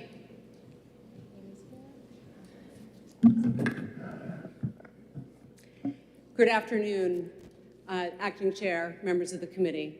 My name is Amy Manzelli, and I'm here from Pembroke, New Hampshire, in strong opposition to 619. New Hampshire is just no home for hate. That is why we are so proud to live here with our family, including our transgender daughter, and that is why we encourage you to ITL 619. As we said, New Hampshire is no home for hate. Last month, As you all probably know, a coward painted swastikas and other hate symbols in Portsmouth at places frequented or owned by Jewish, Black, or LGBTQ plus customers, or owned by those people. And what do? Portsmouth PD teams up with the FBI and the Attorney General, and that coward is going to be prosecuted to the fullest extent of the law. The Nationalist Social Club, known casually as NAC 131, this is a white supremacist group. They hung a banner last summer in Portsmouth that said, "Keep New England white." What do we do about that? The New Hampshire Attorney General's office filed a civil rights lawsuit against that white supremacist group, its leader, and a member. That's what we do about that in New Hampshire. And a few years ago, when questions arise about rights to discriminate, what do we do in New Hampshire? Wise lawmakers like you, we tighten and we strengthen New Hampshire's RSA 354, New Hampshire's law against discrimination, finding and declaring, quote, practices of discrimination against any of New Hampshire's inhabitants because of age, sex, gender identity, and a whole bunch of other important things are a matter of state concern, such that such discrimination not only threatens the rights and proper privileges of its inhabitants, but menaces the institutions and foundation of a free, democratic state and threatens the peace, order, health, safety, and general welfare of the state of New Hampshire. Now, those amazing words are already state law. And what does that mean for me? That means that when we, as parents, finally listened to our daughter 3 years after she asked Santa to be able to make her a girl starting at age 3, that we can continue to listen to her. Now, 7 years later, it means that she can continue to be her true teenage self. Voting ITL on this bill means that when she plays sports, she can play on the girls' team, just like the other girls. Thank It you. means that when she goes to the bathroom, thank you, she can go to the bathroom just like the other girls. It means that when she receives her medical care from experts at Dartmouth and Boston Children's, none of us, not her, not her healthcare providers, and not her parents will be treated as child abusers. And most of all, Thank you. it If you means could- that if when you could she finish grows up. up, she will be proud to be from New Hampshire, because New Hampshire is no home for hate. Thank you for voting ITL on 619. Thank you for your testimony. Any questions from the committee? Seeing none. Next we'll have Nancy Biederman, if she's here. We still have 34 more cards to go, and we have our other bill as well. We're going to see how many we can do by 3 o'clock. Then we'll recess this in order to hear our other bill of the day, which is House Bill 368, and then pick this up again right at the end so that we can continue to hear everybody, but also respect everybody's time. So with that, Nancy, thank you. Thank you. I hear a lot of talk about feelings and people feeling like they are being second-class citizens, but I'm here to talk about the medical side of things. Most looking around the room here, some of you are not old enough to realize that there was a drug on the market, thalidomide, that was given to pregnant women for morning sickness. And every doctor gave it, said, hey, this is a miracle drug. This is going to fix everything. You're not going to have morning sickness. Until hundreds of thousands of babies were born with defected limbs all over the world. This was not just in the United States, it was all over the world. And it took legislative action to stop the use of this drug and to install safeguards as to whether drugs can and cannot be approved appropriately and how they were done. That still did not stop another drug from being put on the market called DES, and I am not going to pronounce the name for it. And again, this was an estrogen drug that was promoted to women saying, hey, you're having miscarriages, you're unable to get pregnant, we are going to give you this drug. The ramifications from this drug are still being felt today. The women that took it, most of them had cancer of some sort later on in their life and died at an early age. Their children are now seeing the effects of it. They're called DES sons and daughters. And the side effects to the women are infertility and other fertility issues, and the men along too with having different types of cancers. And it has now been the grandchildren. So this drug that was stopped in 1970 is still affecting people today. The grandchildren are seeing the effects of this drug. So when a doctor or a medical profession or a group of them say, oh, we think this is safe, all of those drugs were said to be safe and effective, and they were going to solve your problem. They did not. And I would also like to say that in this state, and I would hope somebody else could even do more research than I could not find if this law has been repealed or not. But in 1917, in order to get out of a mental institution, you had to be sterilized. And in New Hampshire, they sterilized over almost close to 1,000 people, male and female. That law has not been repealed yet.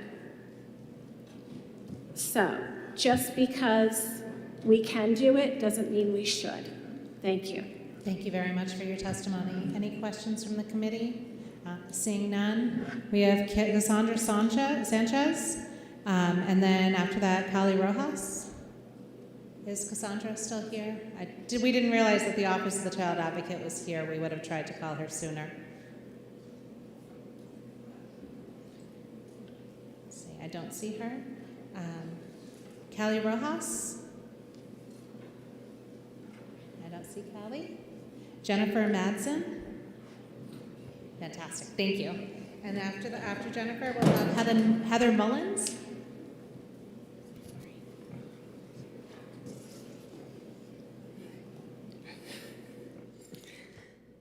Hello, members of the chair,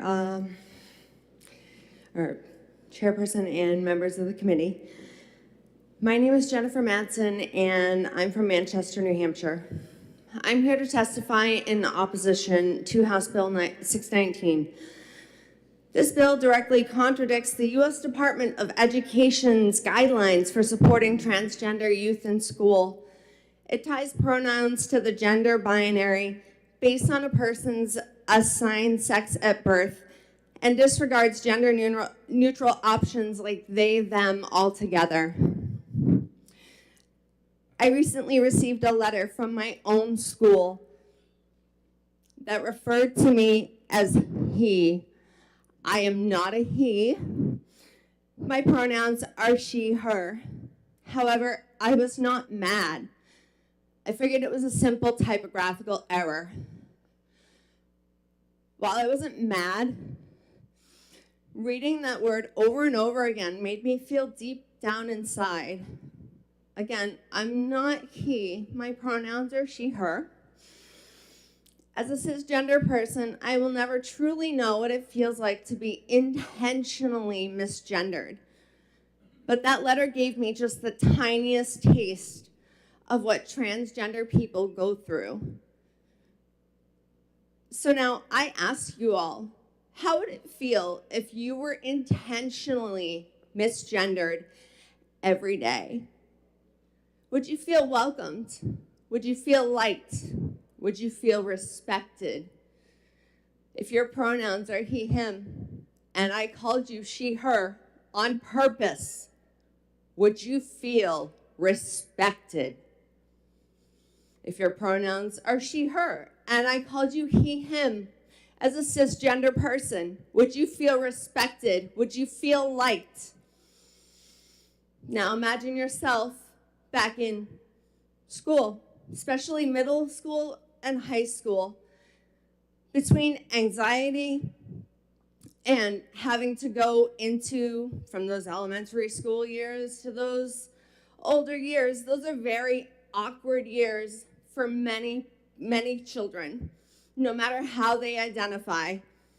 Don't we want them to feel welcome at school? I have a family member who is in high school and is transgender. They use they, them pronouns. If this bill passes, they would be misgendered every single day until they graduate or until the bill is repealed. So I ask you again, how would you feel? I implore you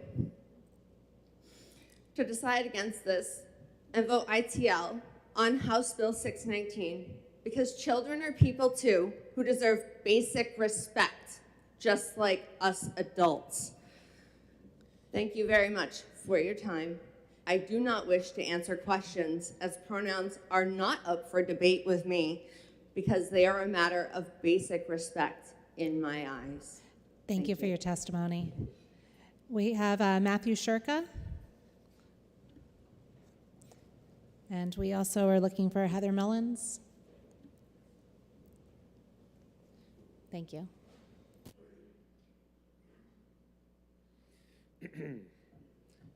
Hi, good afternoon, and thank you for your time and patience. My name is Matthew Shurka. I'm representing the National Center for Lesbian Rights, which is a legal organization working to protect the civil and human rights of LGBTQ people. I'm also the co-founder of our Born Perfect campaign, a national campaign representing survivors of conversion therapy across the country, including myself, a survivor of conversion therapy. Again, thank you for the opportunity to express our strong opposition to this bill in its entirety. However, I will focus specifically on the section of the bill that removes all protections from so-called conversion therapy.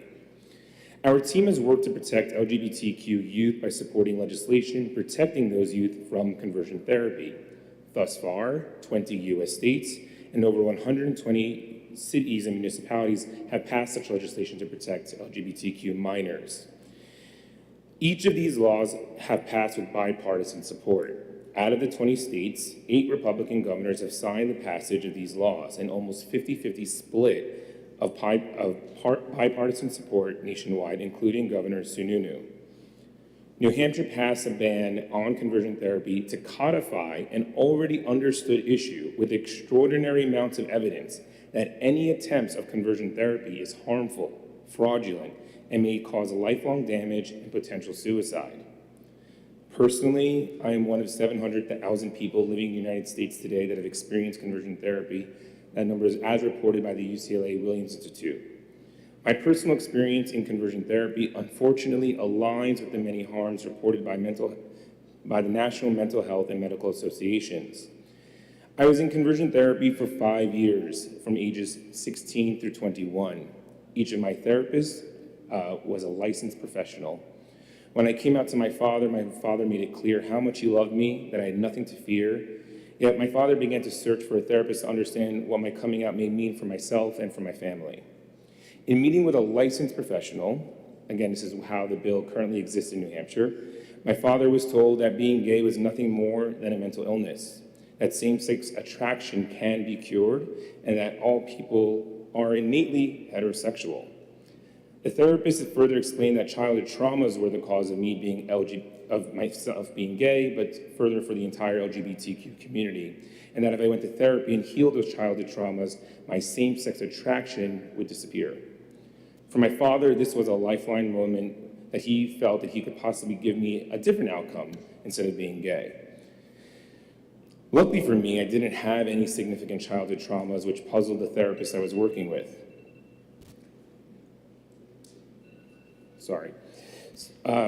Which puzzled the therapist that I was working with, and So their diagnosis stated that I was too close to my mother and my two sisters and not close enough to my father.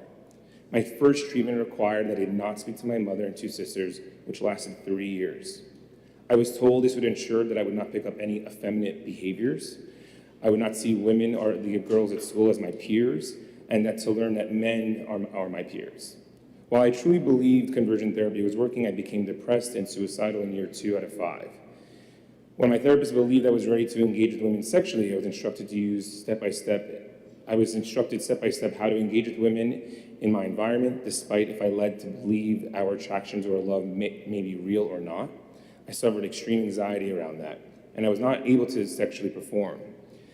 In this moment, my therapist prescribed me Viagra through my father in order to boost my confidence as a young man. I did not suffer from erectile dysfunction. I was a healthy, young 17-year-old boy. During those 5 years, my parents spent a total of $35,000 on my conversion therapy. I dropped out of college due to my depression and anxiety. The entire ordeal was artificial, humiliating, and demeaning. Every licensed therapist knows, or should know, this is a dangerous and fraudulent practice. Anyone who carries a license in the state of New Hampshire knows that their educational curriculum, those requirements to obtain a state license, that conversion therapy has no significant backing. Thank you. If you could come to the conclusion. Thank you. Yes, this is a law that already exists in New Hampshire. By repealing the law as it is stated, you will be allowing therapists who are licensed by the state's responsibility to protect youth, to practice. One, is something that is extremely dangerous, and two, fraudulently make money off of those profits. Thank you for your time. Thank you very much for your testimony. Any questions from the committee? Seeing none. So Heather Millens. We have Russanne Chester, followed by Lee Hollis. 3 minutes. Thank you. My name is Russanne Chester. I'm from Bedford, New Hampshire. I was born in 1960 in the state. At 9 years old, I started to develop. I was not comfortable with it, and I used to bind myself because I wasn't comfortable with developing so young. Had I had the opportunity to participate in hormone therapy, I may have. I don't know.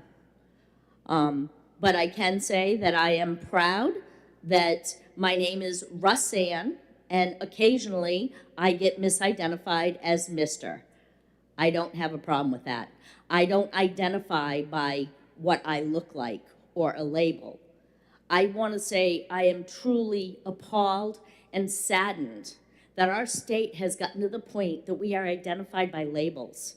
That's the one thing about New Hampshire that never existed. We didn't used to identify as he, she, they, or they, them, their, or whatever, furries. We didn't identify. We identified as humans. The queer theory that took place that someone mentioned, I actually grew up during that time, and I struggled. The bottom line is the queer theory is about dehumanization. And dehumanization is exactly what is happening to all of our LGBTQ community folks, tapping to the cis community folks. It's dehumanization. This bill has absolutely nothing to do with hate. It has nothing to do with trying to take away parental's rights or faith.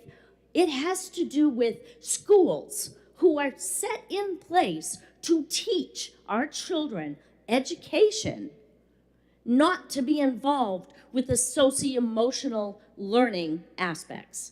The bottom line is schools have our children for 30 to 40 hours a week, maximum.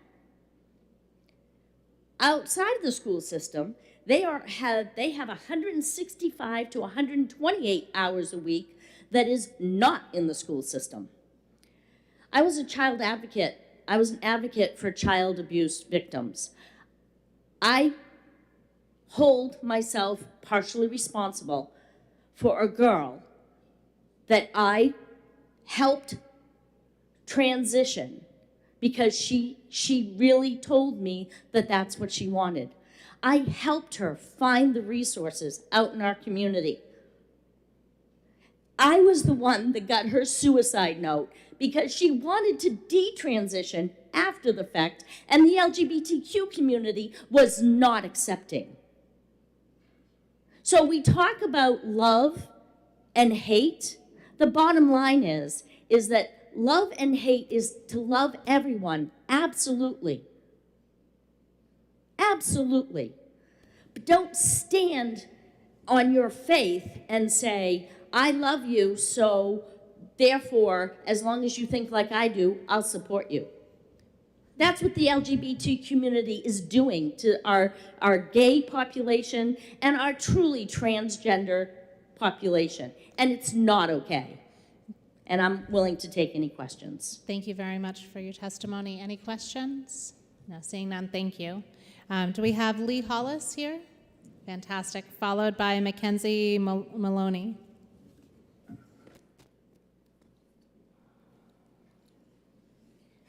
Howdy. Thank you very much for staying. You're probably starving because I certainly am. I wanted to try and touch on a couple of the things that have been mentioned previously by other testimony, as well as some things that I haven't really seen come up too much. My name is Lee. I was born and raised in New Hampshire. I am non-binary, and my trans partner couldn't be here because disabled people have more difficulty getting to speak in person at events like this because of, being disabled. So I also appreciate the fact that we were able to submit online testimony. That's something that I didn't know we could do, and I think that's great. So. One bit of the first page that I wanted to point out is that it marks, it says that suicide rates and mortality rates are elevated even in trans people who have received gender-affirming care. Mortality rates also include homicide. And homicide of transgender individuals has increased by 400% in the last, I think, 5 years. So yeah, our mortality rates are increasing, actually, but it's because we're being murdered. And as for increased suicide rates, other populations that have markedly increased suicide rates, especially in adolescence, are women and gay people and disabled people. And we've already done the song and dance about protecting gay people and women and disabled people. Hopefully we can do more for all of those groups in the future, but I can't imagine a world, I don't want to imagine a New Hampshire that is so in everybody's business that they think that it's appropriate to get between families and their doctors, and especially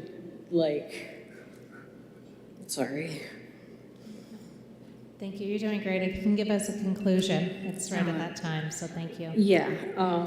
So or if you the primary thing that I want to point out is that the majority of the people who spoke in support of this bill, even they didn't support all of it.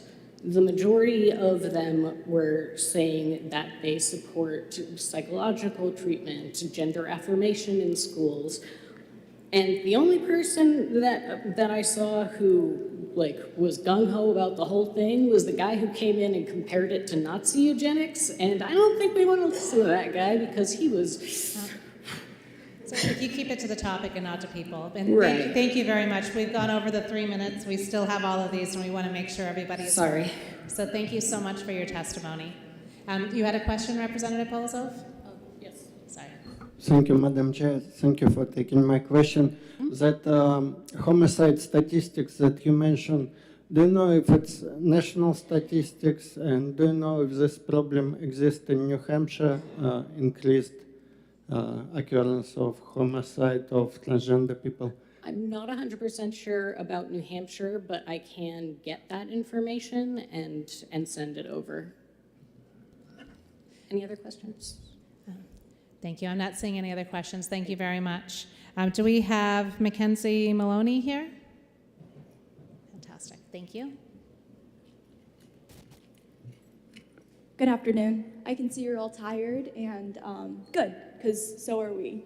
So, my name is Mackenzie Maloney. I'm from Manchester, New Hampshire, and I'm a midshipman at the United States Merchant Marine Academy, the Service Academy. I was nominated by the Honorable Senator Shaheen, the only woman this year to be nominated in New England. I am also a member of the U.S. Armed Services. I made a life-altering decision at the age of 17. This is when I started to join the military. Why was I able to make a decision that could lead me to ending a life when this bill would stop me and other people from saving one? I was diagnosed with PCOS at the age of 15 and put on estrogen. Should my care have been stopped due to my age, or is it only because I was born with female anatomy that I can get proper care? I went through the New Hampshire school district, and I have never had any teacher, healthcare person, or therapist tell me who I was. What I did see was people struggling in my JROTC program and other programs with identity, with no guidance. I saw the depression, anxiety, and self-hate consume them. I saw what happens in the absence of education: ignorance, fear, and terror. This bill would be detrimental to young children, children who are confused and in need of education, to push aside their identity. But those in support of this bill is correct. This would stop transgender people transitioning at the age of 18, because those people would not make it to the age of 18. Thank you. Thank you for your testimony. It is now 3:01. We still have a pretty large stack of cards. To respect everybody's time, we're going to recess this hearing until immediately following the hearing on House Bill 368. And with that, I'd like to introduce the prime sponsor of House Bill 368, our very own Representative Cannon.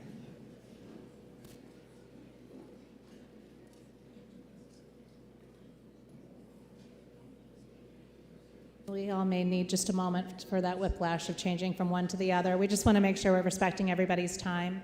Did you have a question there?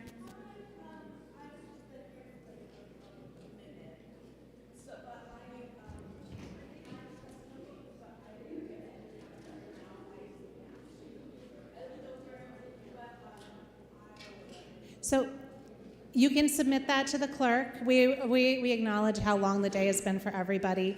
It's a really difficult balancing act to make sure that we're giving everybody the right amount of time so that they can be heard and also not step on other people's time. So thank you for hanging with us and staying this long. Thank you.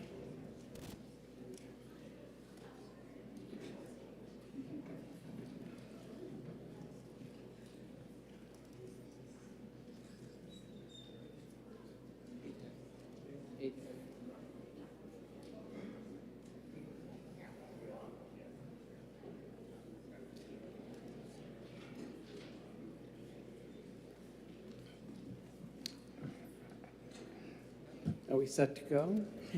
We are. Thank you, Okay. Representative. Thank you, Madam Chair. And fellow representatives, committee members.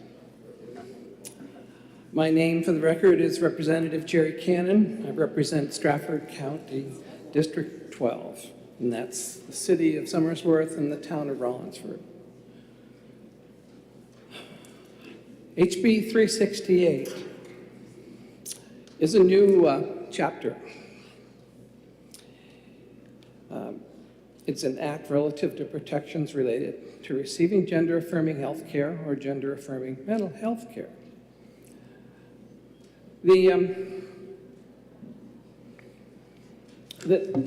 There's a challenge.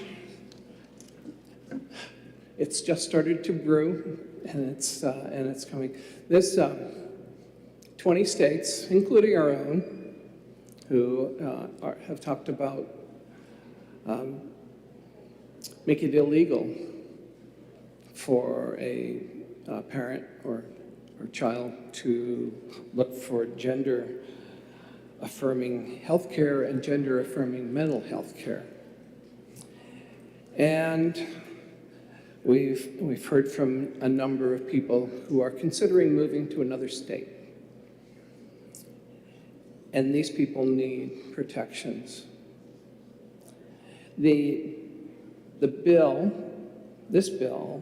has already been introduced in California and passed.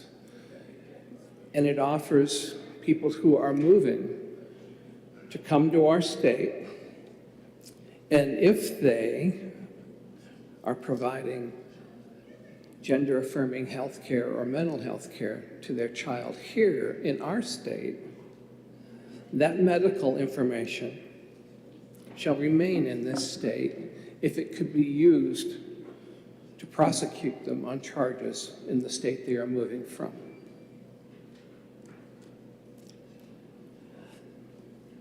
So the additional chapters in this cover a number of areas. And instead of going through all the details, all the legislative details, I'll just cover it by the titles of the chapters. The chapter 354C2 is essentially that foreign subpoenas are prohibited. And this, essentially, that will, we won't acknowledge those, essentially. If someone asks for that information, it will stay here. This is very much akin to HIPAA rights, is that medical care is not released unless somebody authorizes it. So this is essentially encoding this in our statutes to let people know the same thing would happen.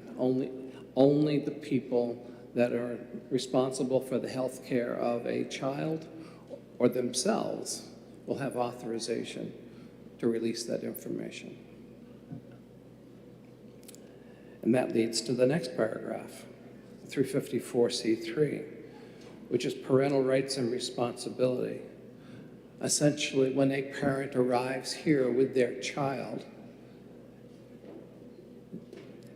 they will be allowed to get the health care they need without having to share that information outside the state.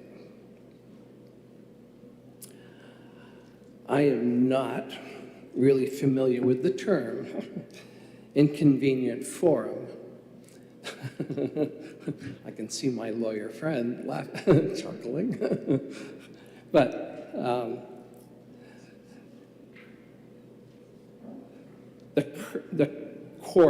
our courts will decide whether this is something they need to take action on. In C-54C5, the domestic violence thing is actually a little more complex because the court is involved with that in trying to make a decision based on the situation of the family on what is appropriate in handling the request.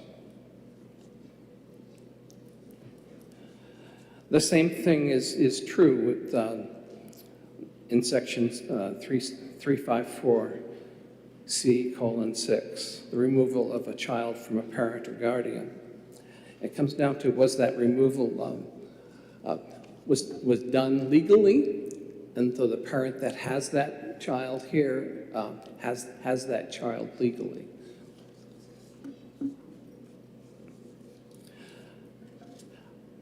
Arrest warrants, 354C:7. I'll just read the first paragraph. It is in the public policy of this state that an out-of-state arrest warrant for an individual based on violating another state's law against providing, receiving, or allowing their child to receive gender-affirming health care or gender-affirming mental health care is the lowest law enforcement priority. So in the paragraph, it identifies 3 areas that we have to be concerned about. And in essence, we are letting people know is that we won't enforce an arrest warrant in this state to bring a person back to that state if it's associated with a child getting gender-affirming care. And 354C8 reaffirms what was originally specified, I think, that a healthcare provider of healthcare service plan, or contractor shall not release medical information related to a person or entity allowing a child to receive gender-affirming healthcare or gender-affirming mental health care.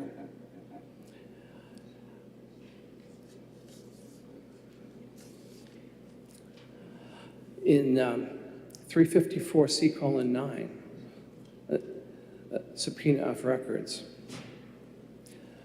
essentially any record of the information associated with the health care of a youth will not be shared. Any records that do not discuss that health care will be. Under 354C:10, arrest and extradition, no state, county, or local law enforcement agency shall make or intentionally participate in the arrest or recognize any demand for extradition of an individual pursuant to a criminal action related to the law of another state that criminalizes allowing a person to receive or provide gender-affirming health care. And 354C:11, severability, excuse me. That's another good question for a legal expert. So I mean, it covers a number of areas in other states as well. I'm requesting that we put this in place to protect the family of a child who moves to this state, to protect them from prosecution from the state they left, because now they have become a New Hampshire resident and the responsibility of our state. Thank you. I urge you to vote ought to pass so we can protect people who move to our state.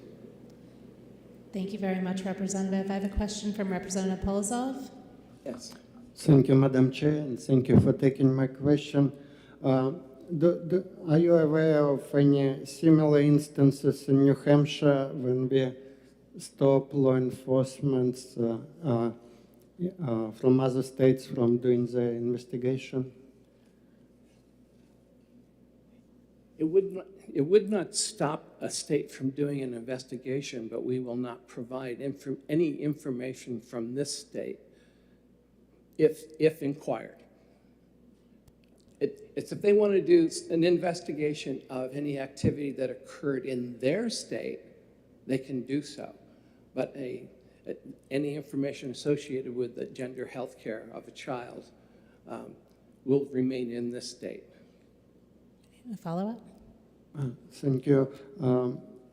And to that regard, are you aware of other instances when we don't share, we don't allow sharing information with law enforcement from other states? I do not know of any situation. Representative McLean. Thank you, Madam Chair, and thanks for taking my message. Yeah. Are you aware of any incidents of arrest or child removal for going out of state to receive this kind of treatment? Are you aware of any incidences that this bill would address historically? I don't know of any specifically. This is in advance of it's 20 states that are considering this law currently. Actually, I believe that at least one state already does have a law. And I'm trying to remember if it's Florida or one, but there is at least one state that has this in place. I mean, has a law that makes it illegal for gender health care. And this is being done in advance to let families know if they're looking for a safe haven, that they can move to our state and raise their child here. Thank you. Are there any other questions from the committee? Thank you very much, Representative. Thank you. Thank you. Kearney Pokorny, I believe, is gone. Is Kate West here? Kate West? Malachi Goodwin? Okay, fantastic. I will hold on to that one. If there's anybody else that you know is just briefly up, please let us know. Journey LaFond? Yes, would you like to speak? Thank you. You have 3 minutes.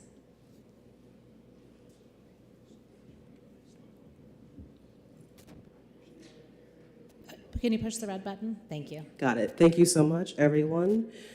My name is Journey LaFond. Once again, I am a Concord community member. I'm a therapist and I'm a parent to a transgender youth. And I am very thankful to be able to say that my son is still with us today. And we owe that blessing largely to the fact that he's been able to receive gender-affirming care in this state.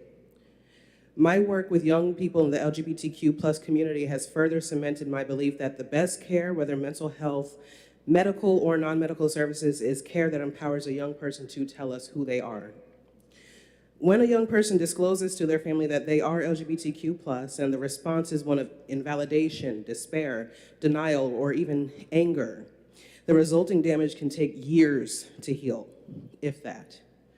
To be invalidated or even ostracized by one's own family creates a wound that not everyone is able to overcome, which is why we talk about suicide rates of substance misuse, and homelessness trending so high amongst LGBTQ+ youth.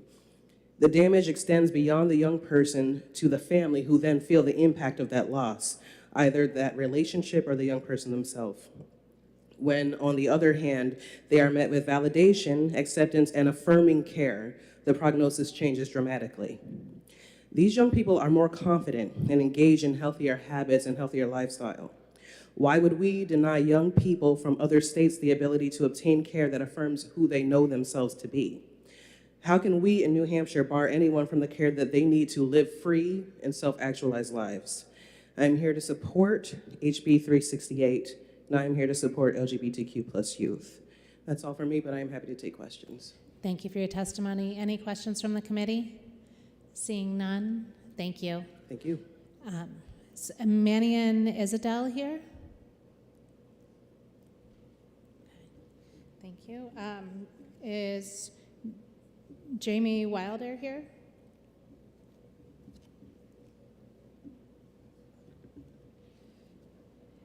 Is Gwendolen Ricard Hayes here?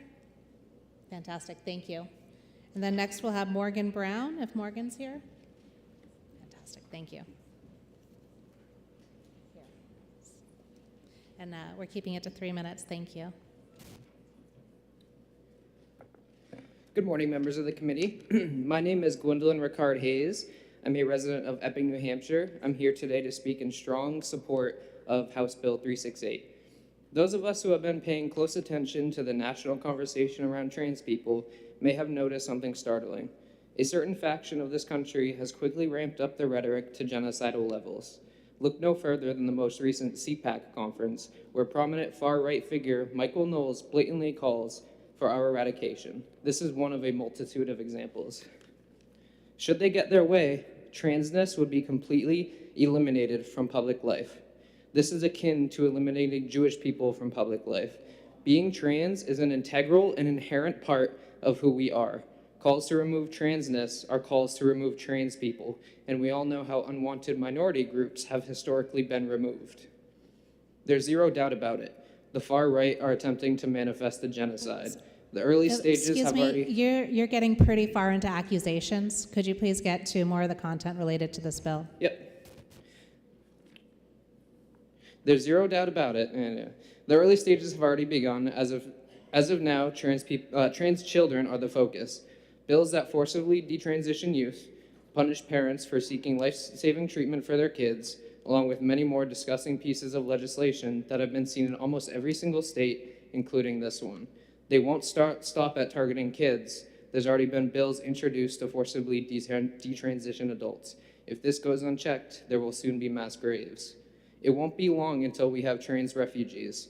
Personally, I have already made plans in the case that my state decides to betray me. All trans people have to consider if their home will be safe for them in the future. Those who make the decision to flee must be welcomed with open and loving arms. With that established, we come to House Bill 368. In essence, this would make New Hampshire a safe haven for trans people. It would ensure that access to gender-affirming care is unimpeded and confidentiality is protected from out-of-state subpoenas. Were this to pass, an enormous weight would be lifted off the back of all trans people living within the state. The amount of stress we undergo having to see this country attempts to legislate us out of existence is debilitating. The future as a trans person in America is scary and uncertain. We are staring down the barrel of a genocide. Please show us that you accept trans people for who we are and will protect us from the powerful forces that wish to do us harm. Vote ought to pass on House Bill 368 to save the lives of trans people. Thank you. Thank you for your testimony.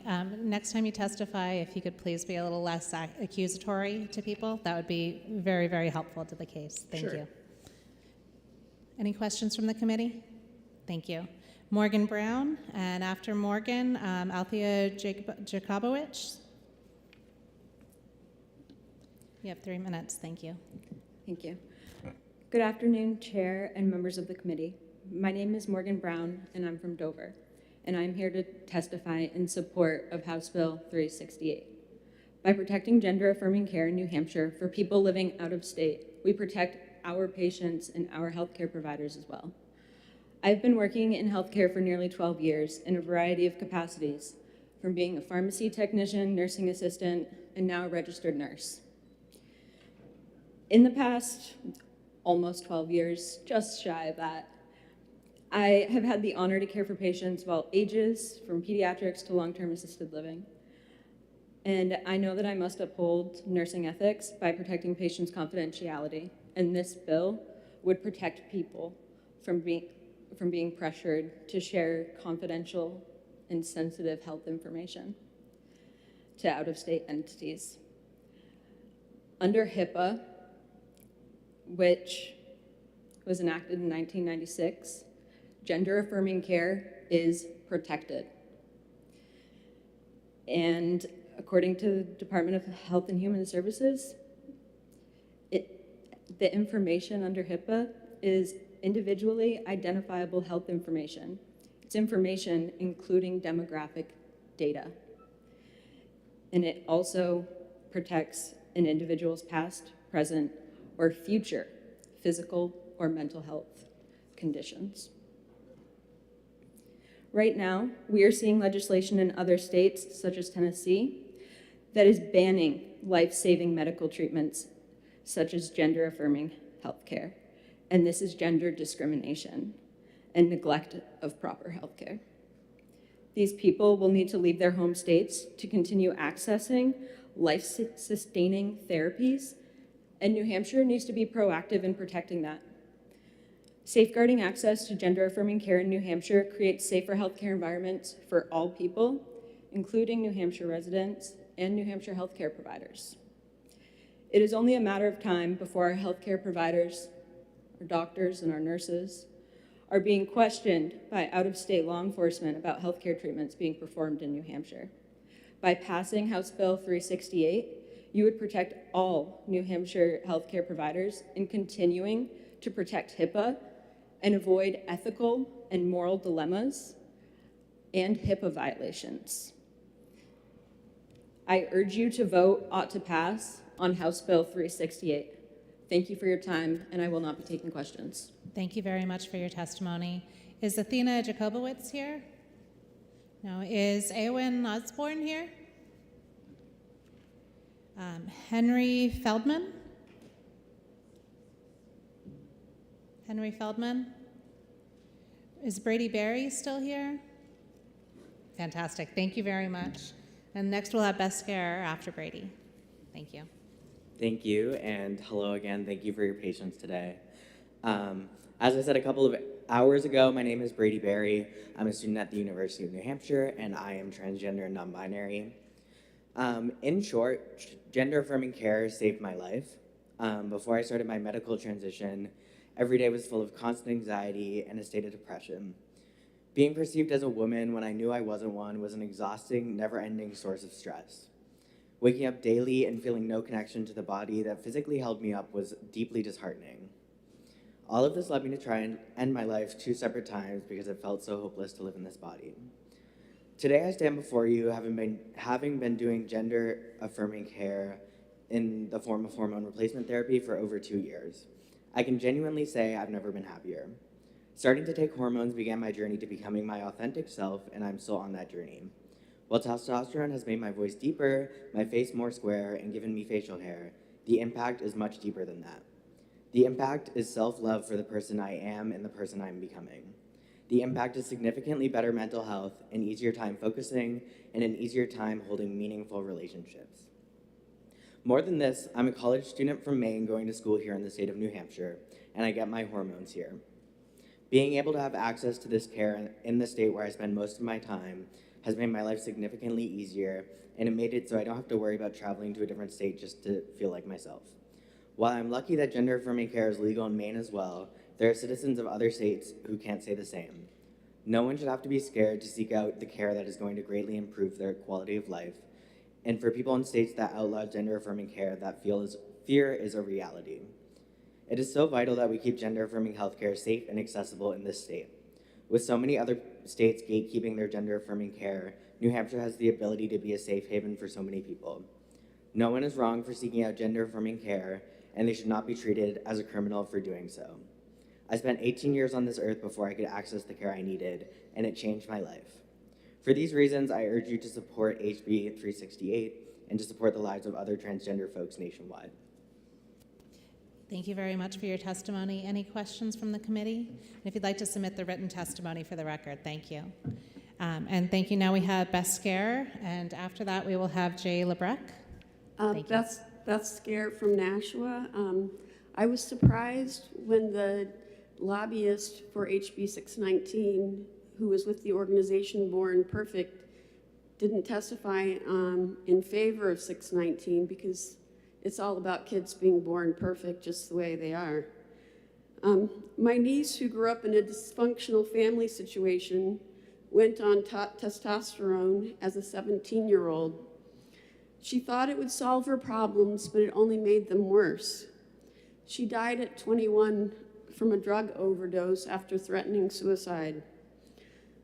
A young California woman, Chloe Cole, testified about her experience transitioning as a minor.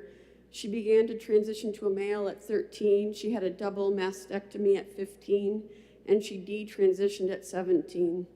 From her testimony, despite all these consultations and classes, I don't feel like I understood all the ramifications that came with any of the medical decisions I was making. I didn't realize how traumatic the recovery from my double mastectomy would be. The worst part about my transition would be the long-term health effects that I didn't knowingly consent to at the time. From Lisa Marciano writing in the journal Psychological Perspectives, there's plenty of anecdotal evidence that young people are receiving hormone prescriptions without careful assessment. In the study of 200 detransitioned women, 65% of them responded that they received no therapy before starting hormones. Most who had been to therapy had only a handful of sessions before being given a letter for hormones. The median age for starting transition among those who answered was 17. Carrie Stella, a young woman who posted a video on YouTube about her experiences both transitioning as a minor and detransitioning as an adult reports that no one told her she had any other options. They don't tell you that it's okay to be butch, to be gender nonconforming, to not like men, to not like the way men treat you. They tell you about testosterone. Stella asks how many other medical conditions are there where you can walk into the doctor's office, tell them you have a certain condition, which has no objective test, which can be caused by trauma or mental issues or societal factors, and receive life-altering medications on your say-so. Please don't make New Hampshire into a sanctuary state where kids and teens are being fast-tracked into medical transition, damaging their bodies irreversibly and becoming infertile. Please vote ITL on HB 368. Thank you very much for your testimony. Representative Polozov. Thank you, Madam Chair, and thank you for taking my question. So in this scenario, if a minor was getting some hormonal treatment or some other irreversible treatment without proper notifications and proper understanding, is there any legal way in the future for that person to go after medical professionals or other people responsible for that? Do you mean to turn back? I mean, is there any legal recourse for the transition to go after people who transitioned him or her without proper notifying about side effects, for example? Well, I mean, theoretically, they could. I mean, Chloe Cole is suing Kaiser Permanente in California, and there's other detransitioners who are suing, and I look forward to the day that happens in New Hampshire too, because there's a lot of people doing bad things to the kids, and they really shouldn't, they really should be in fear of being sued. Thank you very much. Seeing no further questions, I'm going to hand the gavel back over to Chairman McDonald.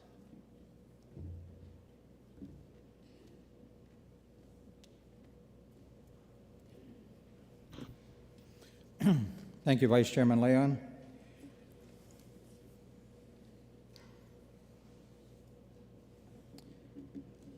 Okay, next up to speak is Jay Lebrecht, and after that, Kim Heasley.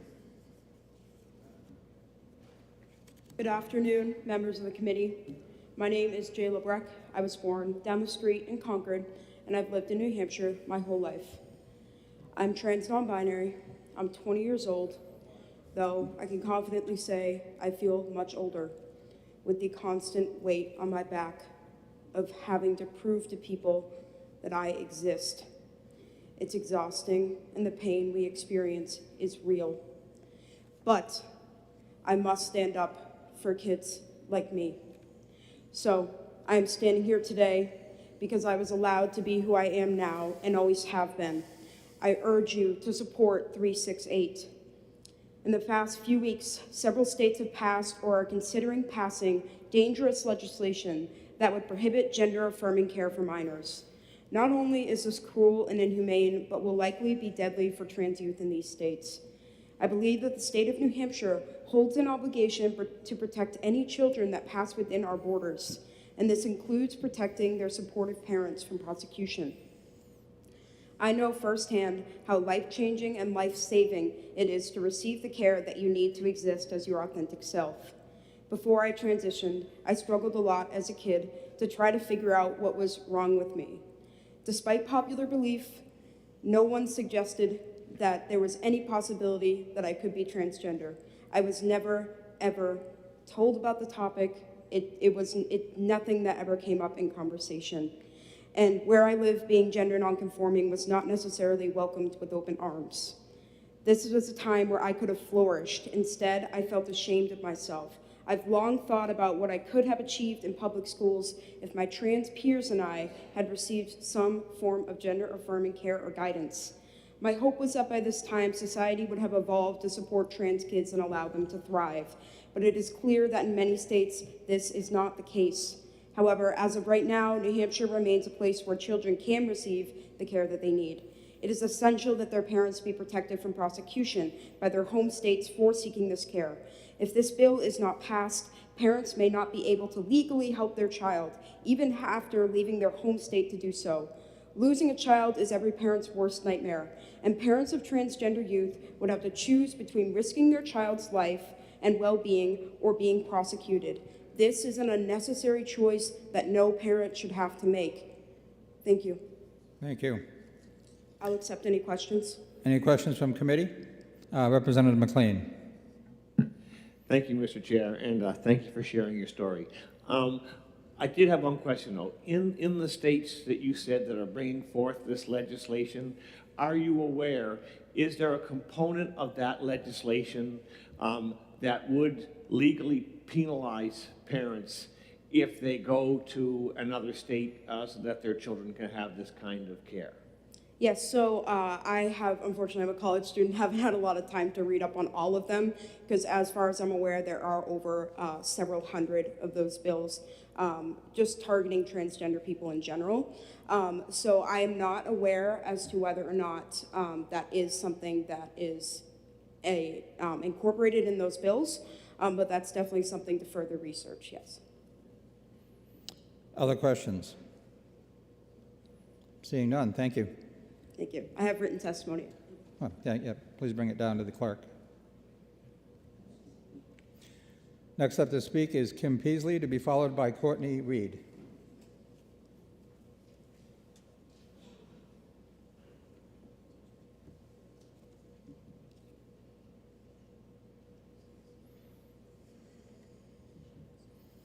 Is that person, are they here? Okay, thank you. Courtney Reed, is that person still here? Okay. And after Courtney Reed will be Sam Hawkins. Thank you, Chair McDonald, and thank you, members of the committee, for giving us so much time to speak today. My name is Courtney Reed, and I'm here on behalf of the ACLU of New Hampshire, and I wanted to testify in support of HB 368, which, as we've heard, would protect out-of-state transgender healthcare seekers from being prosecuted when they return to their home states.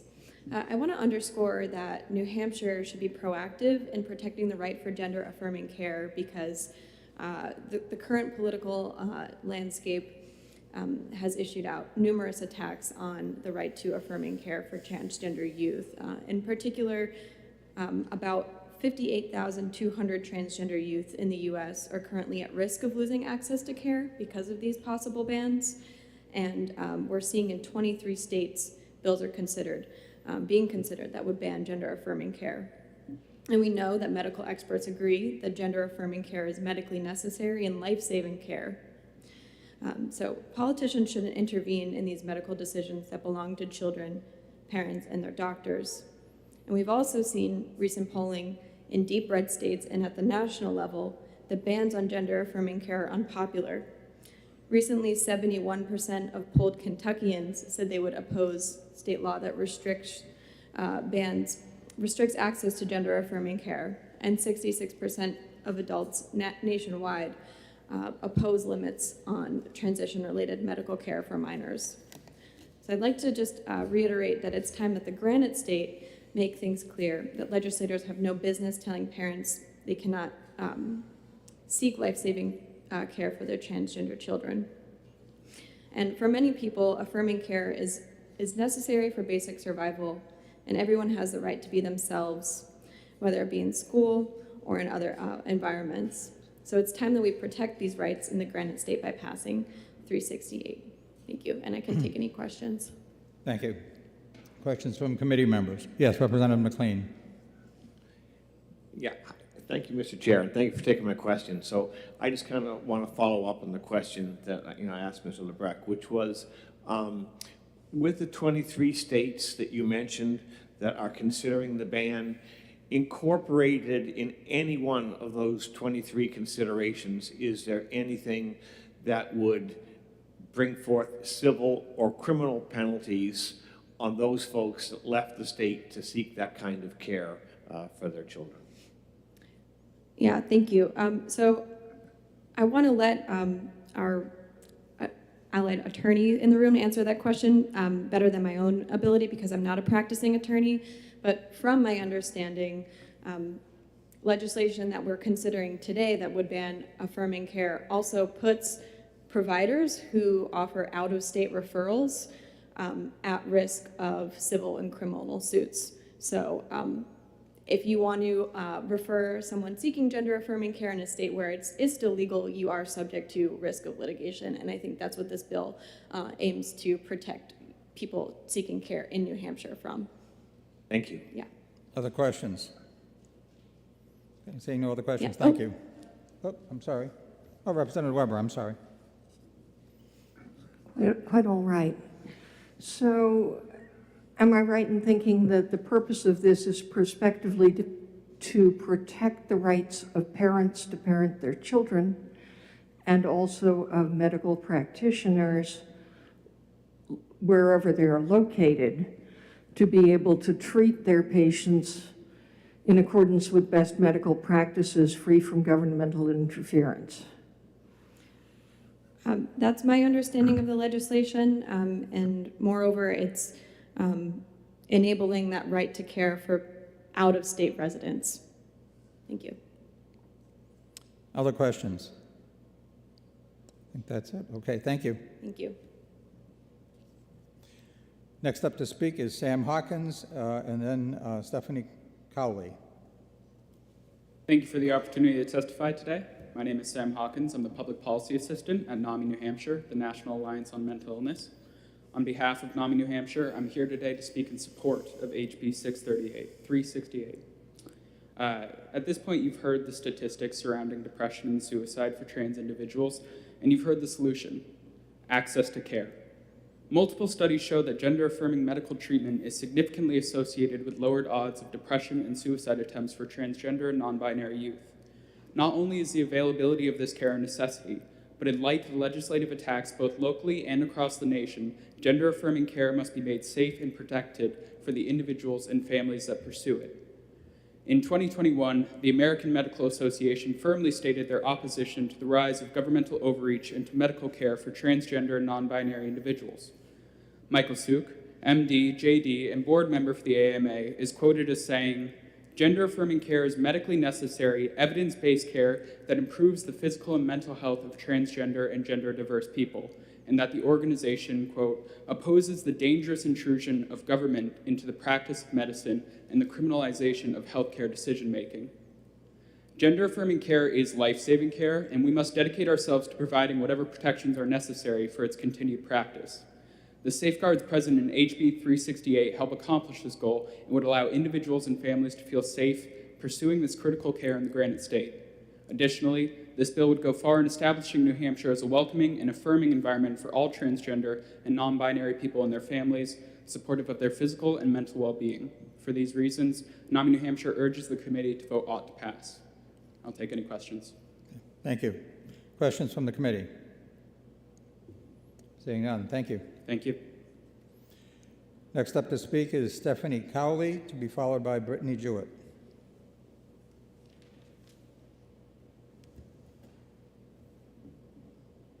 That person here? Not seeing, okay. Brittany Jewett, are you still here? And after Brittany Jewett will be Chris Urchel. Hi, thank you. My name is Brittany Jewett. I am a UNH social work student, Master of Social Work. I am also a transgender veteran. If I had not been afforded the opportunity to reach out to a helpline and get mental health, I would not be standing here today. 4 years ago, I would have killed myself over a gender identity crisis.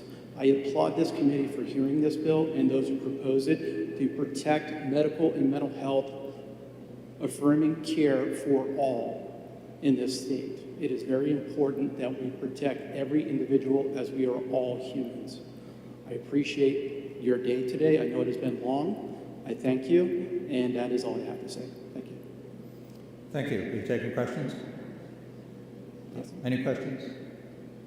Okay, thank you. Keep going.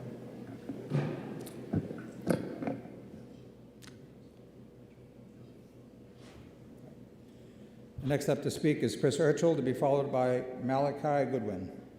Thank you, Chair McDonald, and thank you to the committee, and thank you to Rep. Cannon for introducing this really important piece of legislation. I kind of want to break this down in a little more practical way than what we've been hearing so far. In the state of Texas, 1 year ago, almost this week, I think, 1 year ago, the Department of Children and Family Services in that state began investigating families and with the intent to remove children from their homes if their parents were allowing them or supporting them in obtaining gender-affirming health care. And as you can imagine, that was a really, really scary time for those families who were actively seeking out health care for their children.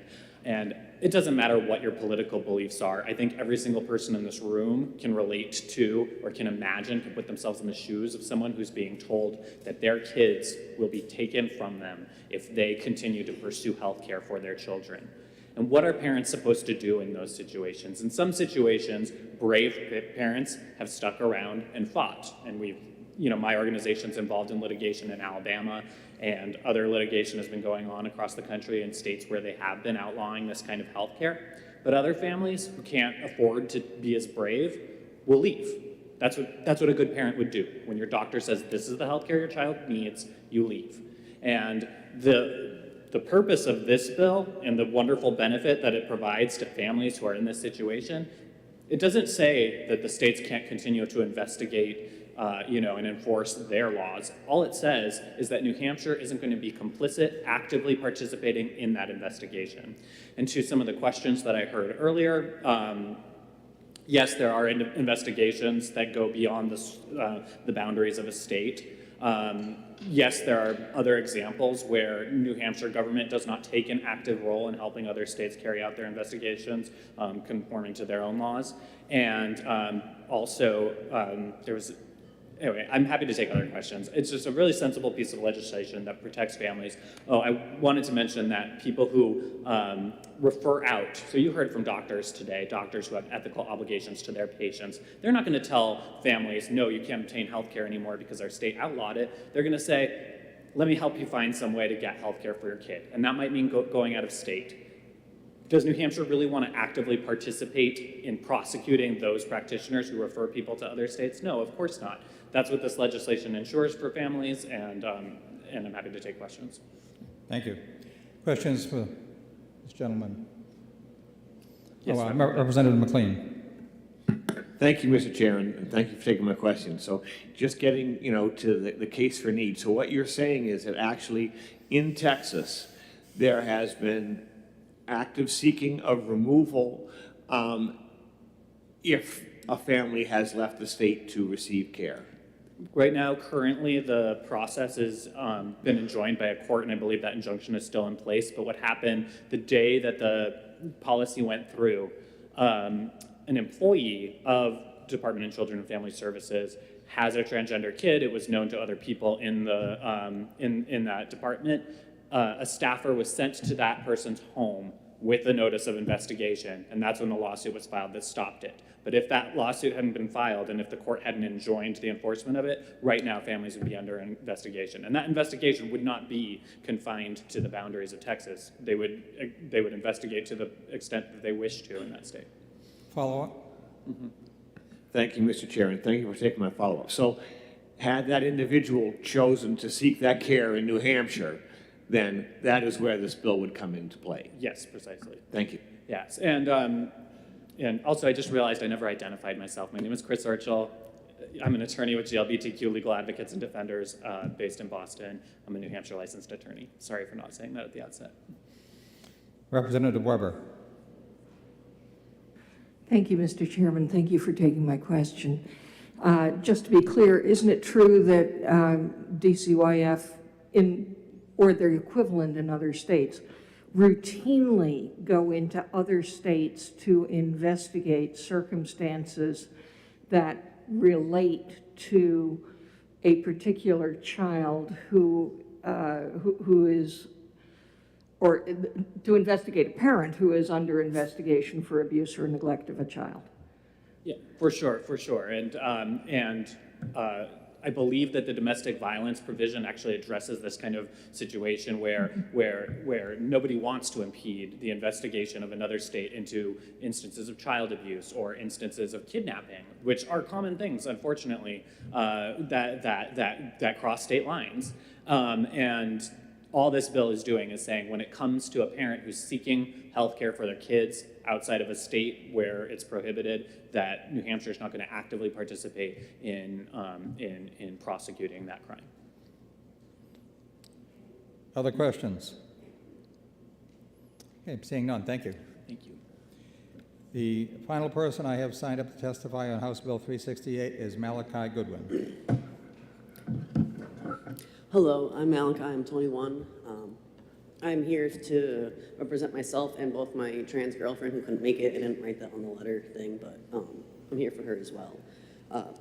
So he mentioned the kidnapping, so I'm gonna really input that Florida just introduced a bill that would allow parents to legally kidnap, break the custodial lines and kidnap their trans kid. In case it's the idea of the possibility, not even doing it, the possibility of them receiving gender-affirming care. They can kidnap their child across state lines as well. So I wanted to put that in real fast. New Hampshire's motto is live free or die, and House Bill 368 will help trans people do just that, as well as protect trans refugees across the country. Oklahoma is trying to ban all gender-affirming care for all ages, not even just trying to protect the children, it's all.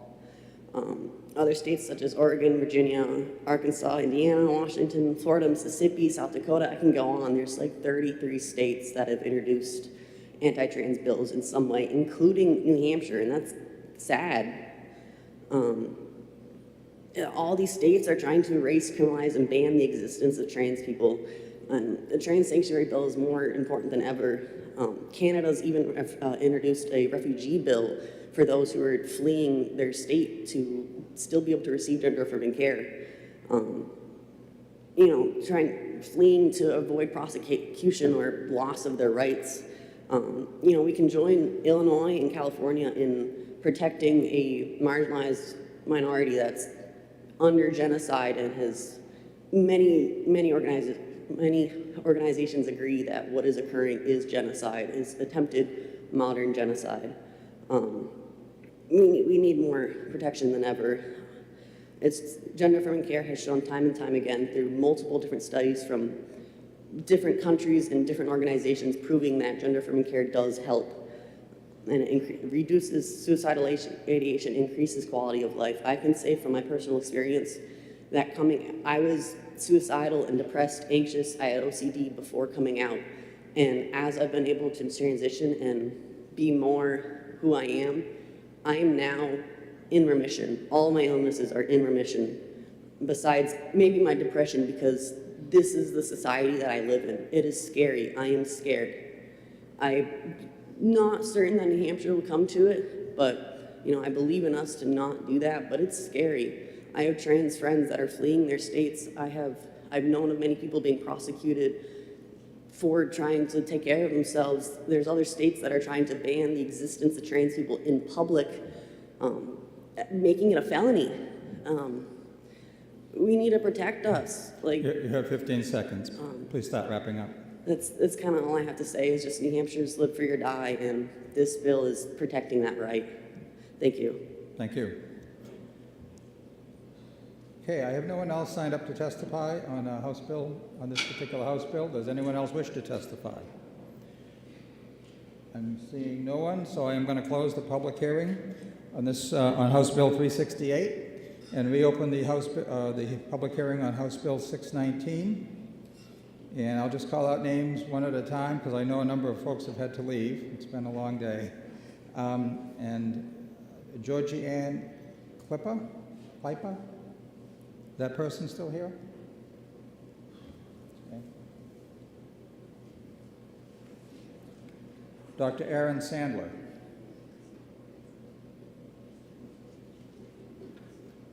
Reverend Allison Palm. Okay. Aaron Hubbard.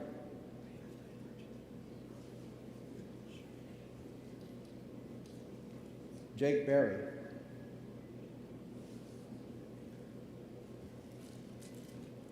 Zoe Hill.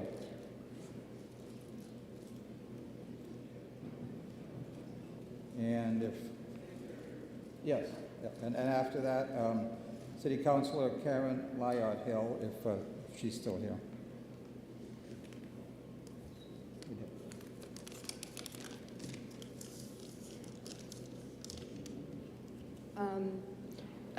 Good afternoon, representatives. My name is Zoe Hill. I am a 16-year-old junior at Lebanon High School. I am here today to oppose HB 619. This bill, among many other terrible things, would ban gender affirmation in schools. I am in a high school, and when my teachers make a point to use my correct pronouns and change their language to include me, it makes me feel seen and loved and cared for. But when this doesn't happen, when they misgender me, when they exclude me from their language, and when I can't go to the bathroom in a public place, I feel really terrible about myself, and it really digs at my self-esteem. And all this to say, gender affirmation in schools and in public in general is extremely important for trans kids across the state. So please oppose HB 619 for the sake of trans children all across New Hampshire. Thank you. Thank you. Okay, next up to speak is City Councilor Karen Lyot Hill. She's okay, she is coming here. And then Abigail Tremblay. Good afternoon, my name is Karen Leo Hill. I am an 18-year city councilor in Lebanon, and most proudly, I am the mom of Zoe. I am here also to stand with my trans child and trans people across New Hampshire. I'm very proud to come from a city where we have adopted an inclusiveness resolution. We are a welcoming city, and it is my hope that New Hampshire will be a welcoming state. HB 619 flies in the values that we hold dear in Lebanon and that I believe we hold dear across the state. And so I ask you to vote ITL on this bill, and I will add my personal perspective that when we got a report card recently and Zoe's teachers made the point to use the correct pronoun, I could see it in my child's face, what it meant to be affirmed in that way. And so even in my child, who comes from a supportive, welcoming home, it makes a difference when schools are a safe place, a welcoming place. And so on behalf of all children across the state, I ask you to vote ITL on HB 619. Thank you. Thank you. Next up to speak is Abigail Tremblay. I don't believe she's here. Oh, Abigail Tremblay?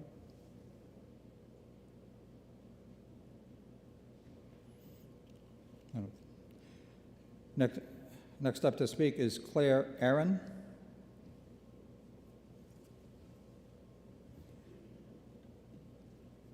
Elizabeth Bialowski.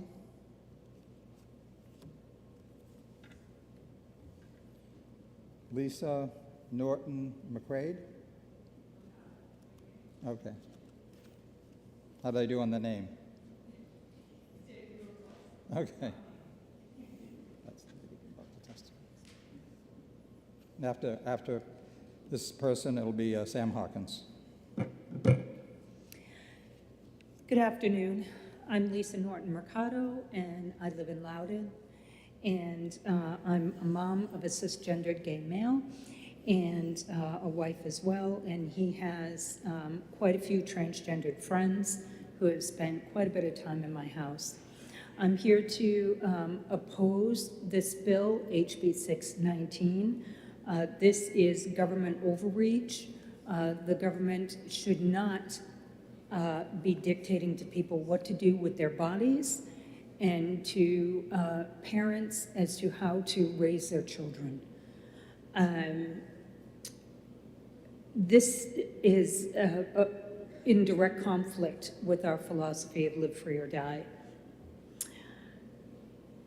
The age of consent in the state for many things is 16, and for some things it's even 14. You can get married at the age of 16 in this state, major life decision. You can have children and receive prenatal care without the consent of or knowledge of your parents at the age of 16. Okay. With the approval of a judge, you can even terminate a pregnancy without the consent or knowledge of your parent. You can receive birth control without the consent or knowledge of your parent at the age of 14. So if we're saying that kids are old enough to make all of these major life decisions, having children, getting married, terminating pregnancies, then why can't they have gender-affirming treatment? It doesn't make any sense. There are people who have testified today saying, oh, they're so vulnerable, their brains aren't developed yet, they can't, but we're letting them do these other things. So if this bill passes, wouldn't we have to change all those other laws? At 17, you can become emancipated in this state. So this doesn't make any sense to me. There are a few people who have testified today that they have detransitioned. And their stories are valid and they should be considered by the committee. But we need to be careful that we're not going to wipe out the rights of an entire group of people because some people have chosen to detransition. So please keep that in mind. There's been talk about child abuse.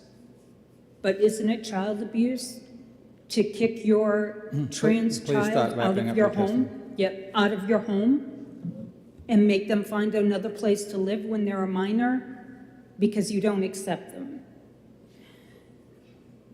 I want the committee to consider these things that I've said and oppose this bill. Thank you very much for your time. Thank you. Next up to speak is Sam Hawkins, followed by Deborah Howes. Thank you again for the opportunity to testify, and thank you for your patience. I'll abridge my comments in the interest of time, and I have submitted written testimony for both this and the previous bill. My name is Sam Hawkins. I'm the Public Policy Assistant at NAMI, New Hampshire, and I'm here today to speak in opposition to HB 619. One more time. In 2022, 39% of LGBTQ youth in New Hampshire seriously considered suicide, and 10% attempted it. Beyond New Hampshire, 82% of transgender individuals across the US and Canada have considered suicide, and 40% have attempted it. So there's no confusion. We also want to be clear that these increased rates of mental health symptoms are not inextricably linked with one's gender identity or sexual orientation. Rather, as stated by the president of the American Medical Association, it is, quote, the result of stigma, discrimination, and mistreatment. With support at home, school, and in the community, and with access to gender-affirming care, transgender youth do as well on mental health measures as their non-transgender peers, end quote. Access to gender-affirming medical care is crucial to improve mental health outcomes for transgender and non-binary youth. Multiple studies show that gender-affirming treatment has a significant association with lowered odds of depression and suicide attempts. Additionally, access to identity-affirming spaces is one of the most significant ways to promote trans well-being and reduce suicidality. Yet in New Hampshire, only 18% of LGBTQ youth believe their community at large to be very accepting. And we expect this to worsen by the guidelines relating to schools in this bill. Finally, NAMI New Hampshire remains firmly opposed to the damaging practice of conversion therapy and believes that its prohibition in law must remain strict. Last year, during testimony on a similar bill, we heard repeatedly that conversion therapy does not happen in New Hampshire. However, recent data from the Trevor Project revealed that in 2022, in New Hampshire, 9% of LGBTQ youth surveyed reported being threatened with conversion therapy, and 4% reported being subjected to it. HB 619 seeks to damage the livelihood of transgender and non-binary youth by restricting their access to life-saving care. If put into law, this bill will harm transgender and non-binary youth and cost lives. For those reasons, NAMI New Hampshire strongly urges the committee to vote inexpedient to legislate for HB 619. I can take any questions. Thank you. Any questions? Seeing none, thank you. Thank you very much. Deborah Howes, Deborah, okay. Thank you. And then next up to speak will be Stephanie Preston. It's Preston. Okay, good afternoon, Chairman McDonald and members of the committee. I want to thank you all for your time today and for staying for this long hearing. I am Deborah Howes, President of the American Federation of Teachers, New Hampshire. We have 4,000 members across the state, mostly in pre-K through 12 education in all aspects of that, so teachers, paraeducators, all sorts of schools to support staff. We also have university faculty in the state university system and public employees in different areas of the state. And I just want to bring a few points up because you've heard a lot of testimony today. We oppose this bill, and there have been many people who have spoken eloquently on why the bill should be opposed. But I want to speak on a couple of things about the education portion of the bill that I want to make sure you understand. As teachers, as human beings, as professionals covered by the Code of Conduct, we are required and frankly, we really, there's no other way to operate. We treat all our students with respect. That is something that we have to do, that we all do. And this bill would require us to treat a segment of our students disrespectfully and to discriminate against them. That's what you're asking us to do.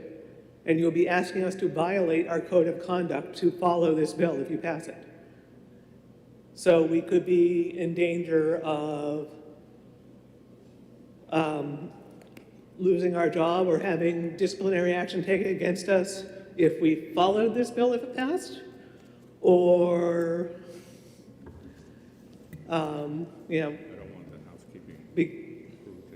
because we would be disrespecting our students, or we could be in danger if we didn't disrespect the students, because then parents could be filing complaints against us for violating the bill. So you put us in a horrible situation, besides just the fact that we need to build respectful relationships in the classroom with our students, because students do not learn if they do not feel safe and welcome and accepted. No student is going to learn in a place where they feel unsafe. That's just Maslow's hierarchy of needs. You're not going to get any education done if they are always worried about, am I okay here? Am I going to be teased? Am I going to be bullied? What's going to happen next? If you're not going to let us get to that, if you're going to force us to be disrespectful to our students and discriminate against them, education cannot happen. So we are urging you to vote this bill inexpedient to legislate. And certainly you should not be forcing us to choose between discriminating against our students or losing our jobs. Those are horrible choices. Thank you. Yeah. Any questions? Seeing none, thank you. Stephanie Preston? Is Stephanie Preston still here? Let's see her. Okay. Angus McPherson Macbeth?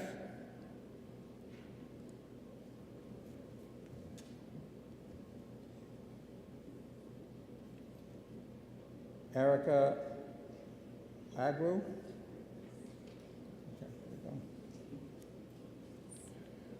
And after that, it will be Ariel Moore. Hello, my name is Erica Agnew. I'm from Merrimack, New Hampshire. I was I was raised here, and I went to college, and I'm currently back. Currently back here, and I'm only testifying for myself, but I have been working in the Merrimack Public School District as a substitute, working with a bunch of grades K through 6, just, for the past bit. So I'm only representing myself, but I've been in the public school district. And I'm here as someone who cares a lot about trans people and trans kids and wants them to be safe, and I'm here strongly opposing this bill. At the beginning of your bill, it says that, not that it matters, that New Hampshire has a compelling government interest in protecting the health and safety of its citizens, especially vulnerable children. And I'd argue that, I'd say it's almost proven that trans children are one of the most vulnerable groups of kids. And this bill would make that worse. I'm not going to throw a bunch of statistics out that other people have already thrown out, but just know that I do stand with the majority of the medical community in saying that conversion therapy saves gender affirming care, health care, saves lives and is effective and is overall very helpful and a good resource. The Trevor Report, which someone had mentioned before, but a 2021 survey of the national Trevor Report said that 94% reported that recent politics negatively impacted their mental health. And then the state report for 2022, also by the Trevor Report, in New Hampshire said that 37% of LGBTQ youth said that recent politics negatively impacted their well-being, and 43%, which is the highest percentage in this poll, said that it impacted their well-being a lot. And as well as being harmful, this bill also, I know that other people had mentioned the statistics that you list, and I think we know where that is on that first page, saying that it's, for the 0.005%. If you actually look in that study, which the name of it is, I can actually read that off, is the Gender Dysphoria in Adults, an Overview and Primer for Psychiatrists. If you go, that is taken from the epidemiology section, looking at the history of trans people and transness as a societal phenomenon. And a couple sentences later in that report, it says that, quote, that this statistic does not reflect the prevalence of all individuals with gender dysphoria or who identify as transgender. And this conclusion of that same study says that mental health professionals must fully appreciate that the focus of treatment for gender dysphoria is on the dysphoria, not the gender identity. And I just think that this misinformation is dangerous. And the idea that these kind of ideas are prevalent in our schools is simply untrue. I, myself, am non-binary, and and not a single person that works with me in the school district, and especially none of the children the many hundreds of children that I've, substitute taught for, know that, because I consistently misgender myself, and not because I am Please trying to start hide wrapping it. up. Please start wrapping up. Yeah, no, it's, and trust me, these kids are scared. I am deliberately making myself uncomfortable and misgendering myself because I already fear the consequences of telling the kids what I identify as. So it's not about medical things. It's nothing. This bill is beyond that. It's part of a rhetoric that's harmful to everyone and is stopping people not from getting medical care or doing medical things. But this is a bill that doesn't allow people to be themselves in public settings. Okay, thank you. Any questions? Seeing no questions, thank you. Next signed up to speak is Ariel Moore. Is Ariel Moore still here?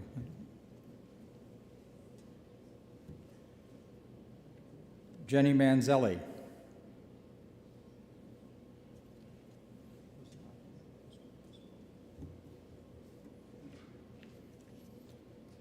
Pamela Sinnott.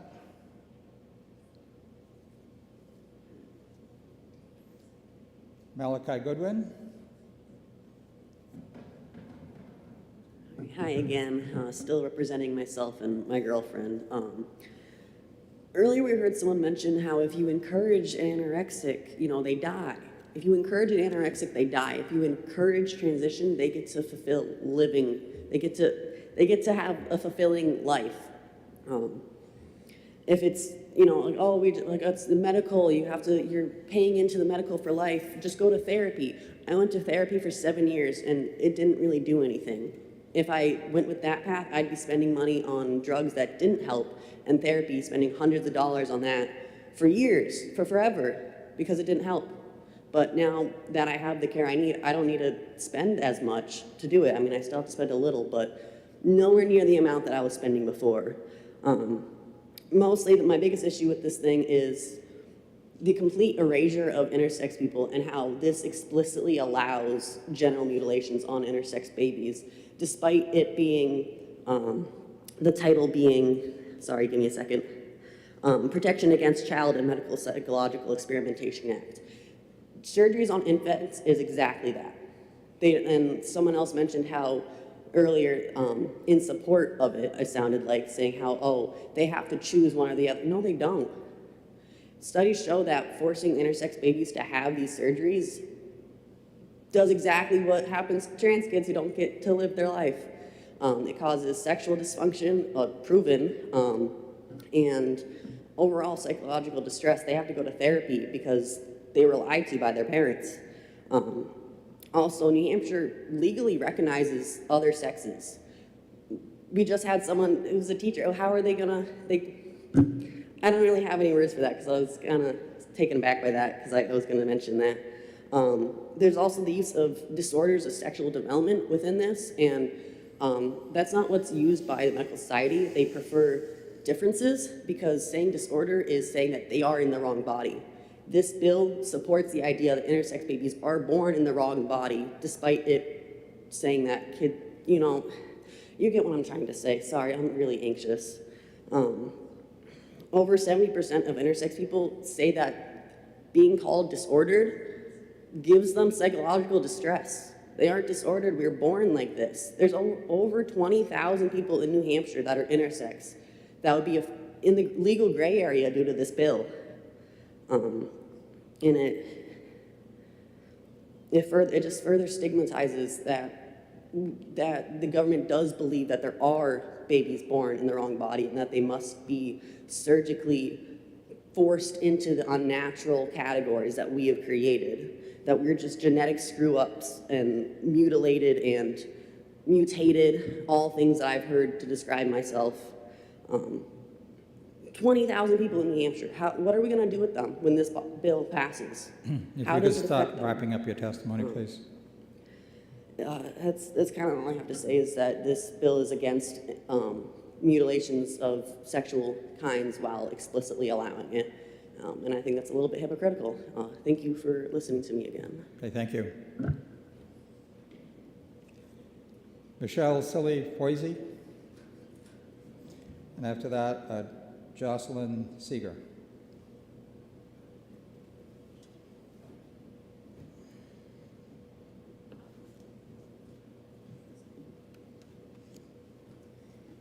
Good afternoon, Chair and committee members.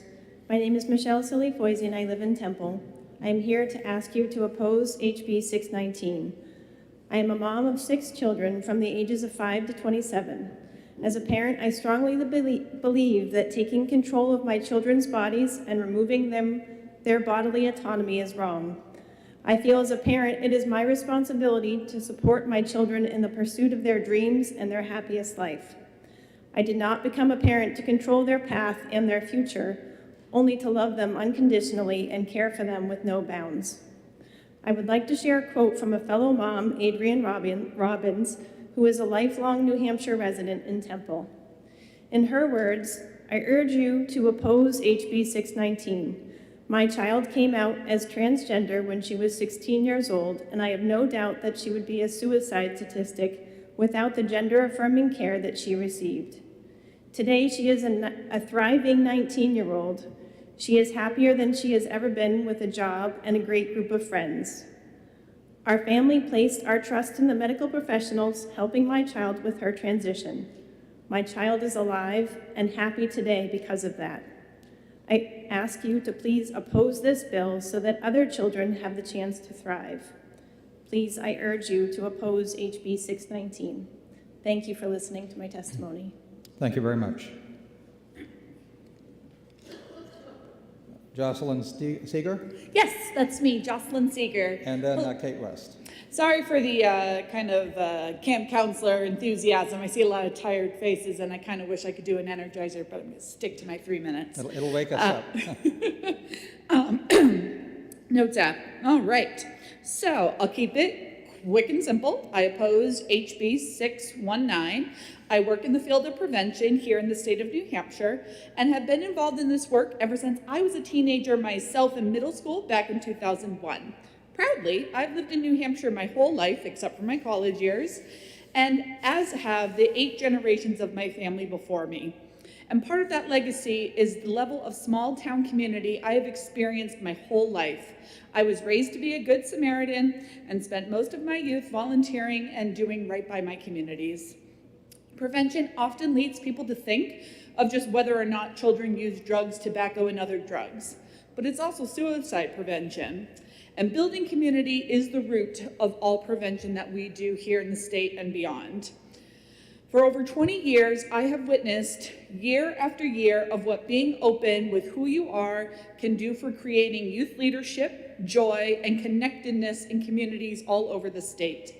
Teens that attend our programs take advantage of our safe community space to express their authentic selves, for which many include gender expression different than what they were assigned at birth.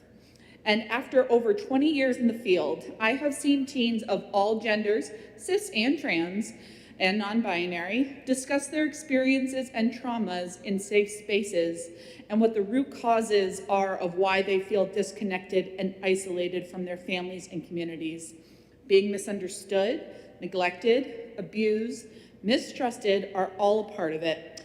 Being affirmed of trans and non-binary identities is not one of those traumas that I hear about.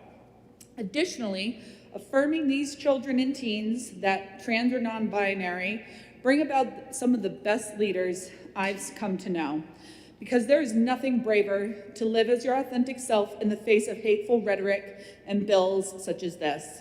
And that inspires and uplifts people from all walks of life with all different experiences and struggles, regardless of gender. Additionally, please know that I hear and internalize all of the experiences I heard today and believe care should be nuanced and leave options open for shifts in self-identity as one grows older. But outlining all gender-affirming care for those under 18 only dissolves that trust, cuts out necessary resources, and leads to greater isolation and harm. Thank you for your time. Thank you. Next up to speak is Kate West. Is Kate still here?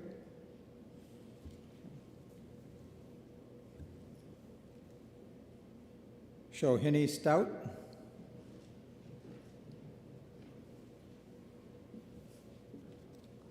Allison Yeager. Hello, I'm Shohini Stout. Oh, okay, I'm sorry. Hi, my name is Shohini. I strongly oppose this bill, and I would love to tell you some more about why. So one of the things that I think hasn't been touched on quite enough in the discussion of this bill is the reinstating of conversion therapy. And I've heard a lot of supporters talking about following the science and how there isn't enough science to show that gender-affirming care really is life-saving or that doesn't have long-term effects. But what we do know is the damage of conversion therapy.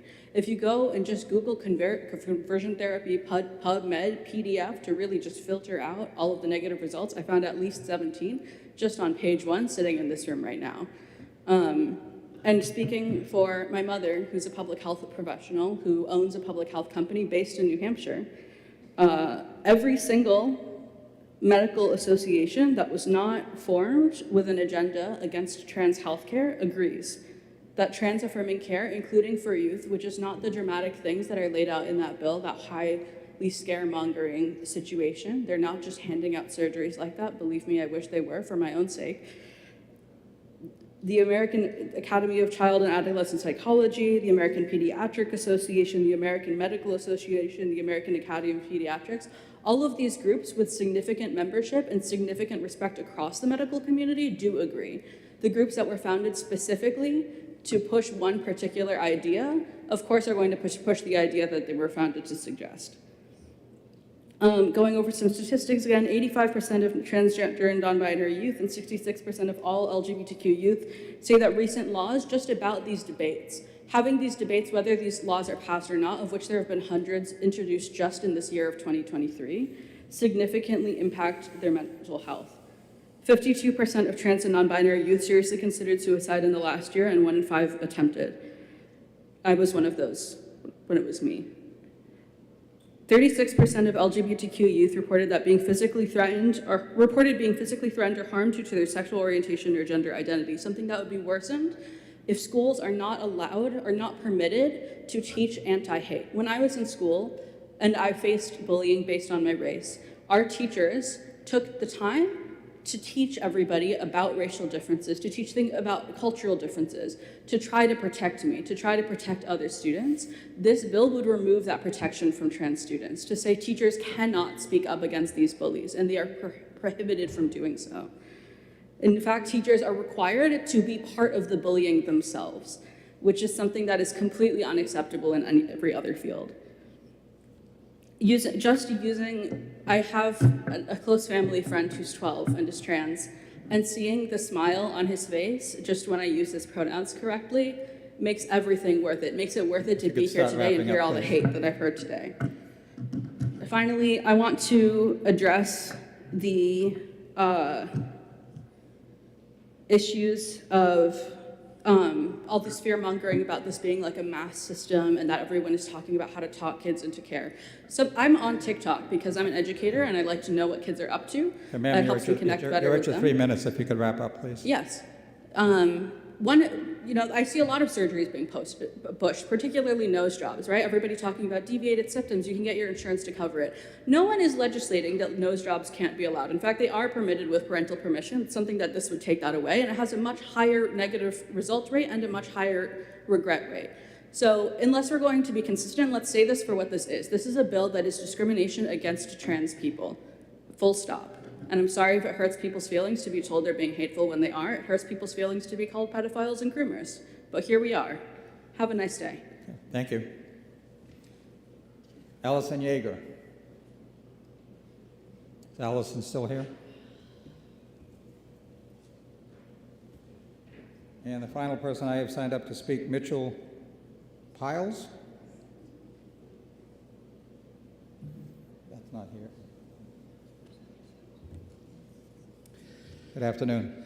Good afternoon. Thank you all for all your patience and listening to everyone. My name is Mitchell Piles. I've lived in this state since I was 5 years old. I'm 37 now. Went to Keene and UNH. Licensed independent clinical social worker for over the past 10 years. And also a trans person. A lot of what I had to say has already been said. Wanted to just add a couple things. One of the things in the bill talks about how teachers can't refer to or wouldn't be able to refer to other students other than their biological or name assigned at birth. I have an uncle whose birth name was Leonard, and he went by Alan because he really hated the name Leonard. And that happens where a lot of kids have either nicknames or different names that they want to use, but this bill is really focused on folks who are trans, so unfairly is targeting them and their preferred names versus cisgendered people and the nicknames they have. A part of my work as a licensed clinical social worker is I work with, in emergency services, I meet with all of these folks that we're referring to, these kids that attempt or have suicidal ideation on a daily basis. I can tell you from my personal work doing this work that the kids that we see who show up with suicidal ideation alone are versus kids that have actually attempted suicide. The difference is that they have their support, a supportive person in their lives, whether it's their teacher or their parents who want to get them the support that they need, versus the kids that have gone through and attempted suicide, whether either by hanging, ingesting pills, wishing that they could die, is because they don't have a supportive person.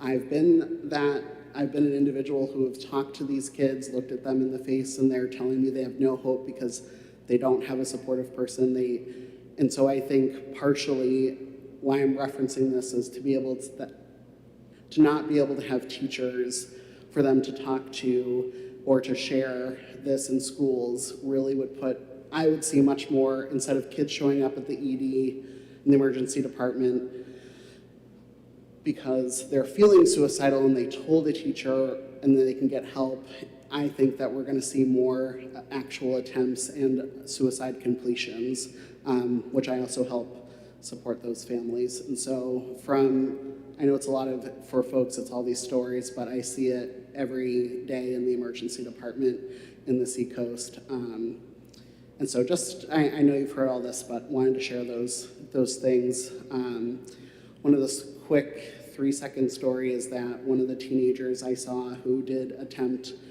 suicide got brought into the hospital. It was June, so they saw the pride flags in the emergency room, and they said that was the first hope that they had had in 2 years, because they knew that us in the emergency room would be supportive. They had no hope for their future. And but talking with us, I also have a trans and LGBT pin I wear in my badge, and so they opened up to me, even though they begged me not to tell their parents because their parents had hit them because of trying to share their identity, their trans identity.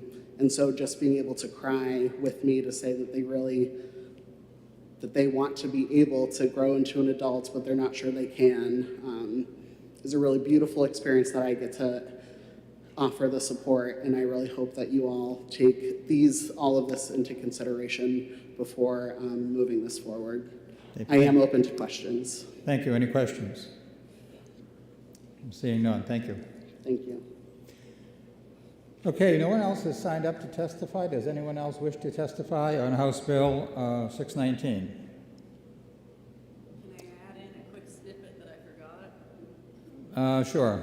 If it's a quick snippet. If it's fast, because I'm really anxious, sorry, but there was a lot of people mentioning like, oh, all these kids are autistic or ADHD. The implication that we cannot consent or understand what we are consenting to is ableism straight up. Like I can't really say anything more than that, but to say that we can't, you have to prevent it or to stop all these autistic people getting these surgeries is implying that we aren't able to consent, that we aren't able to understand. And I don't understand why, besides ableism. Yeah. Okay, thank you. Okay, I am going to close the public hearing on House Bill 619. Those are the only two bills we had noticed for today for public testimony and for public hearings. I want to thank all of you who have stuck it out with us today and been so patient and participated. And yeah, actually you can clap now, the day is over. But again, thank you for coming out. We've collected all of your testimony. We will go over it very carefully. The clerk does an excellent job of taking notes. And we will be voting on this bill in the next week or so. And again, we'll take everything you've said here today very seriously and consider it very carefully. Have a nice evening and drive home safely.